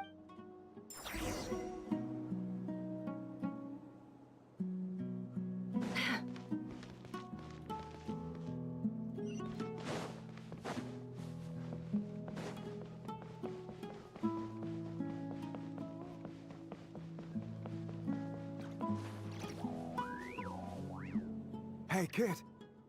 Mind telling me what Sinuhe's been up to recently? I'm trying to get in his good books and I need a way in. Get in his good books? Why? What do you want with my dad, Uncle Peppy? I've written a new song. I was hoping to showcase it at the next festival, but I'll need his approval. A new song, huh? I'd love to stay and listen, but unfortunately, Uncle Retinue says my dad's looking for me. Well, there's plenty of time and I'm not going anywhere. See that pile of stones? I'll be sitting there warming up my vocal cords. Come find me when you're done. Pile of stones. Got it.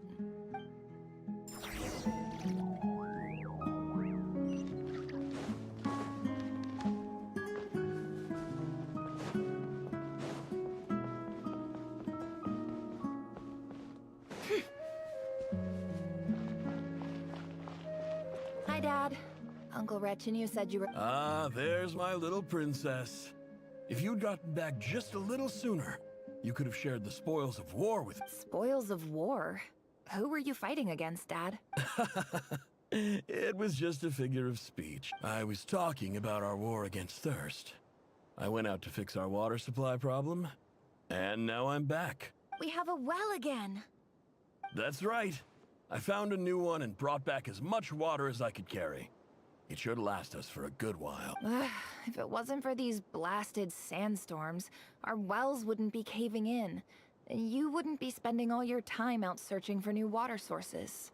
As the chief of our tribe, I'm supposed to be leading us out of hardship and poverty, onto better things. You know how prosperous our ancestors were. I've told you all the stories. And look at us now. Squeezed into these hovels. No one would choose this, if it wasn't for the endless wars over the years. But things are looking up. I started working with some folks from the academia a few months back. They gave me some contacts in return for my assistance in the desert. So you're the academia's helper now? Special ambassador, they call it. Think of it as a partnership. It's nothing bad, okay? We've been isolated here in the desert for too long. Seeking opportunities elsewhere is the best thing for us, and the fastest way to progress. So, do you get anything good out of being a special ambassador? Of course. My luck's improving all the time. One day, I swear I'm gonna lead us out of this place. We'll find somewhere new. Somewhere better.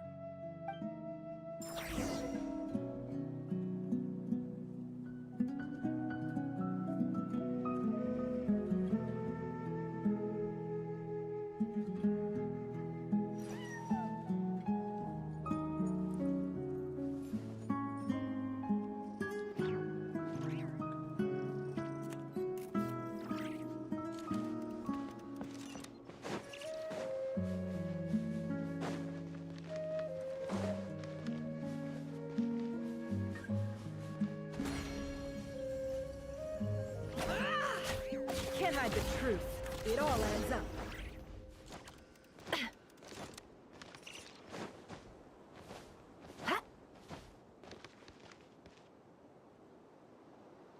That's our well, and you know it. You stole from us. Well, you've gone from chief to thief, and now you have to face the consequences. Did you really think you could take our water without permission and get away with it? You're either brave, stupid, or both. And that special ambassador act? Yeah, nice try! We spoke— You're a liar and a cheat!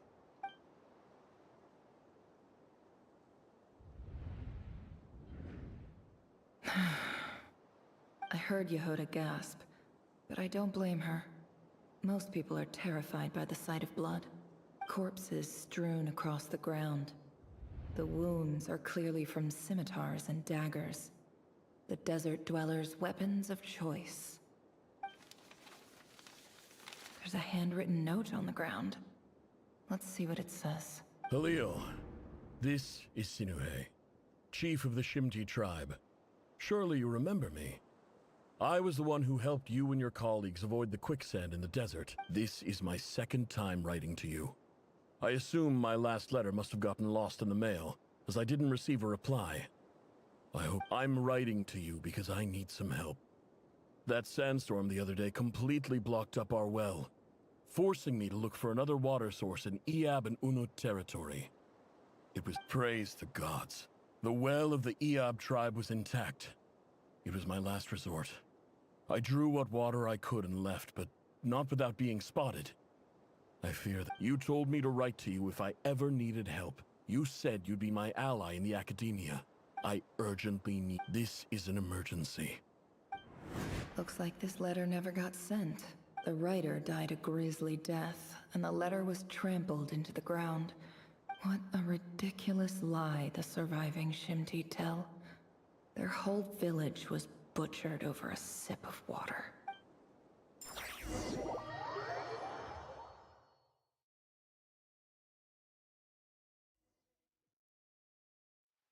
Ah, officer. Welcome. Welcome to our humble village. I thought you would at least have the courtesy to provide some respectable This is the finest wine Aru village has to offer. I promise.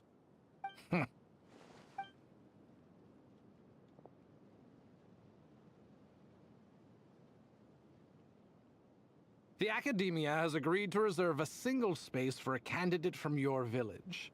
But I remain skeptical of this entire endeavor. I highly doubt anyone in this desert possesses serious academic potential. Please, have faith. If not in us, then in our god. The child we found shows great promise. I beg you, take her away. I don't recognize her. She showed up here a few days ago, and we took her in. She's... So, where... Nowhere special. Just a sand dune. What about the rest of your family? How many... Just the one. Correct. So, no brothers, no sisters? Any who have slept on a bed of sand, I call my brothers and my sisters. All right. Get over here. Sign your name on the...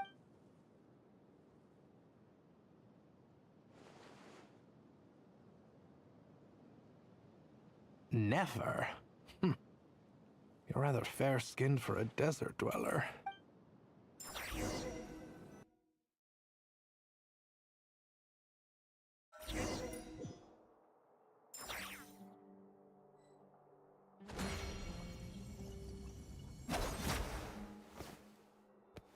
Can't hide the truth.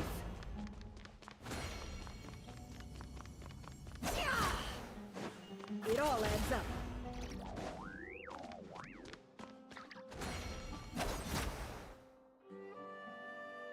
Nefer, this term's assignments have been issued already. Please read through the materials thoroughly, conduct your own additional research, and then write an essay on the topic. Yes, Professor, I'm aware. I just had a couple more questions I wanted to get your perspective on. Oh? Please, ask away. Well, I saw the other students' problem sheets, and I couldn't help but notice that my assignment is much easier than theirs. Do you really think I'm a weak student? A weak student? Goodness, no. Quite the opposite. You have a sharp mind. Almost too sharp.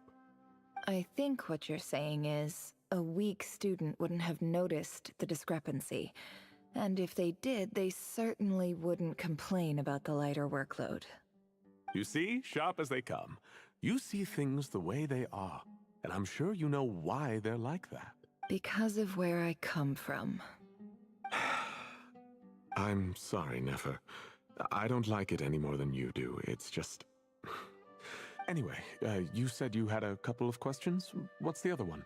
I wanted to check if someone sent me... Ah, your family wrote to you. As long as they put your name on the envelope, someone should hand it right to you. Not exactly. It's not even a recent letter. I was just curious where the mail would end up if no one collects it. The House of Dana, I expect. I know there's a box for unclaimed mail somewhere in there, probably sitting on a shelf.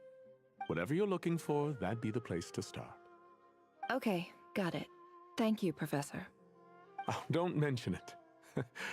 Honestly, I feel like I failed you. I'm supposed to be your teacher, but Hey, don't say that. You're a great teacher, and you do your best for all your students. But the rules are the rules. You're not allowed to teach students like me. It's not just the academia either. The whole world bends over backwards for the successful, and leaves the losers to suffer and die. Oh, my dear child. Don't tell me you've given up on life already. I haven't. I just think that if you want to make it in this world, you have to find a way to become successful.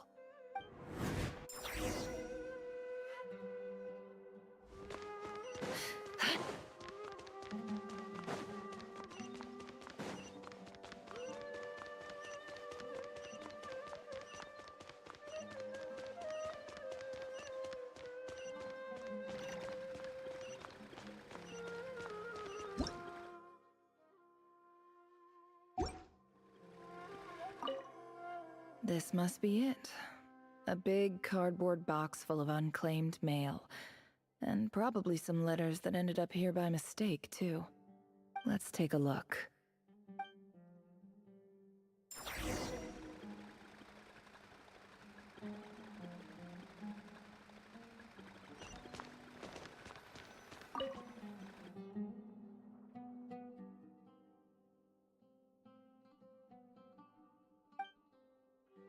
A dilapidation survey from Port Ormos.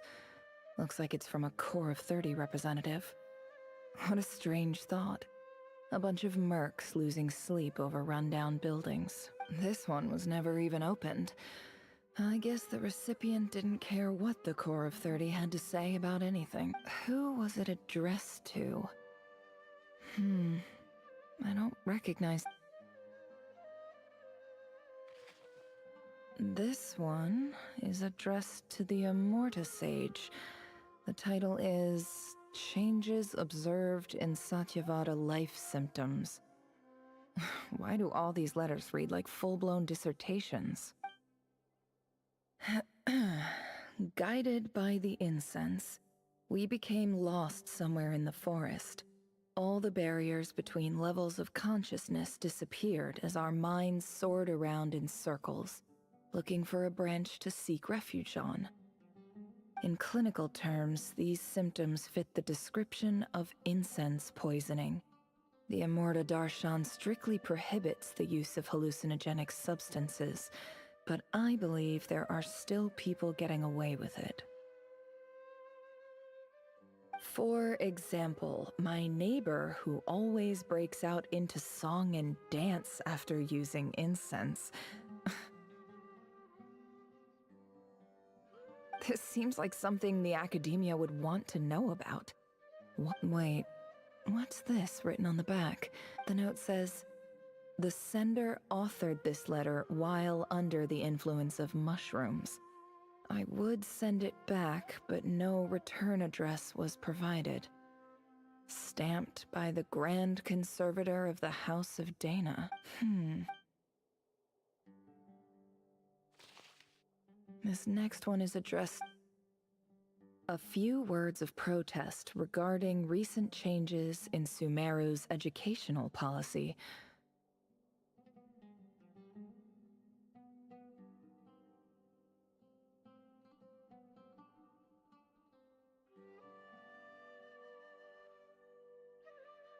In recent years, the academia has taken on a small number of students from the desert region, as per the policy to this effect.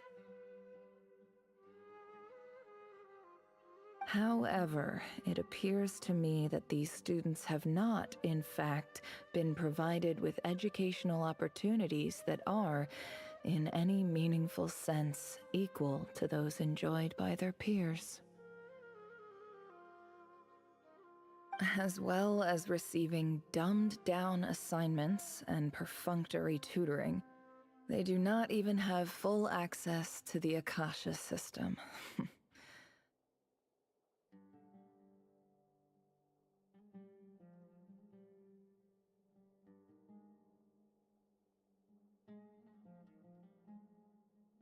Education is the fundamental purpose of this institution, which should go without saying in a nation whose founding virtues are knowledge and wisdom. I ask you, is the lip service we pay to the policy of education for desert students truly the standard of pedagogy to which the academia aspires? As Grand Sage, policy decisions are your prerogative, but do not forget your roots. You and I were once students too, as was everyone else in this. I do hope you will give some serious attention to this matter. I encourage you to discuss issues like this with myself and others. And great letter. Shame it didn't get to where it needed to go. And the sender is... I didn't realize anyone else even knew how bad students like me have it in this place. So this is where... whatever. I'm not exactly holding out hope that a letter sent from the desert would even make it here. I can't believe how much discarded mail there is. I don't believe for 1 second that any human being has sat down and read through all the documents in this place. Who has that much free time on their hands? Wait.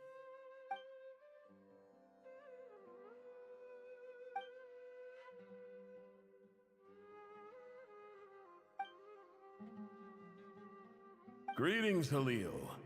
My name is Sinuhe, chief of the Shimti tribe. I was the one who came to you and your colleague's aid when you ran into trouble in the Great Red Sand. I don't know how well you remember it now, but I brought you to safety and gave you some water and other supplies. You seemed very pleased and told me your name. In my tribe, learning a person's true name is serious business, and I therefore see you all as friends. You were kind enough to leave your contact details so we could stay in touch. The Shimti tribe lives a harsh, nomadic existence in the desert. You were sympathetic towards my plight. This brings me to my reason for writing.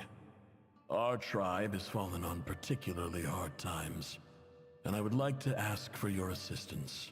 There was a terrible sandstorm a few days ago, which blocked up the well in our land. To ensure my people's survival, I had no choice but to venture. The Eob and Unut are descended from the Thamudians, while we trace our ancestry to Tulatala. We worship the Lord of Flowers and have had relatively good relations with our fellow tribes up until now. I found a well belonging to the Eob tribe. They declined to help us, but I really had no other option. So I took some water to keep me and my tribe. When we met, you assured me that you would be my ally in the academia. I would like to take you up on that offer, because I really need your help. I wonder if you could send an academia representative to meet with me. That aside, the last time you were here, you mentioned that the academia had started accepting students from the desert, and I told you a little about my daughter. We have next to no resources here in the desert, and my power and influence are limited. Would you consider enrolling my daughter at the academia? She is a smart girl. I know she won't disappoint you. From the outset, the academia never took you seriously. Those things they promised were just empty words, and you were so emphatic that your luck had finally changed for the better. You swore you'd lead us to a better place one day. You spoke with such conviction, like you were the most powerful chief in the whole desert. You liar. You lied about everything. And who fell for it? Just me, by the looks of it. Despite your best efforts. Which makes you a pathetic liar. You weren't even any good at it.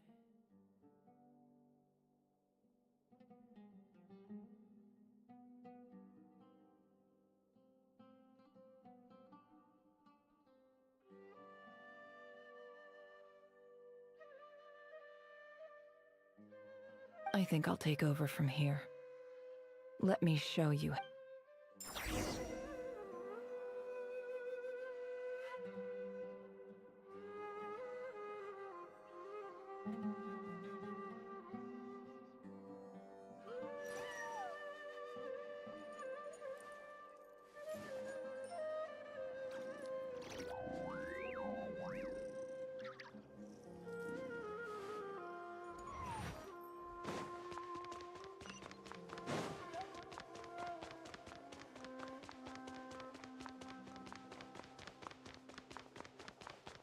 No more lies. It all adds up.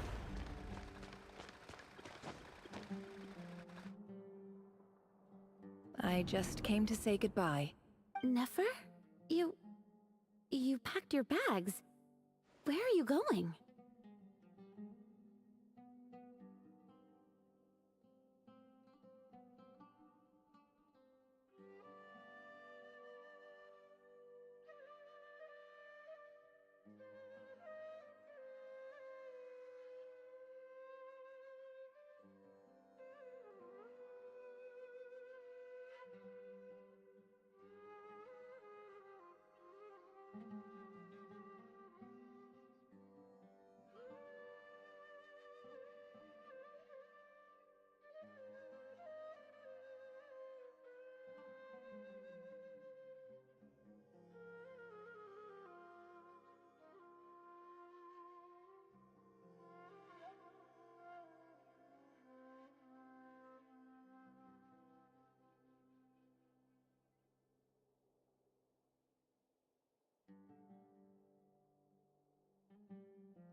I'm quitting. Huh? But this was a hard-won opportunity for you. You know that better than I do. It was. But it doesn't matter. Oh, and I didn't want to overfill my bags, so I left some incense on your desk. What's wrong? I thought you liked incense. Although, I did read somewhere in the House of Dana that it has Isn't this the stuff you brought from your hometown?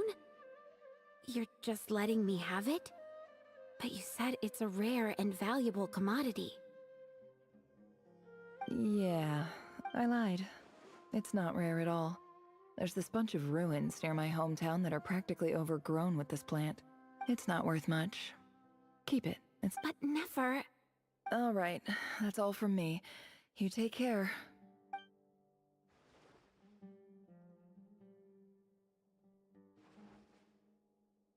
Don't forget me, okay? I mean, we're more than just classmates, right? We're friends. Yeah, I'll remember you. I lied again. That incense is worth a fortune, and it's a rare find even in those ruins. And as for remembering her, I have far too much to do when I get back. No, I'll be lucky if I even make it through this alive. But either way, I expect I'll forget you pretty quickly.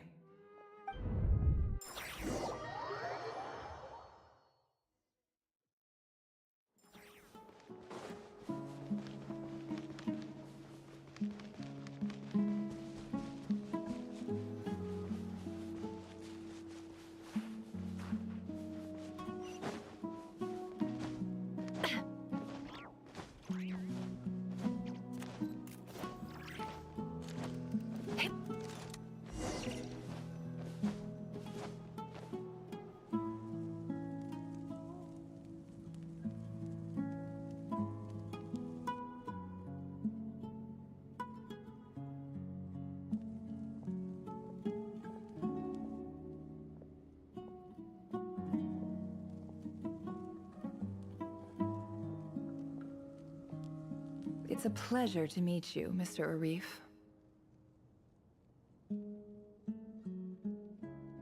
So, what does the Academia want?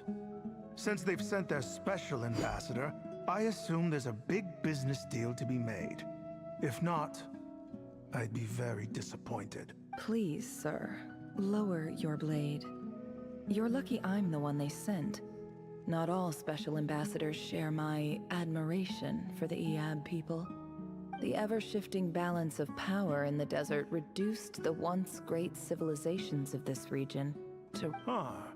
So, you do know who you're dealing with? This well is the perfect symbol of your strength, is it not? It used to belong to the Unut, but it looks like you have control over it now. You're not wrong. But I'm sure you didn't come all this way just to flatter us. Of course not. I came to bring you some very good news. Some information that recently came to light, which might just be your ticket to freedom. Records uncovered by the Vahumana Darshan show that a certain well currently under Eab control is built on top of some ancient ruins. These ruins are of great archaeological interest to the Academia. I checked the map carefully on my way over here, and I'm confident that this is the well in question. The Academia is offering 50 million mora in return for... 50 million? No, wait. If these ruins are as important as you say, 50 million's a little low. Don't get greedy, Eab. We know far more than you think. We know that you seized this well by force. Wasn't that the first step in your rise to power? So what if it was?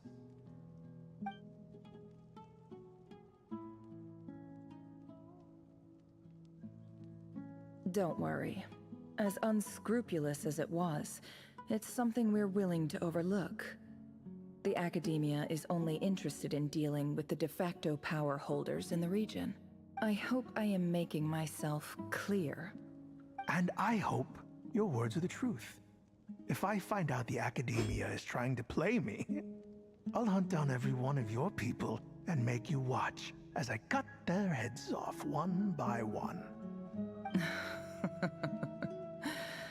I assure you, Chief, that would not be in your long-term interests. You don't want to make an enemy of the Academia. You see how I'm dressed, don't you? I appreciate that you've never been to the rainforest, but surely even you recognize an ambassador's attire when you see it. And what does a barbarian like you have to lose anyway? You really think the Sumeru Academia would bother to come all this way just to lie to you? We have more important things to worry about. All right, I take your point. The Academia is the highest authority in the land. I'm sure you're trustworthy people. In that case, we have a deal. We will sell you the excavation rights. I'd like to thank you, Ambassador. This is good news indeed. Excellent news. In fact, it calls for a celebration. Would you do us the honor of staying a while and enjoying some Eab hospitality? Gladly. I am partial to wine myself, and I trust you are as well. So let's indulge in a few drinks together, in celebration of this momentous occasion.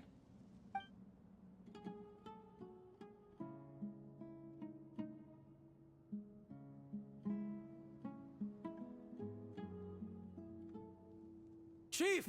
Chief, it's an emergency! It's the Unut. They've taken the well. What? Well, don't just stand there. Take it back. Yes, Chief. I have every confidence in the Eab's military superiority, and yet... Well, what is it? The Unut's response was alarmingly fast. The day after we reach a deal, they seize the well. This can't be a coincidence. Perhaps there is a traitor in your midst. I don't think so. I am obliged to remind you, Chief, that the Academia will only deal with the de facto power holders. If you cannot regain control over the well, I'm afraid you won't see a single mora of that 50 million. No! Please, Ambassador, just give me some time. I swear the Unut will not get away with this. That well is ours, and so is the Mora. Glad to hear it. I will wait here for an update. If there is a traitor, I will find them. In the meantime, make yourself at home. I'll report back as soon as I have an update. Much obliged. Wow. All it took was a few words and I've got him wrapped around my finger. What an amazing feeling. So, in summary, Ambassador, the Academia would rather negotiate with our tribe instead of the Eab, yes? The Eab are ruthless murderers who don't listen to reason. And now they have the gall to interfere in our research project. So let me ask you, Chief. If you were the Academia, what would you do? Kill them all. Precisely. The Academia does not tolerate those who stand in our way. The Eab have held back our academic pursuits for too long, and our patience is wearing thin. At the same time, there is simply no way that the Academia can be seen to be intervening in desert affairs. We have our own rules out here. If the rainforest dwellers raised arms against a desert tribe, it'd start a bloody war. Right. We natural allies. Weren't the Eab your allies once? You were quick to send them after us to protect your interests back when we stole that water. And now look at you. You're at each other's throats. Let me be clear.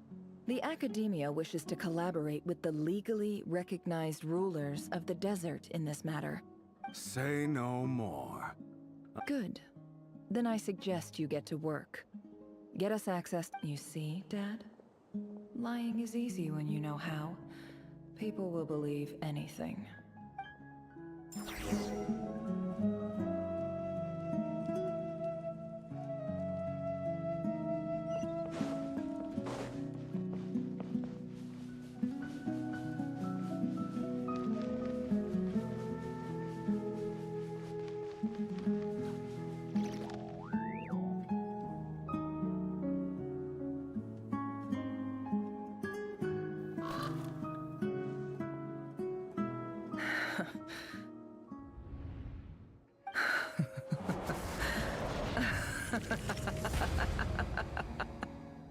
Look at yourselves. You may be vile, savage monsters, but your butchered bodies bleed like any others. The monsters who destroyed my home, they're just ordinary maybe I've even... Oh, Sinuhe, my gullible fool of a father. Perhaps if you'd been as ruthless as I was today, our tribespeople would still be alive. In this dog-eat-dog world, a chief needs to be tough to survive. But you couldn't do what had to be done. So Nefer, it's okay. All of this is in the past now. I believe I remember you. Yeah. Yehoda, is there anything you can do to ease the tension? Alright, time for a shot. So, anyway, that's enough of that. Feels like we've been walking forever. I'm getting pretty tired. Yes, if we can find somewhere to sit down. It's not far now. There should be a temple just up ahead. Yes. Really? A temple? That's where this story ends? I guess that's how things go in the desert. Desert dwellers can never escape their destiny. Or so everyone's... You mentioned a temple. What's waiting for us there? My biggest trades... Ah. Then I'm guessing it's where you got your power from. The power to peer into other people's minds. I didn't know you were clued up on any other religions. I'm no expert in the history of Sumeru, but since... Sounds impressive. Oh, I know who you mean. General Mahamatra Sino. The spirit of Hermanubis dwells within him. That's Boss Neff for ya. She knows Sino's hardly a figure of obscurity, but I know about Sethos too. What about him? Is he a big deal or something? Well, he's not a small deal, let's put it that. Please, this is the bare-bone basics. Save the flattery. Thanks for your patience, everyone. I'm sure it's been a lot to take in.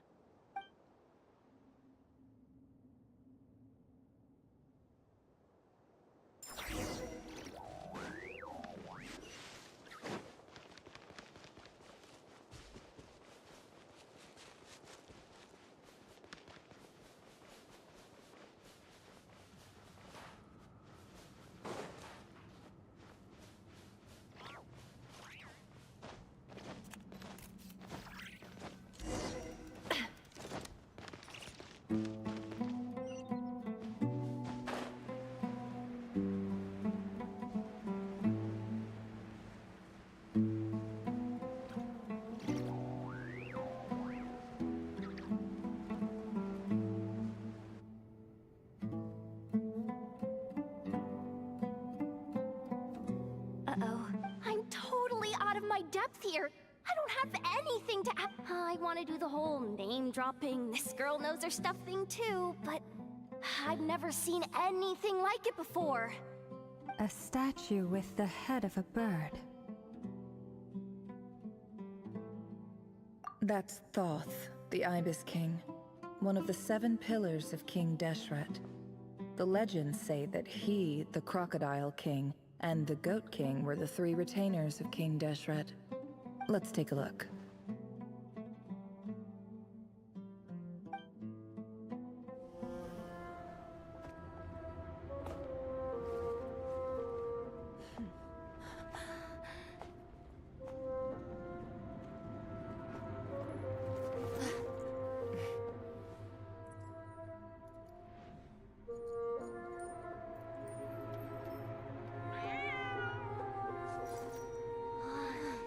It's just Ashru. So, all is well?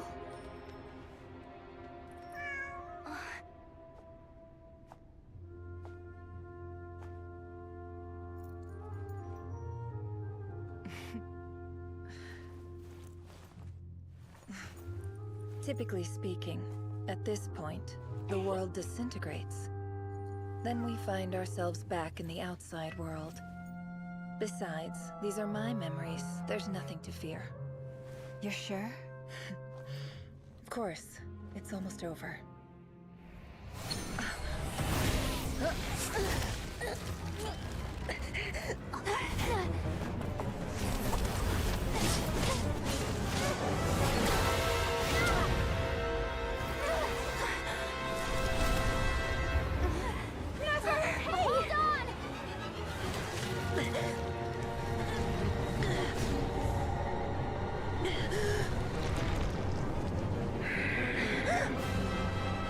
Knowing too much is always a death sentence.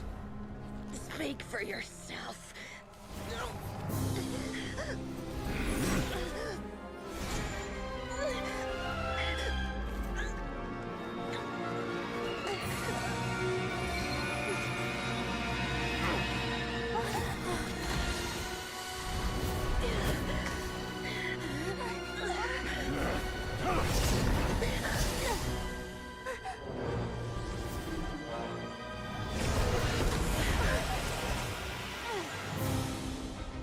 How repulsive.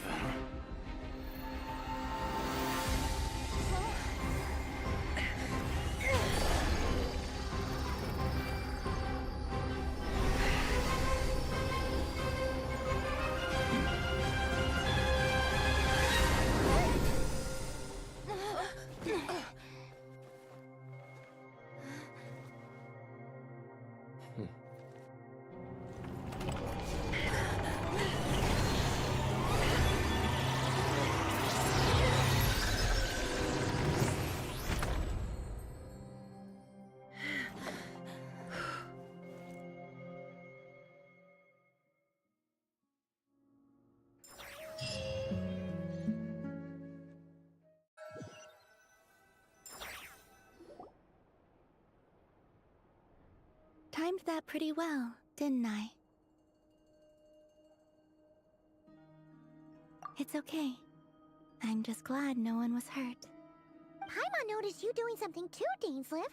Were you helping get them out? Of course. When I asked Nefer to conduct this investigation, I was not naive to the dangers involved. I had a duty to ensure your safety. Good to know your sense of justice is still intact after all these years. I take that to mean that you saw the truth. That comes as a great relief. I certainly did. And thanks to your help, I also managed to trap Rerir inside the chess set. Whoa, really? How'd you manage that? Well, to be honest, I sensed that something was wrong long before we made it to the temple. By using this fragment to probe into Rerir's past, well, the monster formerly known as Rerir, it seems I alerted him. I was tracking him, then he caught on and started tracking me too. Can't say I'm surprised. But how did he track you through your thoughts alone? That shouldn't be possible. Rerir was a secret agent who reported directly to the Vinster King. He is an expert at finding a trail and hunting down his pursuers. No wonder. He infiltrated the chess set, read my thoughts, and built a new virtual chess set inside of it. That's why we weren't able to leave at first. Speaking of your chess set, it's quite a remarkable item. Would I be right in thinking you have some connection to King Deshret? You overestimate me. I only have a connection with one of his underlings, the Ibis King. You all saw how this came to be. A long time ago, the Eab massacred my tribe, the Shimti, in our home village. A few years later, I enrolled in the academia, where some new information came to light. The Unut and the Eab fought a bitter battle over the rights to a well, all for the sake of a non-existent 50 million Mora. The Eab ultimately won that confrontation, but their victory came at the cost of almost every warrior in the tribe. The final blow to the Eab came at the victory feast, when an Unut assassin beheaded their chief right before my eyes. The remaining Eab fled and have been scattered to the winds ever since. Having gotten my revenge, I returned to my hometown, where to my surprise, the nearby temple was still standing. There it was, seemingly immune to the relentless hostility of the desert, while my tribal home lay in ruins. As I stood there gazing at the temple, I noticed a cat just outside. This cat, as it turned out, was home to the spirit of the Ibis King. He led me to a gate deep inside the temple, and there he made a deal with me. This chess set is my gift from the Ibis King. The chessboard within is made to the same specifications as the one in the mausoleum of King Deshret, and represents his power of piercing analysis. With this chessboard in its container, I gained a certain ability to perceive hidden secrets. Now, you could conclude that the Ibis King simply wanted to give the people of this world the power to seek the truth, but I don't believe that's the full story. Every god plays favorites. Their hearts are as fickle as any human's, full of secrets, perversions, egotistical tendencies. But precious few gods are willing to admit this. It is the same with all powerful forces, including fate itself. Their gaze falls preferentially upon a select few. As you rightly point out, this is an act of favoritism. If you're alluding to the Abyss, then yes, I agree. Gather the others. It's time to share everything I've learned.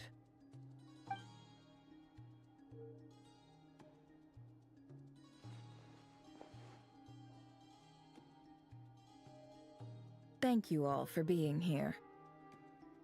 As promised, I did some further investigating into the Raker of Solnari's background. I am pleased to report that the investigation has been most fruitful indeed. The Raker of Solnari, real name Rerir, was once a Conrian subject who served the Vinster King, I will now share the important details of his story. Please save any questions or comments for the end.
So that's why he's so obsessed with the moon.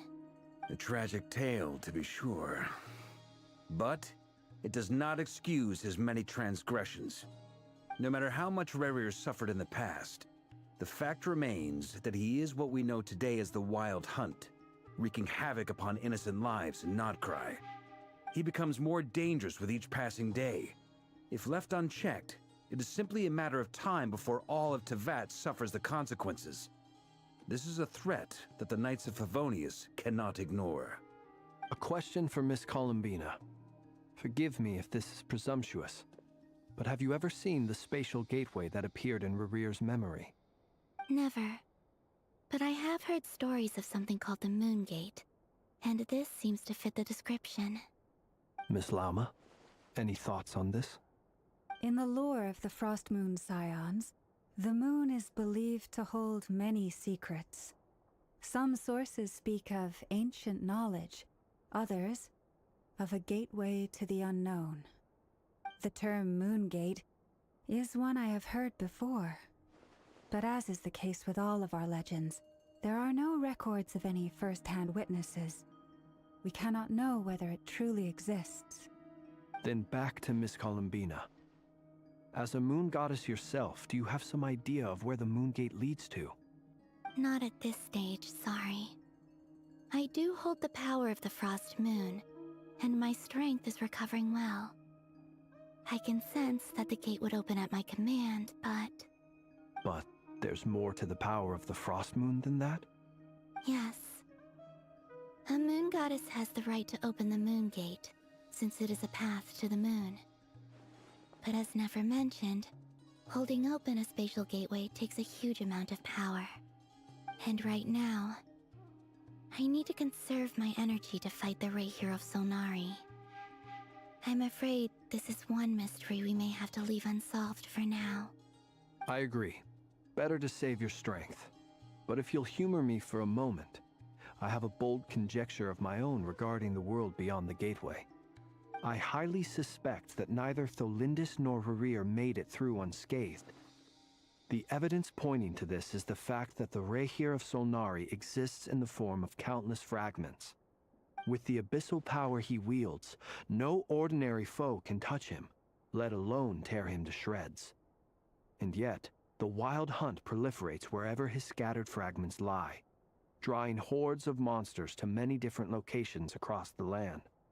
So your theory is that Rerir was physically torn to shreds by some powerful force? Hence, why the Wild Hunt is a distributed phenomenon, rather than a unified one? Makes sense to me.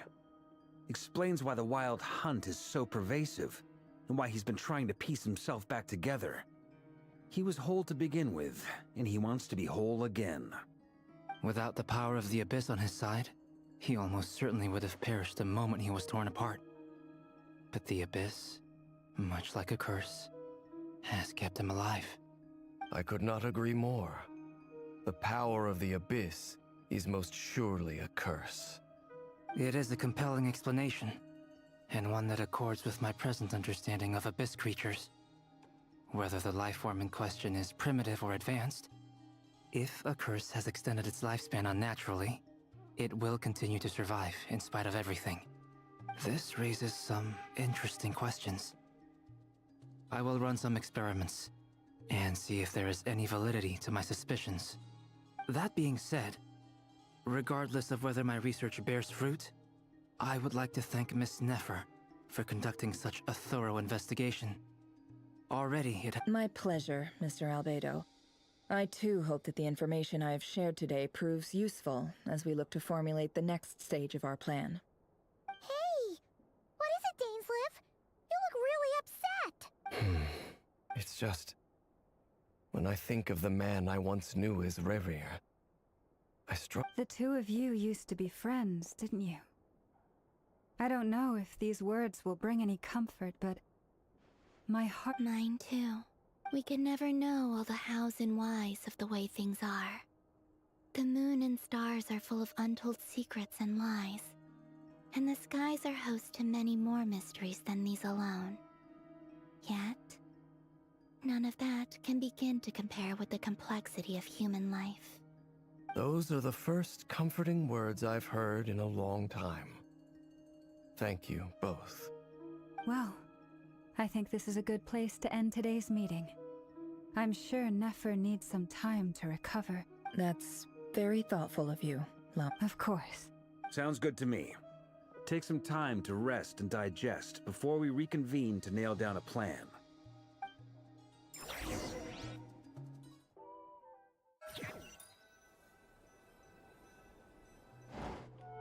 Hey, is this a bad time? Hope I... Nice room. Why not? It's just a hotel room. If it's all the same, I'll just stay out here. I might not look the part, but I'm technically a knight. Barging into people's private quarters isn't the kind of thing we do.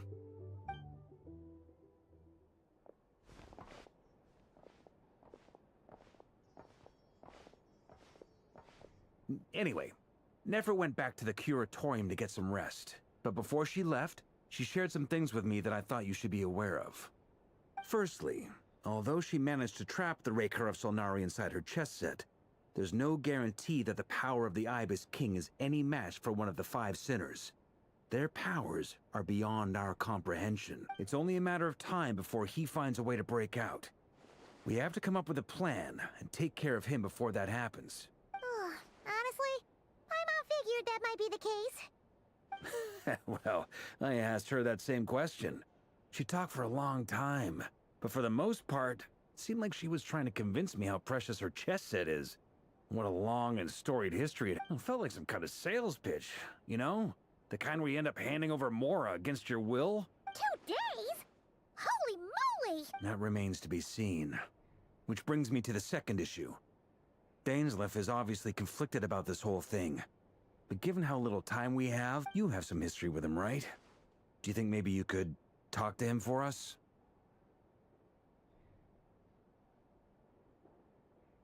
Great.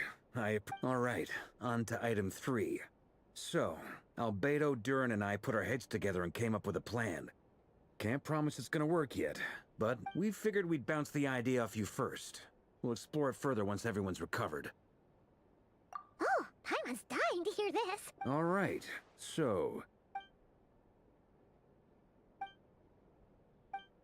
we felt a little uneasy about roping you into this. I mean, firstly, you're not locals, and secondly, none of us are your boss. You're well within your rights to refuse if you so choose. Roping us in? Why would you even say that? We know the stakes here. It's all of us against the Rayher of Solnari, or none of us stand a chance. I choose my words very intentionally, I'll have you know. I like to think there's an art to striking a down-to-earth tone even when the stakes are through the roof. Sir Varka, I have a few thoughts about this plan. I'm all ears. I think we can be more flexible with how the roles are allocated. In my view, the most sensible lineup would be like this.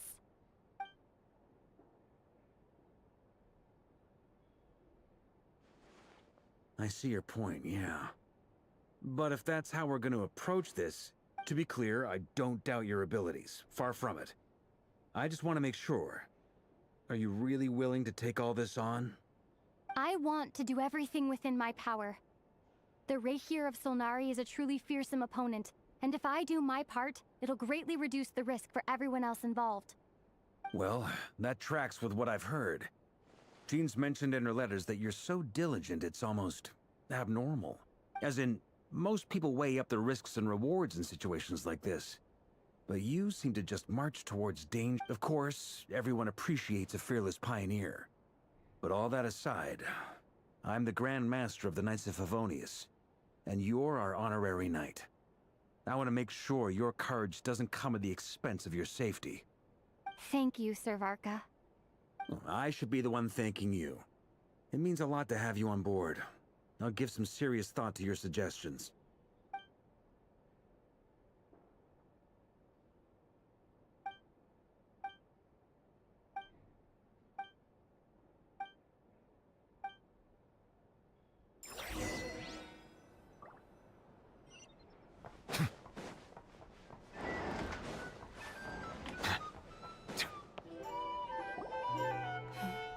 This is a thorough plan, but I do have one last question before we take action. How can— Great question. Albedo's been hard at work analyzing Rayher and the Wild Hunt's behavioral patterns. His conclusions are as follows. Firstly, from the earliest known confrontation until now, Rayher has never displayed any ability to manipulate the dimension of space. So it's unlikely he has any power in that domain. Secondly, he seems to have a particularly strong vendetta against our group. If we put him in a fight-or-flight situation, he'll choose to fight every time. Thirdly, finally, and most importantly, he is consumed by hatred, both for the moon and for his enemies. Turns out, we tick both of those boxes. We have a reincarnated moon in our ranks, and a spy who accessed his private memories without permission. He'll be baying for blood, not looking to escape. As someone who's had their fair share of interactions with the Wild Hunt, those all seem like valid observations to me. Understood. Then I will Well, everyone, that's the plan in full detail. Albedo and Durin are carrying out their part as we speak. Plan approved. Scheduling. Okay, any firepower you need, I got you covered. Let's light this baby up. The Frost Moon Scions are behind you as well. And the rest of you? No objections?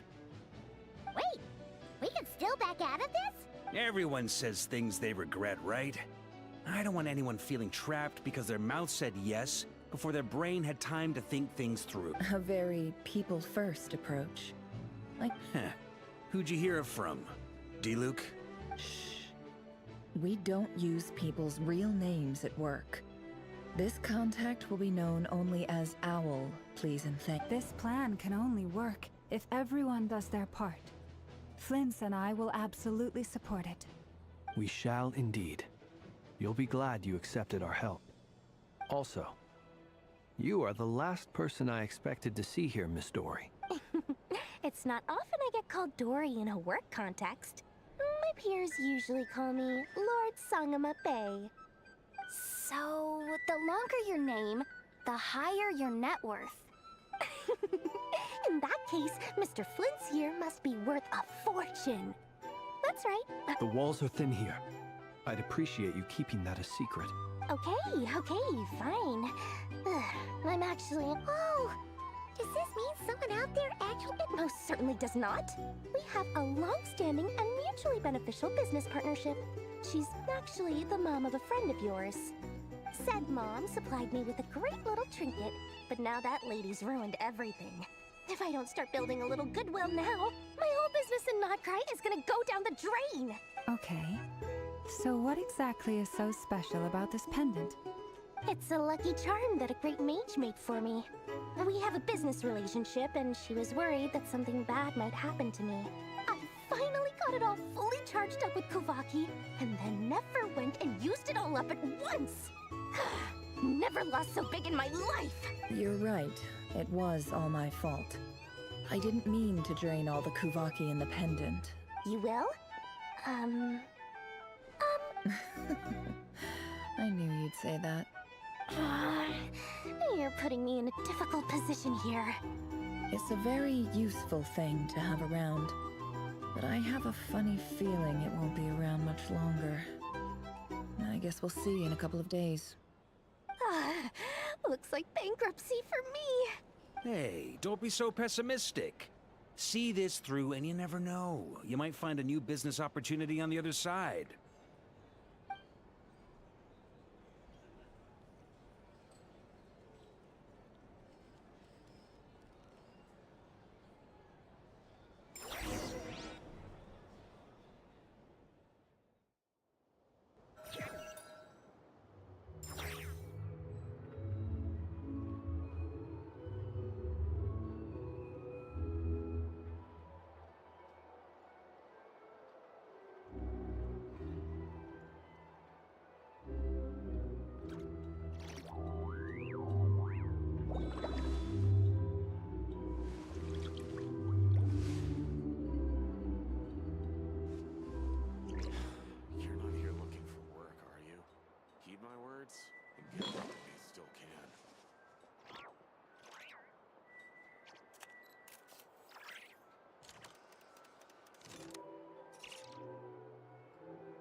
Water comes in many flavors to the discerning palate. Mondstadt's water is crisp and pure, while water from Liyue has an enduring aftertaste. In Inazuma, the water possesses a depth of flavor unlike any other. Sumeru's water, meanwhile, has a rich and complex flavor profile, but it must be savored patiently to fully appreciate it.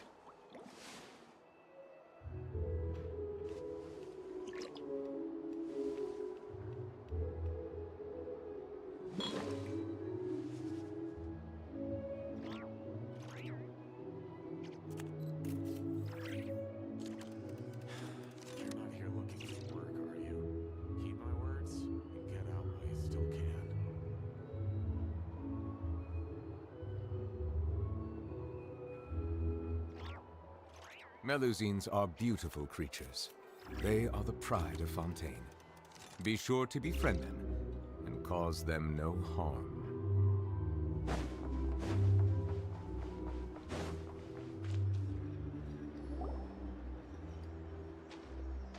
Dory! How are things going? Feeling ready? Oh, don't forget. Ta-da! See? It's right here. Ah, it's so pretty. Did you make it? Aha! No wonder. That's not the full story. Mage Alice once warned me that I passed this on to the Dendro Archon, and she... Anyway, point being, took him long enough. Marak delivered it to me a couple of days ago, along with a letter from Kabe. Could I ask why I'm so nosy? My fault for sending him the research permit to begin with. Surely Nahida must have told him you were involved in this project. He was probably just nervous because you're always so secretive about your business. Could be. Anyway, I just replied. but it sounds like he was... Or maybe either way. All... Huh? Paimon's just super... Well, there are always gonna be times when Alice has been and more than that. No one knows what the future will bring. Oh, that? Don't be thinking it was some sort... My priority is... Alright. I do say so, and... Oh, and could you...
Water comes in many flavors to the discerning palate.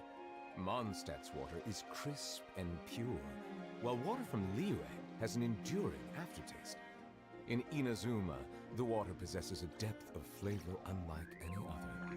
Sumeru's water, meanwhile, has a rich and complex flavor profile, but it must be savored patiently to fully appreciate it.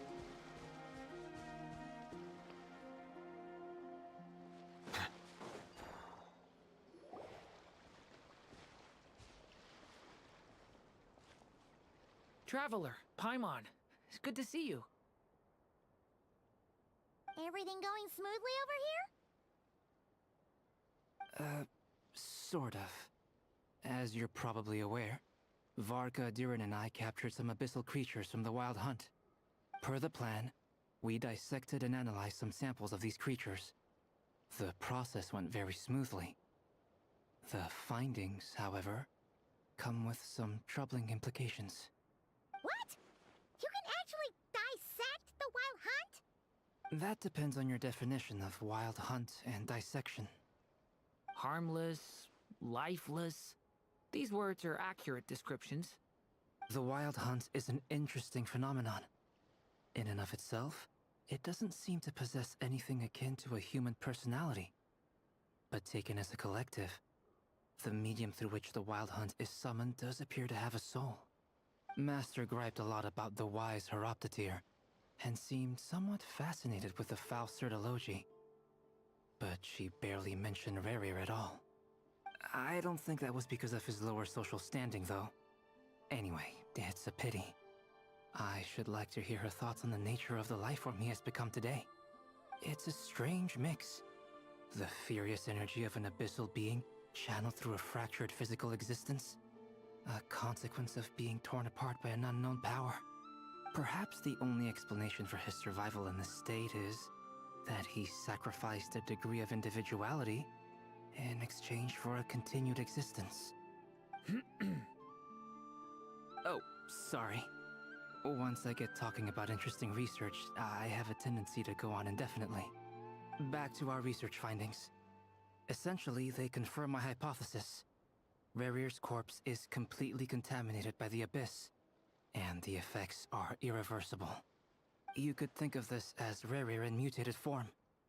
But in my view, even that would be inaccurate.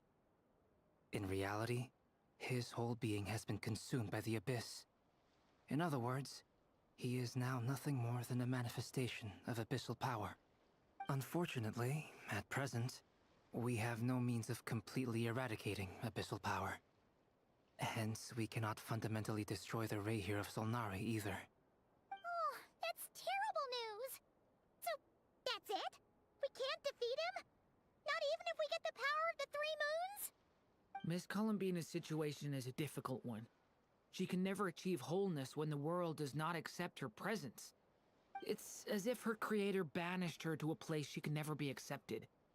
It means she spends most of her energy just on her own survival.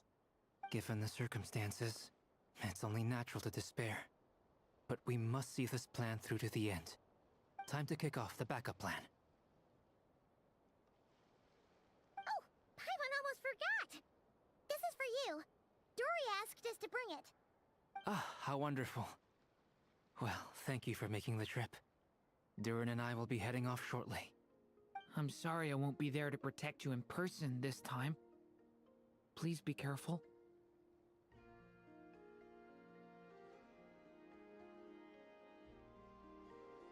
All right then. Stay safe.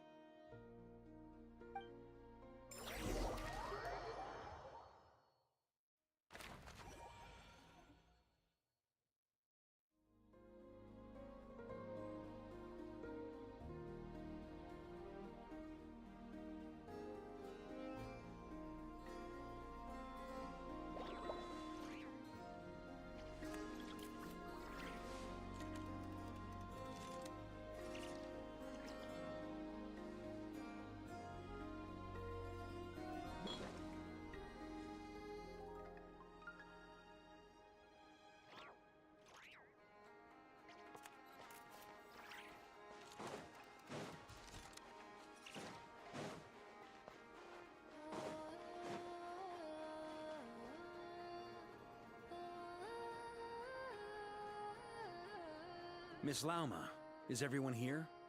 Yes. The fate of my flock is in your hands, Grandmaster Varka. Please keep them safe. My lady, what are you saying? Within the next 24 hours, we will face the biggest crisis the world has ever seen. This is not a burden that we deserve to bear. But I believe that we reap what we sow in this life. So I intend to act. I must do what I think is right for me. That means fighting for the future of Nodcry. This gentleman is the Grand Master of the Knights of Favonius, Varka, Knight of Boreas. In my absence, please follow his lead.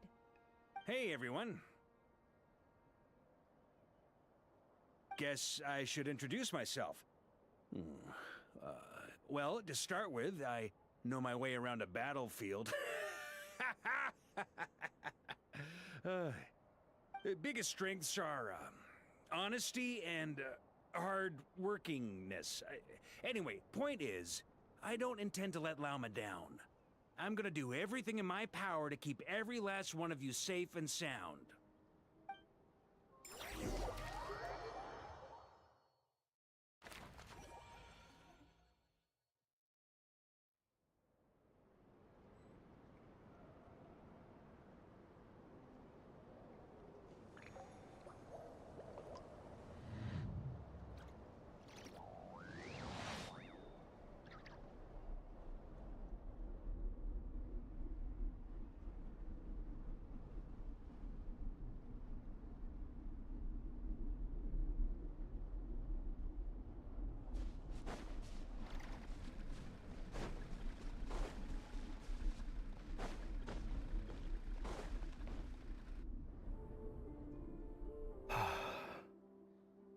Something on your mind? Miss Columbina, was it? I believe... That's right. Names are funny things. Have you always been called Dainsleff? Yes. I take it your own name has a more complicated history. I have a different relationship with names than other people. To be honest, I'm not even sure that Columbina is my name. At least, not in the same way that Dainsleff is yours.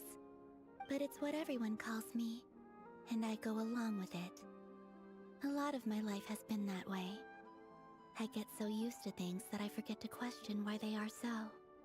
I never used to think much about where names come from, or what they mean to people. Maybe something's wrong with me. You're different from other people. I sensed it the first time we met. You're more perceptive than most. I'm sure your long life and rich range of experience explains that. Do you ever find yourself missing Conria, Mr. Dainsleif? Difficult to answer. I have dreamed of the past many, many times. Sometimes I'm fighting tooth and nail. Other times I'm lying on the ground, defeated. I don't recall any happy moments from that time. It has been too long. Is that because hatred survives longer than love and affection? That would not be for me to say. I make no excuses for the grudges I bear. But whatever the reason, I remember little that was beautiful or sentimental. Thank you for your help with the Rerir situation. Without your efforts, I never could have learned the hidden truth of his story. You're welcome. I know he's your friend. Friend? He betrayed me. And I never really understood what he was going through in life. Some friendship, that is. Okay. So, do you plan to fight him with us? You see, you're torn. Now you know what really happened. You see the things he's done in a new light. I need some time. Of course. I completely understand. Anyone else in your... Actually, I went through something similar myself recently. You mean the Harbingers who still support you, even though you've left the Fatui? Yes. I always thought they were only helping me because Harbingers are forced to work together. But then I abandoned them. A warrant was even put out for my arrest. And even now, they still support me. Which means I was wrong about them all along. Clearly, they view you as a friend. I feel a little guilty now.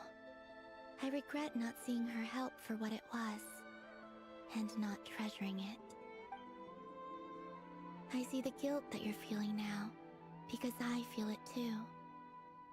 Hopefully, talking about it will do us both some good. Have you noticed that the Traveler and Paimon are over there? I think they've been listening. Huh. Shall we say hello? Sure. Hello. Ah! They caught us!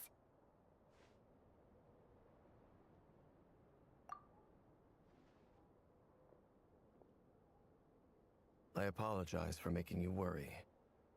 No doubt you wish to know where I stand on the plan to take down the Reher of Solnari.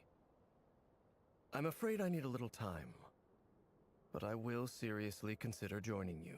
You will? Oh, thank you so much! They needn't be. This was something that I was going to have to face up to eventually. That doesn't matter to them.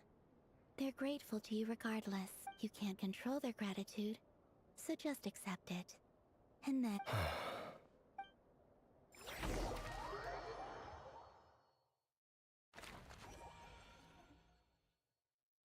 It's nearly showtime! Let's go rendezvous with the others. You know the place.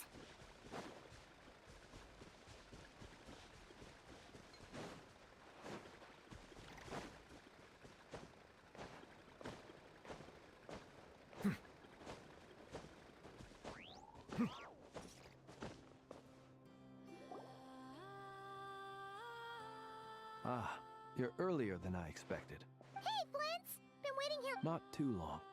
I came a little early so I'd have some time to think. Are you nervous about the battle? Quite the opposite. I'm reminiscing on my past battles. When I was awakened by the Ratniki, I had not touched a weapon in many years. I felt like the battlefield was not where I belonged. But after waging war against the Wild Hunt for so long, I came to realize something. A life of absolute... My restless flame indicates that somewhere inside of me, there is a deep yearning to root out the evil in this world. Oh, that doesn't sound like such a bad thing. Well, in the past, when I was a Fae whose primary concern was hibernation, but it certainly serves me well here in the present. and I am delighted to be able to join forces with you in this endeavor. Looks like I'm not the first to arrive. Ah, Miss Lauma. Did you sleep okay last night? I struggled to settle down at first, because of the nerves. But don't worry. I got enough sleep in the end. I'll be just fine.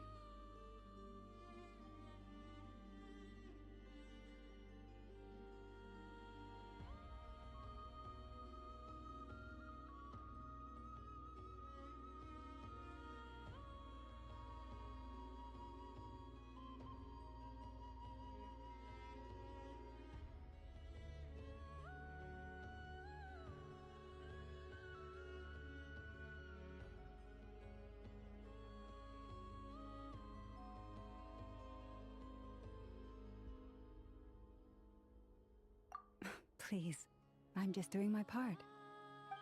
Never! Over here!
Aino asked me to relay a message.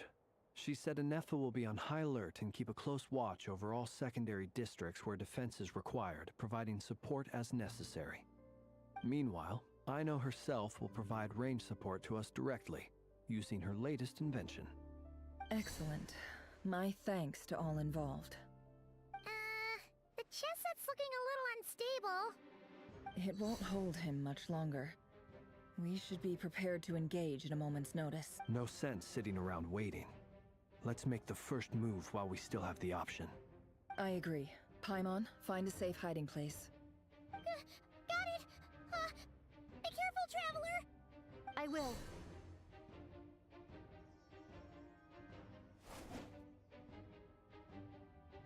Everyone, take your positions as soon as the battle starts. Every ounce of strength we have in our bones, let us bring to this fight. Ready? Let's go. I've seen all your futile ploys before. You have become the authors of your own demise. I wouldn't be so sure about that. You are merely a moment of sport before I tear down the moon.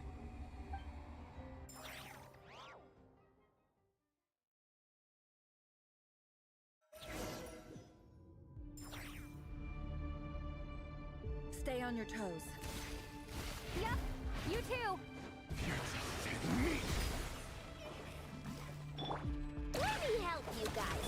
Eat this!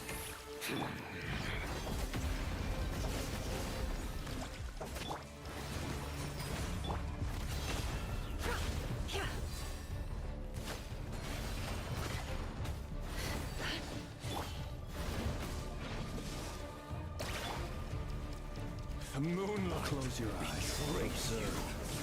Hunt him down. Can't hide the truth. No more lies. It's all futile. Seek within. By the frost moon of old, leave this place. Go! The moonlight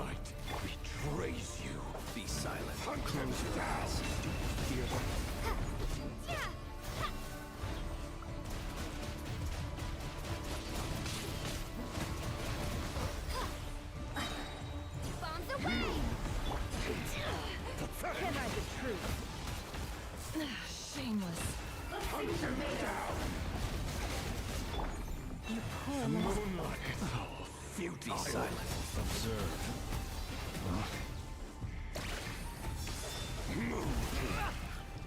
Hunt him down. Night falls. With one heart, we pray. Receive my blessing. The moonlight betrays you. The deception ends here. Can't hide the truth. Move.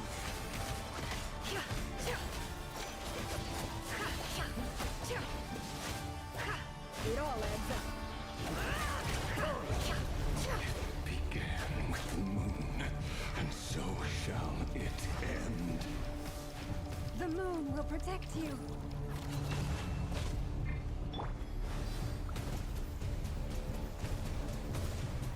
Water jet!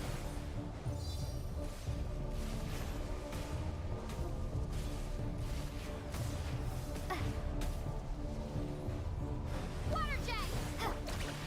Be silent. Can't hide the truth. No more lies. Absurd.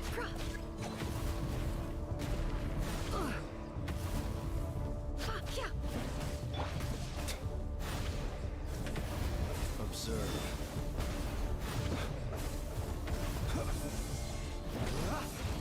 Are you quite finished?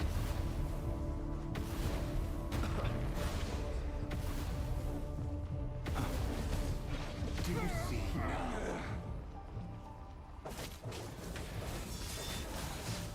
It all adds up. Fire. When will it be as you foretold?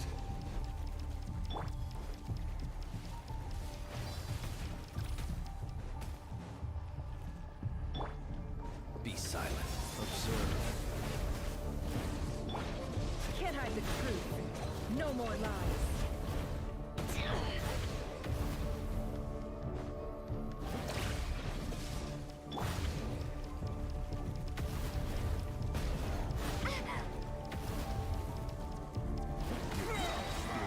Welcome here.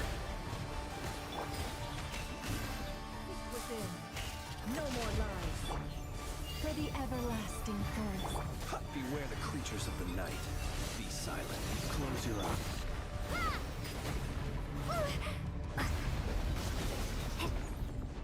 Hunt him down! The moonlight Forest, protect us. betrays you.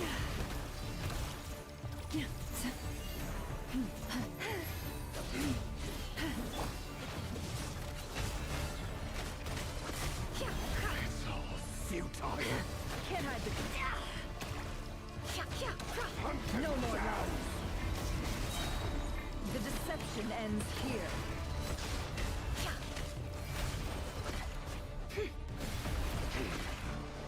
Hunt him down! Can't hide the truth. Absurd. By the frost moon of old. You Hunt him down! It all adds up. How unfortunate. Stay your hand. Be silent. Close your eyes. Not. Hunt him Seek within.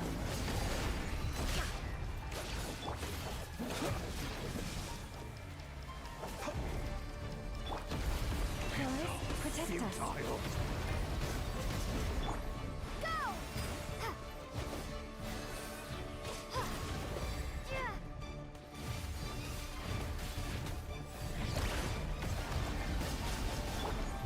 Observe. Be silent. Keep your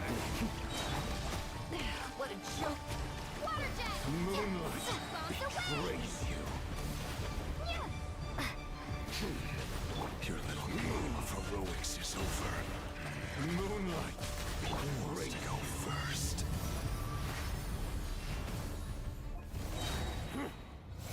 Now, get out of my sight!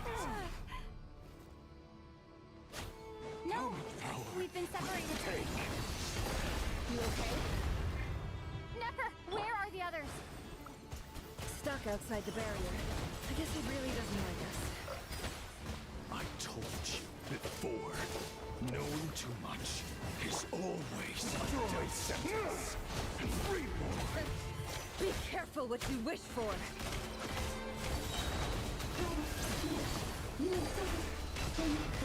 Lala! Can you hear me? Silence. Voices are gone. But at least I know they're still there. I need to focus. Stick to the plan. Remember my most important task. Stalling him. I've got this.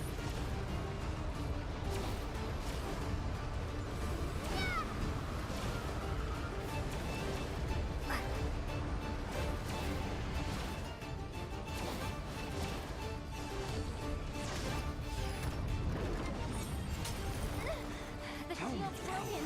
I can't get it. Don't push your luck.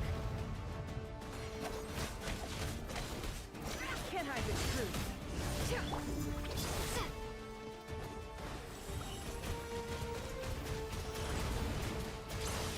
Go! Yeah! It all falls into place. It all adds up.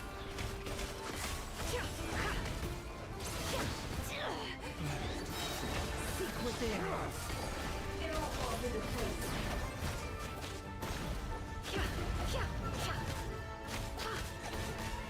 Can't hide the truth.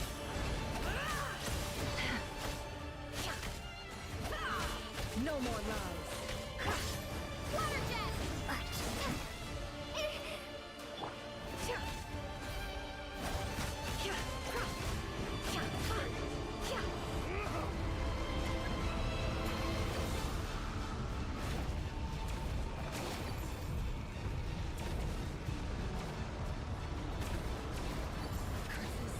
There's no other way.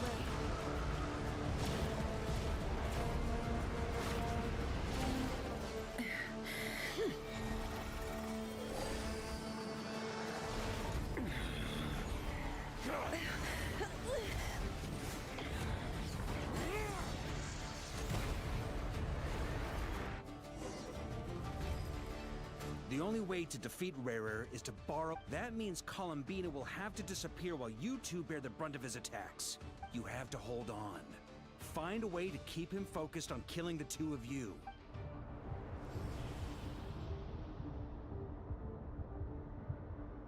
Never! Your eyes are bleeding. Soon you will be powerless to, and then I will. But that dust will plague your memories. Come on.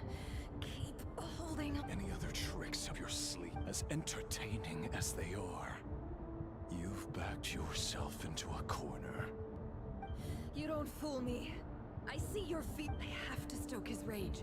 Make him unleash every... You fear what you could never defeat. You cannot win the fight.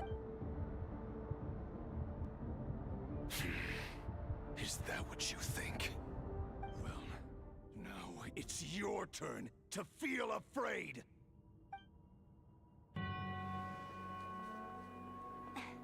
You fear the sound of your own name?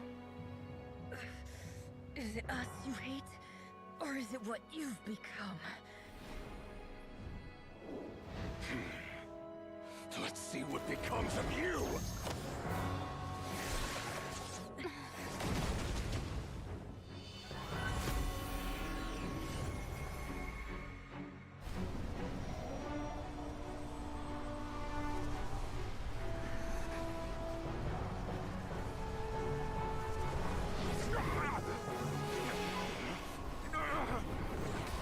What's happening?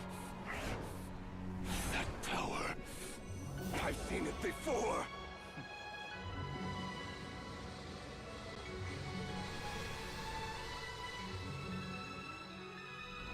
His power is on another level. We'll need to use an alchemical array to convert his power into a usable form. Then quickly channel it into Columbina, rendering her powerful enough to compete with him. I'll join you. I can help. If I release enough abyssal energy into a confined space, it'll create a potential difference, allowing us to extract a huge amount of elemental energy. Next, I'll synchronize with everyone's minds using pyro, then give you temporary access to their abilities and fields of view. But it won't last long. Can you see? Well enough.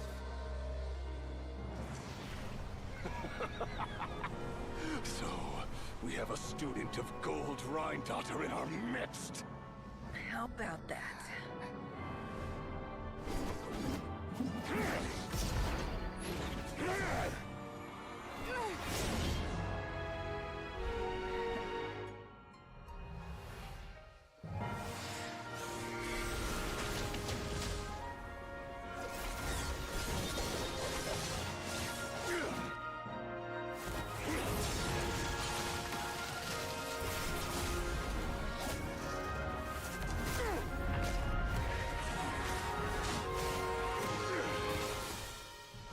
You use my own power against me? Just like how you stole Kuvaki. Look familiar?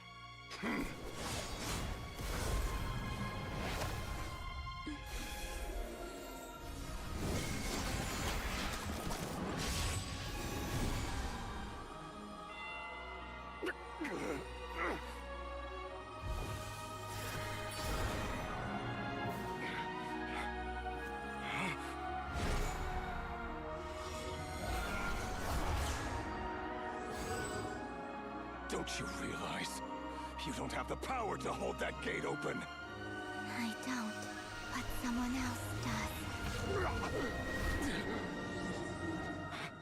does. Goodbye, Rerir.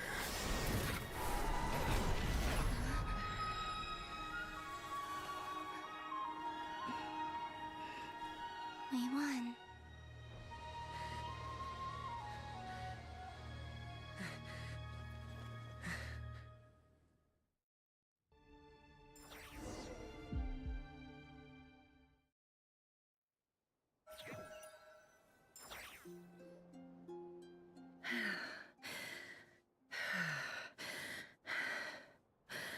Nefer, how are your eyes? They're fine. Apart from the... It's not too late. Let me handle it.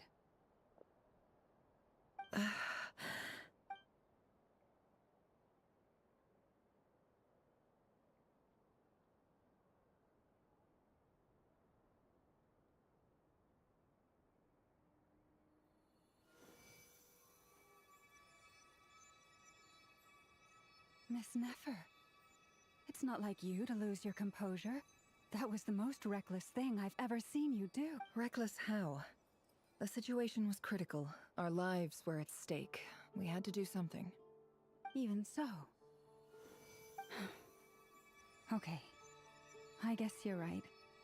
Under the circumstances, it was a wise decision. You traded your eyes for an incredible victory. In business terms, I suppose that's a huge return on... I'd be hard-pressed to argue otherwise. Still, I don't like this outcome. People suffer when they make sacrifices they shouldn't have to make. Whether that means faith, strength, or in this case, your ability to even... I had hoped you could win without sacrificing... Thank you. Really. All done. Don't try and open your eyes just yet. We'll see how you're doing in a couple of days. Until then, please follow your recovery plan to the letter. I'll send full details through Yehoda. For now, just get yourself home, relax, and rest. My dear friends, we have fought bravely and achieved a spectacular victory. A dark cloud has been lifted from the skies of Nodcry. All in this land will be grateful for what you have done. The moon will remember this day. Thank you both.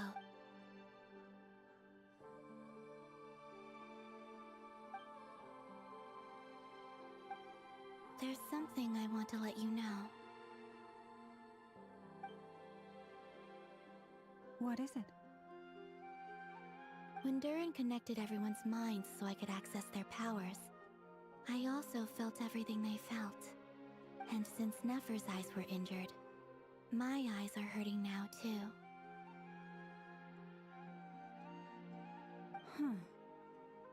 Hold on. Let me try. I only feel the pain. There's no actual damage. I just thought I should tell you. You're right. There's no damage. That's a relief. But I must say, I'm surprised to hear the Kutar share something like this with me. In the past, you never used to open up about yourself. Things are a little different now from how they were. I'm learning to share how I truly feel with my friends. Friends? You have no idea how glad I am to hear that.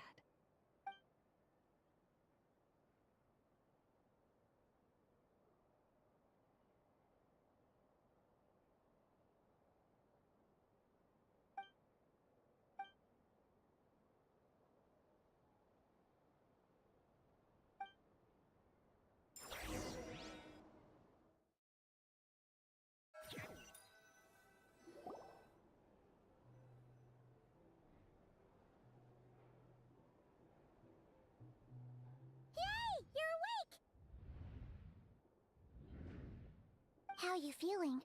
Any aches and pains? Did you sleep well? I'm doing all right, Paimon. No need to worry about me. Phew! Well, that's good. Paimon's been sitting on the edge of the bed worrying about you for ages. You slept a whole day and night.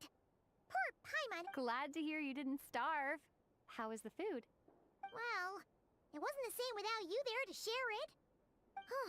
Honestly, Paimon just can't relax when you're not your usual self. Well, I'm back to normal now. Oh yeah, and Albedo swung by earlier. He said to tell you to head to the tavern when you woke up. Varker and the others are organizing a victory feast and they want to celebrate with you. He also dropped off some medical supplies, but you seem fit as a fiddle, so guess you won't be needing those. If you're feeling up to it, let's head over now. Wouldn't want to keep them waiting.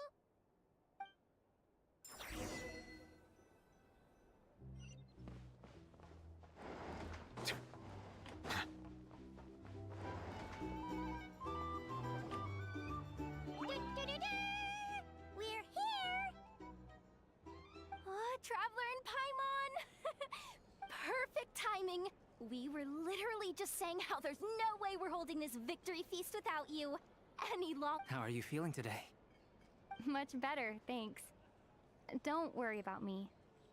Relieved to hear it. If that changes, just let me know. Happy to check you over at any time. Yep, we're here for you. Anything you need, just let us know. Oh wait, where's Nefer? How are her eyes doing? Nefer's right over there. I'm sure she'd love to catch up with you.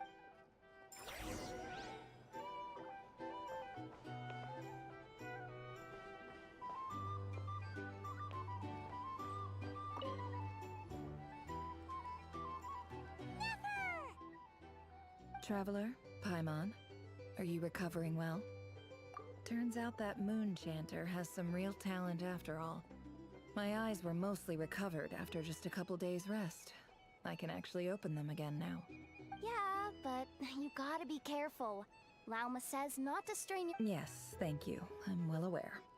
Yehoda, could I borrow you for a moment? I could do... Oh, sure! Come, did you hear that? I gotta go help Lauma for a second. You guys chat among yourselves. I'll grab a... You bet! Make it extra sweet, because Paimon's earned it. Sure thing!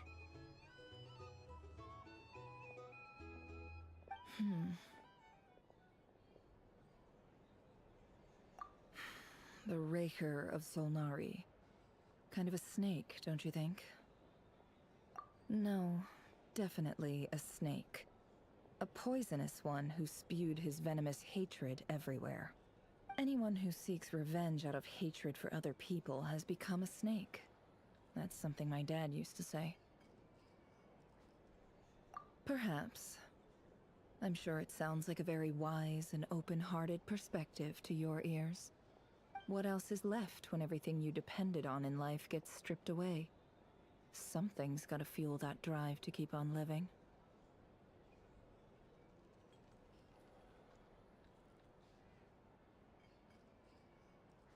If you're worried about me, you can nip that in the bud. I'm not someone who gets stuck in the past. It's just... I suddenly feel like I was wrong to call my father a liar. He was just a fool. That's why the Academia turned their back on him, and why the other tribes ganged up on him. Oh, Father. How much better things could have been if you were a skilled liar. Look at the Ibis King.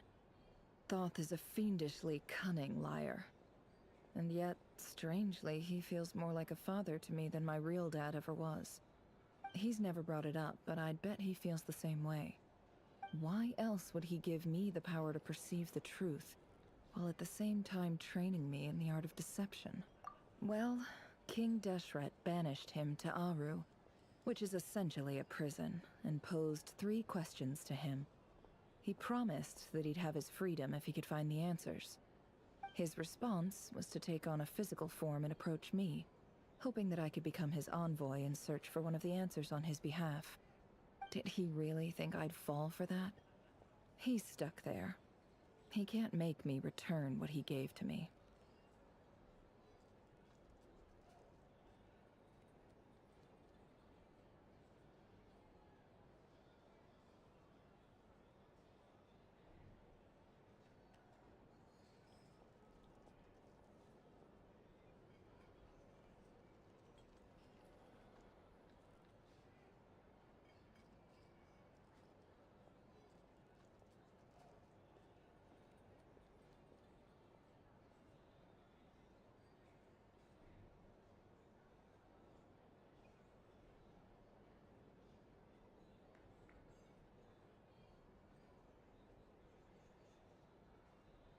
So that's enough for you to decide he's nice, is it?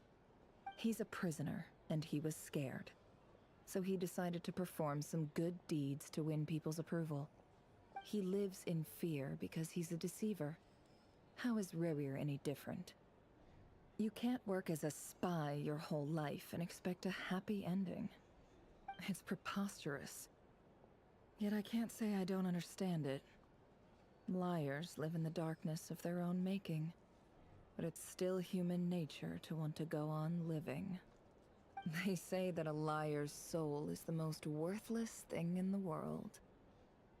What do you think?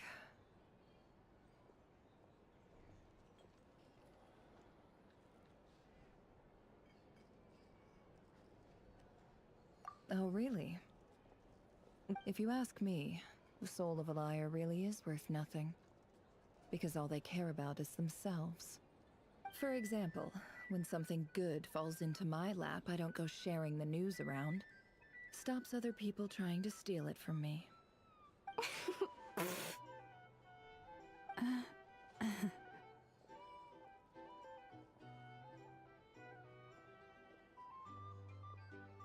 So be it.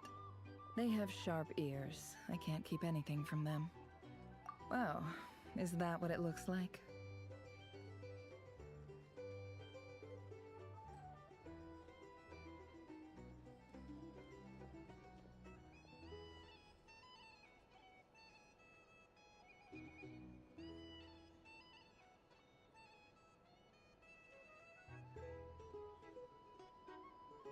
Well, you all know my past now, and I can't simply eliminate everyone who knows too much.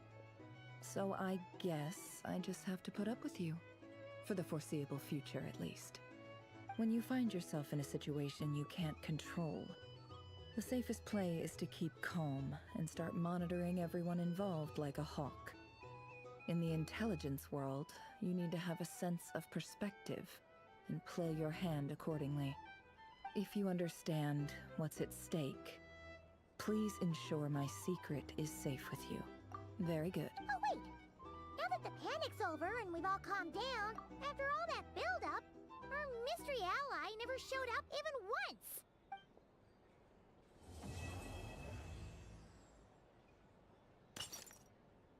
Huh? Am I...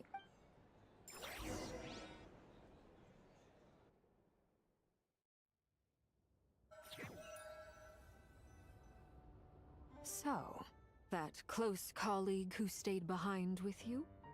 What's he been up to recently? Don't know, don't care. I get more normal human interaction from hanging out with Bosco too than him. Although, now you mention it, he hasn't bothered me in a while. I wonder if... If he's disappeared without a trace, it's the biggest gift he ever gave to the world. But I somehow doubt that's what's going on. He won't lie low forever. So we'd better stay on guard.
Ah, Lord Sangama Bay.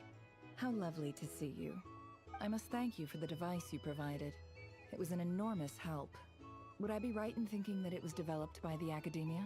Why come and ask me when you clearly know already? I mostly came to thank you. That's more like it. A little gratitude goes a long way with Lord Sangama Bay. Play your cards right, and you might even stand a chance of becoming my long-term supplier. The chance to work with such a kind and charitable investor as yourself would be a great honor for the Curatorium. Huh? Charitable? Let's see. Stop! It's nothing to hide from. They're all perfectly legitimate. How? You're a but I'm afraid no matter how hard you try to keep things under wraps, where there's a will, there's a way. You did it for Sumeru, didn't you? It was empty land that was gonna go to waste otherwise. I figured if I built something there, it might at least get some use in an emergency. Disasters are capricious things. They strike without any warning. I've lost family to a disaster before, and I don't want to lose any friends or business partners if I can help it. My elder sister used to dream of finding a sanctuary. Somewhere with plenty of food. It was something I looked. The tech people handled the tech, and it's a pity that so few people know the truth about you. Everyone says that you view everything in terms of Mora, and all you care about is growing your own wealth. So? What's the problem with that? Everyone wants to be rich. It's human nature.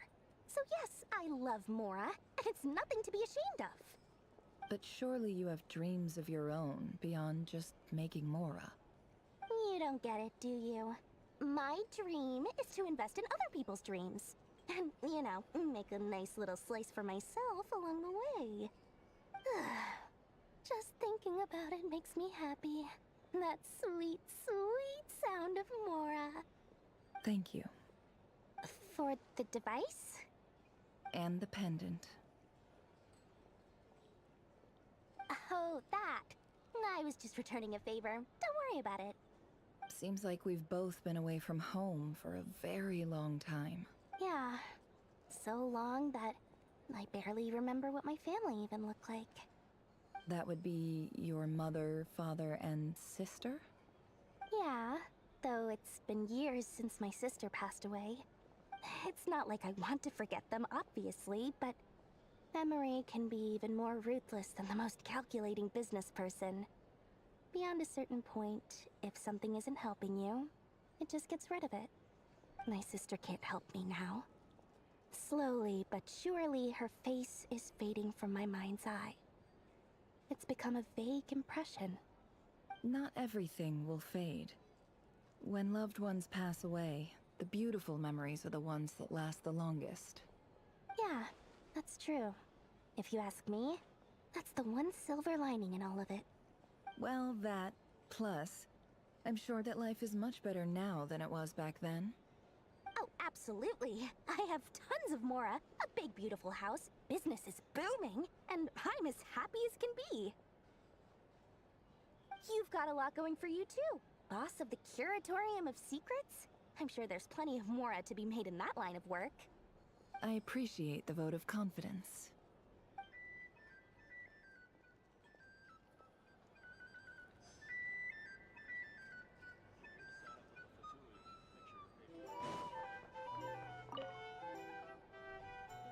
How have you been holding up?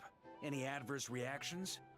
If you start to take a turn for the worse, make sure you tell me right away. You don't need to worry about me, Grandmaster. I'm fine. I mean, I barely did anything, so... What? You played an indispensable role in the battle for Nodcry. We can't thank you enough for your support. Sometimes, when people praise you, it's because you deserve it. The best thing is to accept it calmly and with grace.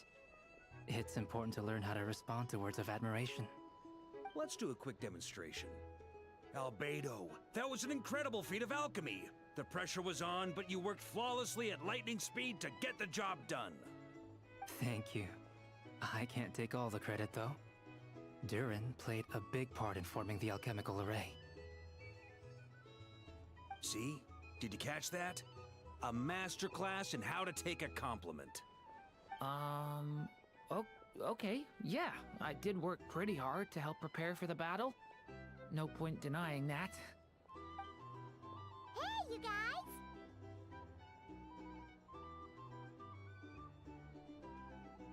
Hey, look who's bounced back. Looking good, Traveler. Seems like you've recovered. You won't need to take any more medication. Can I get you a drink? Huh? You know how to order at a bar now? Handling a drinks order is ridiculously simple compared to alchemy. Don't worry, I'll blend into society yet. Paimon believes it! You're clearly a fast learner, just like your brother. To be totally honest though, Paimon didn't quite Don't worry, that's completely understandable. Unless you're a student of alchemy, it's hard to grasp the principle and how the process works. To put it in the simplest terms, we saw how our enemy stole the power of Kuvaki. And that gave us the idea of stealing his power to turn it against him. When facing an enemy you have no hope of defeating, it's best not to engage them in battle. So, instead of looking for a way to overpower him, we decided to help Columbina get strong enough to at least stand up to him in a fight. For this to work, we had to analyze his modes of attack, confirm who his main target was, and make sure that he wouldn't go beyond the range of the alchemical array. For added security, we prepared a total of 4 arrays. But to mitigate the impact of the battle, we identified one location in particular as the ideal spot, which is where the confrontation took place.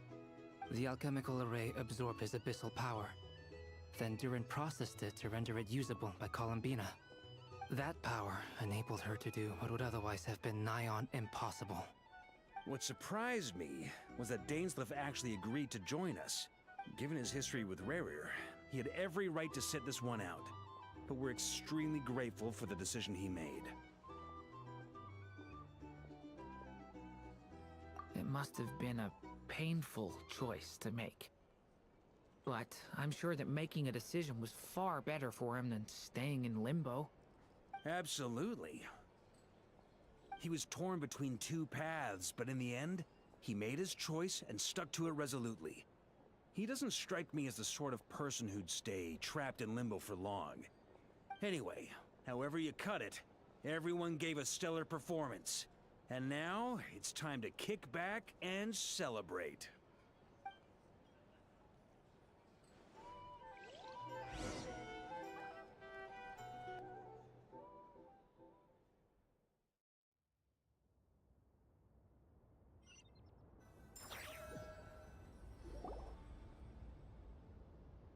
That's the only reason you're here. Yes. I've thought a lot about it. And I've realized that I think this is very important. So I felt I had to come and tell you. Well, this is a new one. I'm so moved. I can't even hold my teacup. If that's all, you can leave now. Do you not want to be friends with me? Or is it that you prefer being co-workers? What is this, Columbina? Are you deliberately testing my patience threshold? Right now, my politeness module is active. But if you say another word, I swear I'll shut it down. If your politeness module was active, wouldn't you say the word please at some point?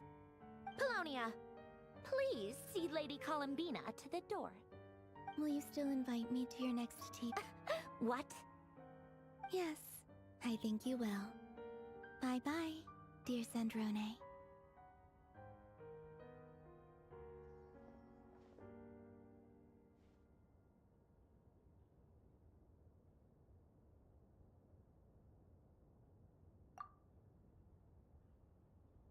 Last time, the Wild Hunt escorted you out. Would you rather I handled it myself this time? We just wanted to, see how you were doing now that it's all over. Why? Out of concern for my safety? I hope you didn't seriously think that the Rayhir of Solnari would be able to lay so much as a finger upon me, given how prepared I was. Mostly because you kind of helped us out, so we just wanted to check you were okay. Looks like all your robots are fixed, huh?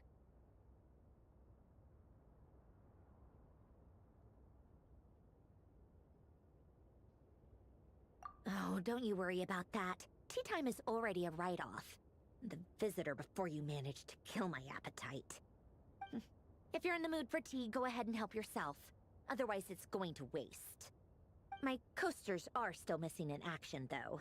Use this notebook instead. Whoa! Pretty hefty notebook. Look at all the... You can ignore those. They're just dumb scribblings. I doodle and write in my free time. Sometimes I remember the distant, dreamlike past. Sometimes I imagine the far-flung future. And other times, I grit my teeth and note down all the crazy nonsense going on in the present. Some people do the crosswords in the newspaper. This is my equivalent of that. Trying to predict the future is like daydreaming. And writing about the present just makes me furious. The past, huh? Although, having said that, the only vaguely interesting memory in my past is probably that guy they call Lord Artificer.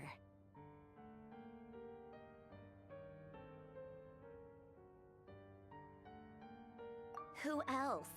Pretty much all the mecha in Fontaine are his personal handiwork. Wait, are you saying you know him? Like, I mean, I guess we were friendly enough.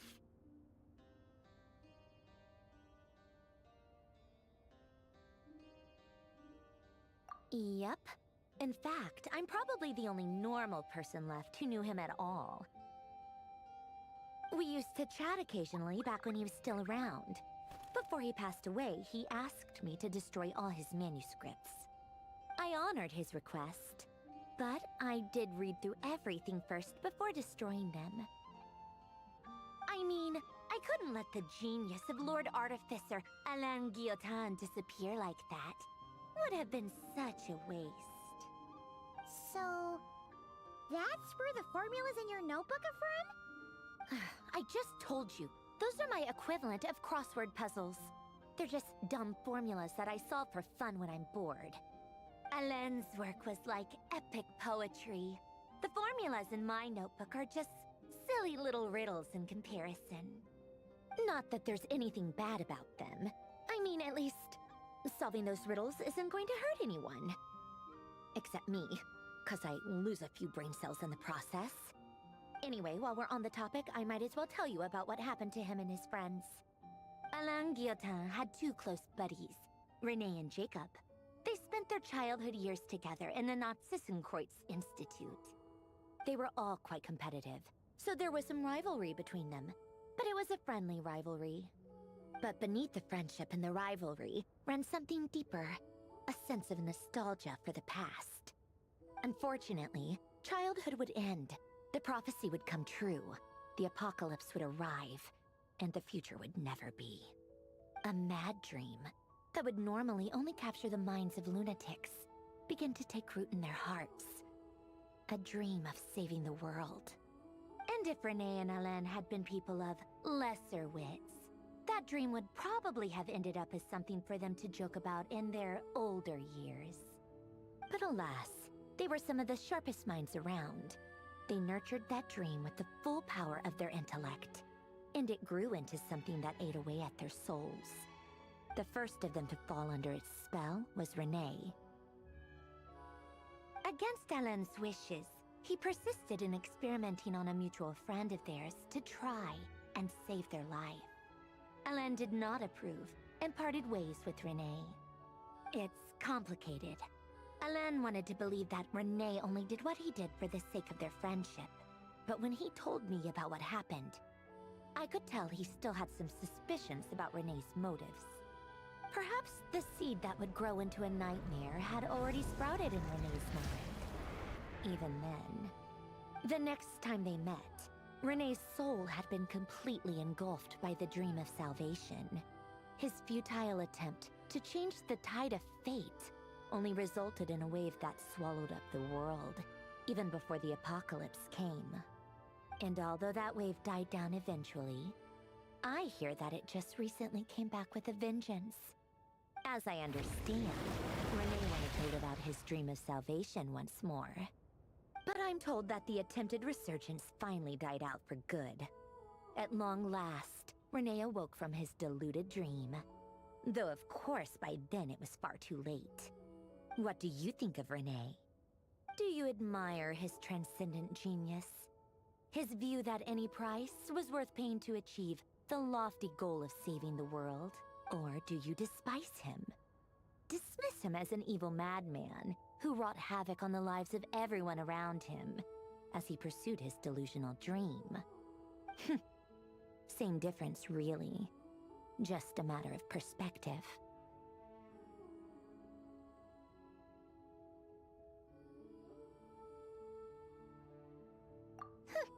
Doesn't surprise me. You share one thing in common, after all. You both want to be the savior. The only difference is, your dream came true, and his... well, he wasn't the one who made it come true.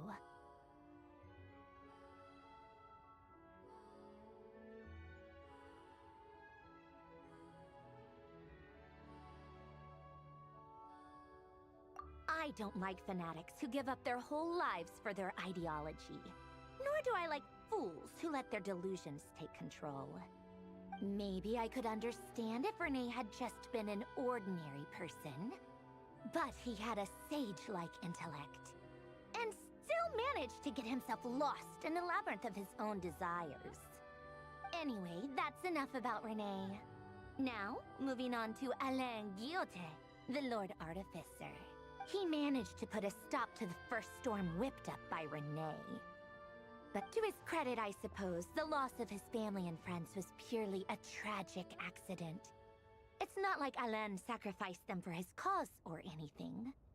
After that, the only thing supporting his work was the same dream that had dragged his closest friend down to the abyss.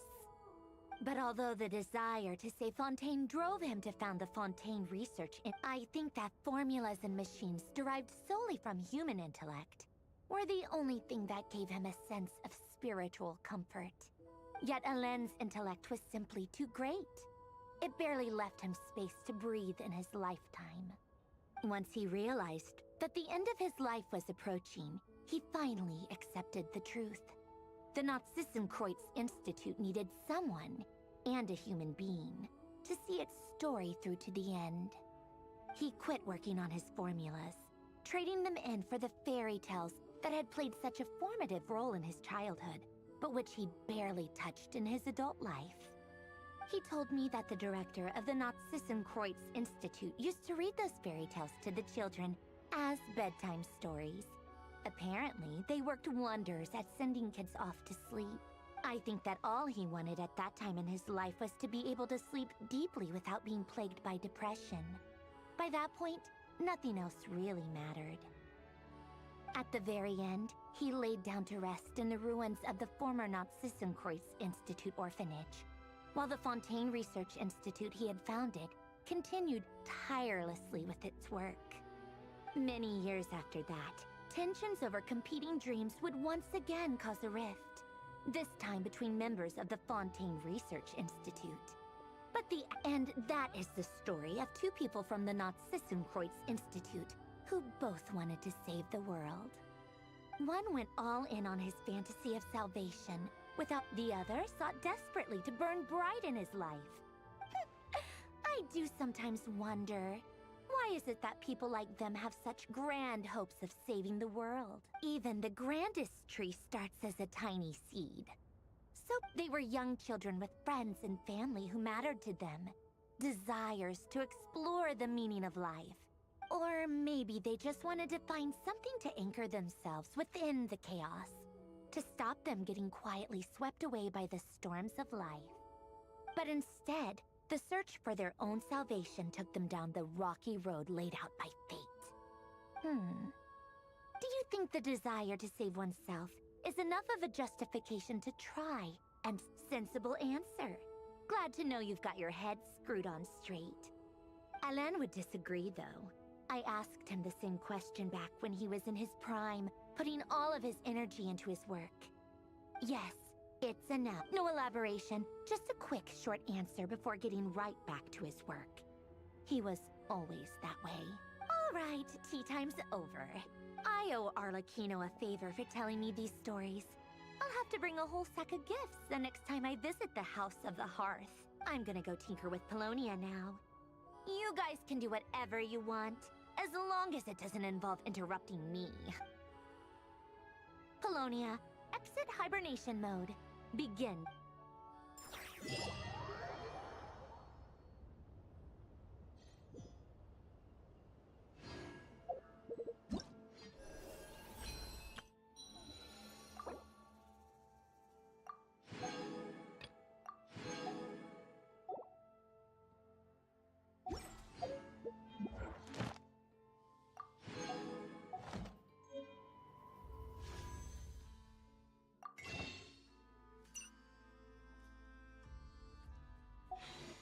Melusines are beautiful creatures.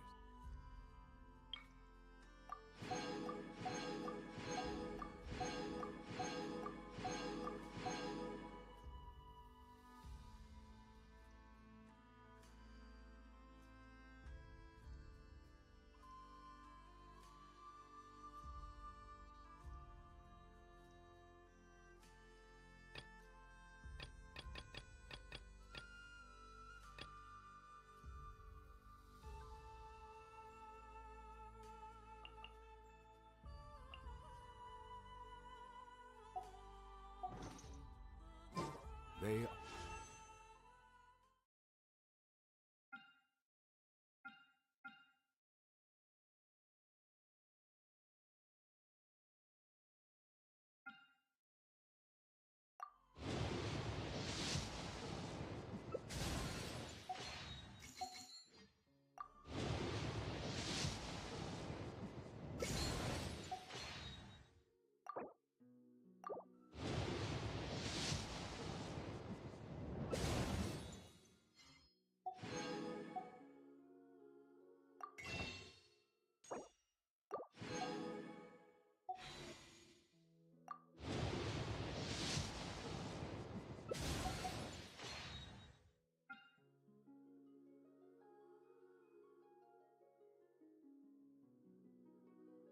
Pride of Fontaine. Be sure to befriend them.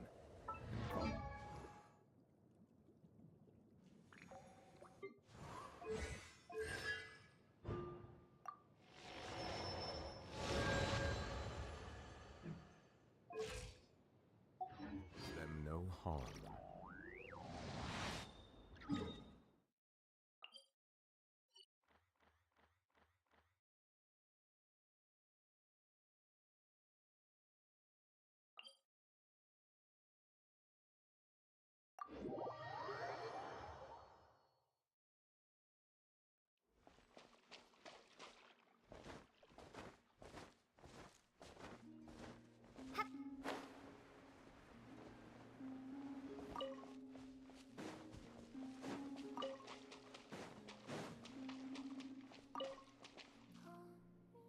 Looking for me?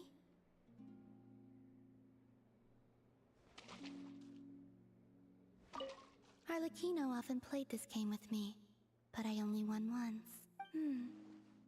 Maybe I should look for her so we can play again sometime.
Huh?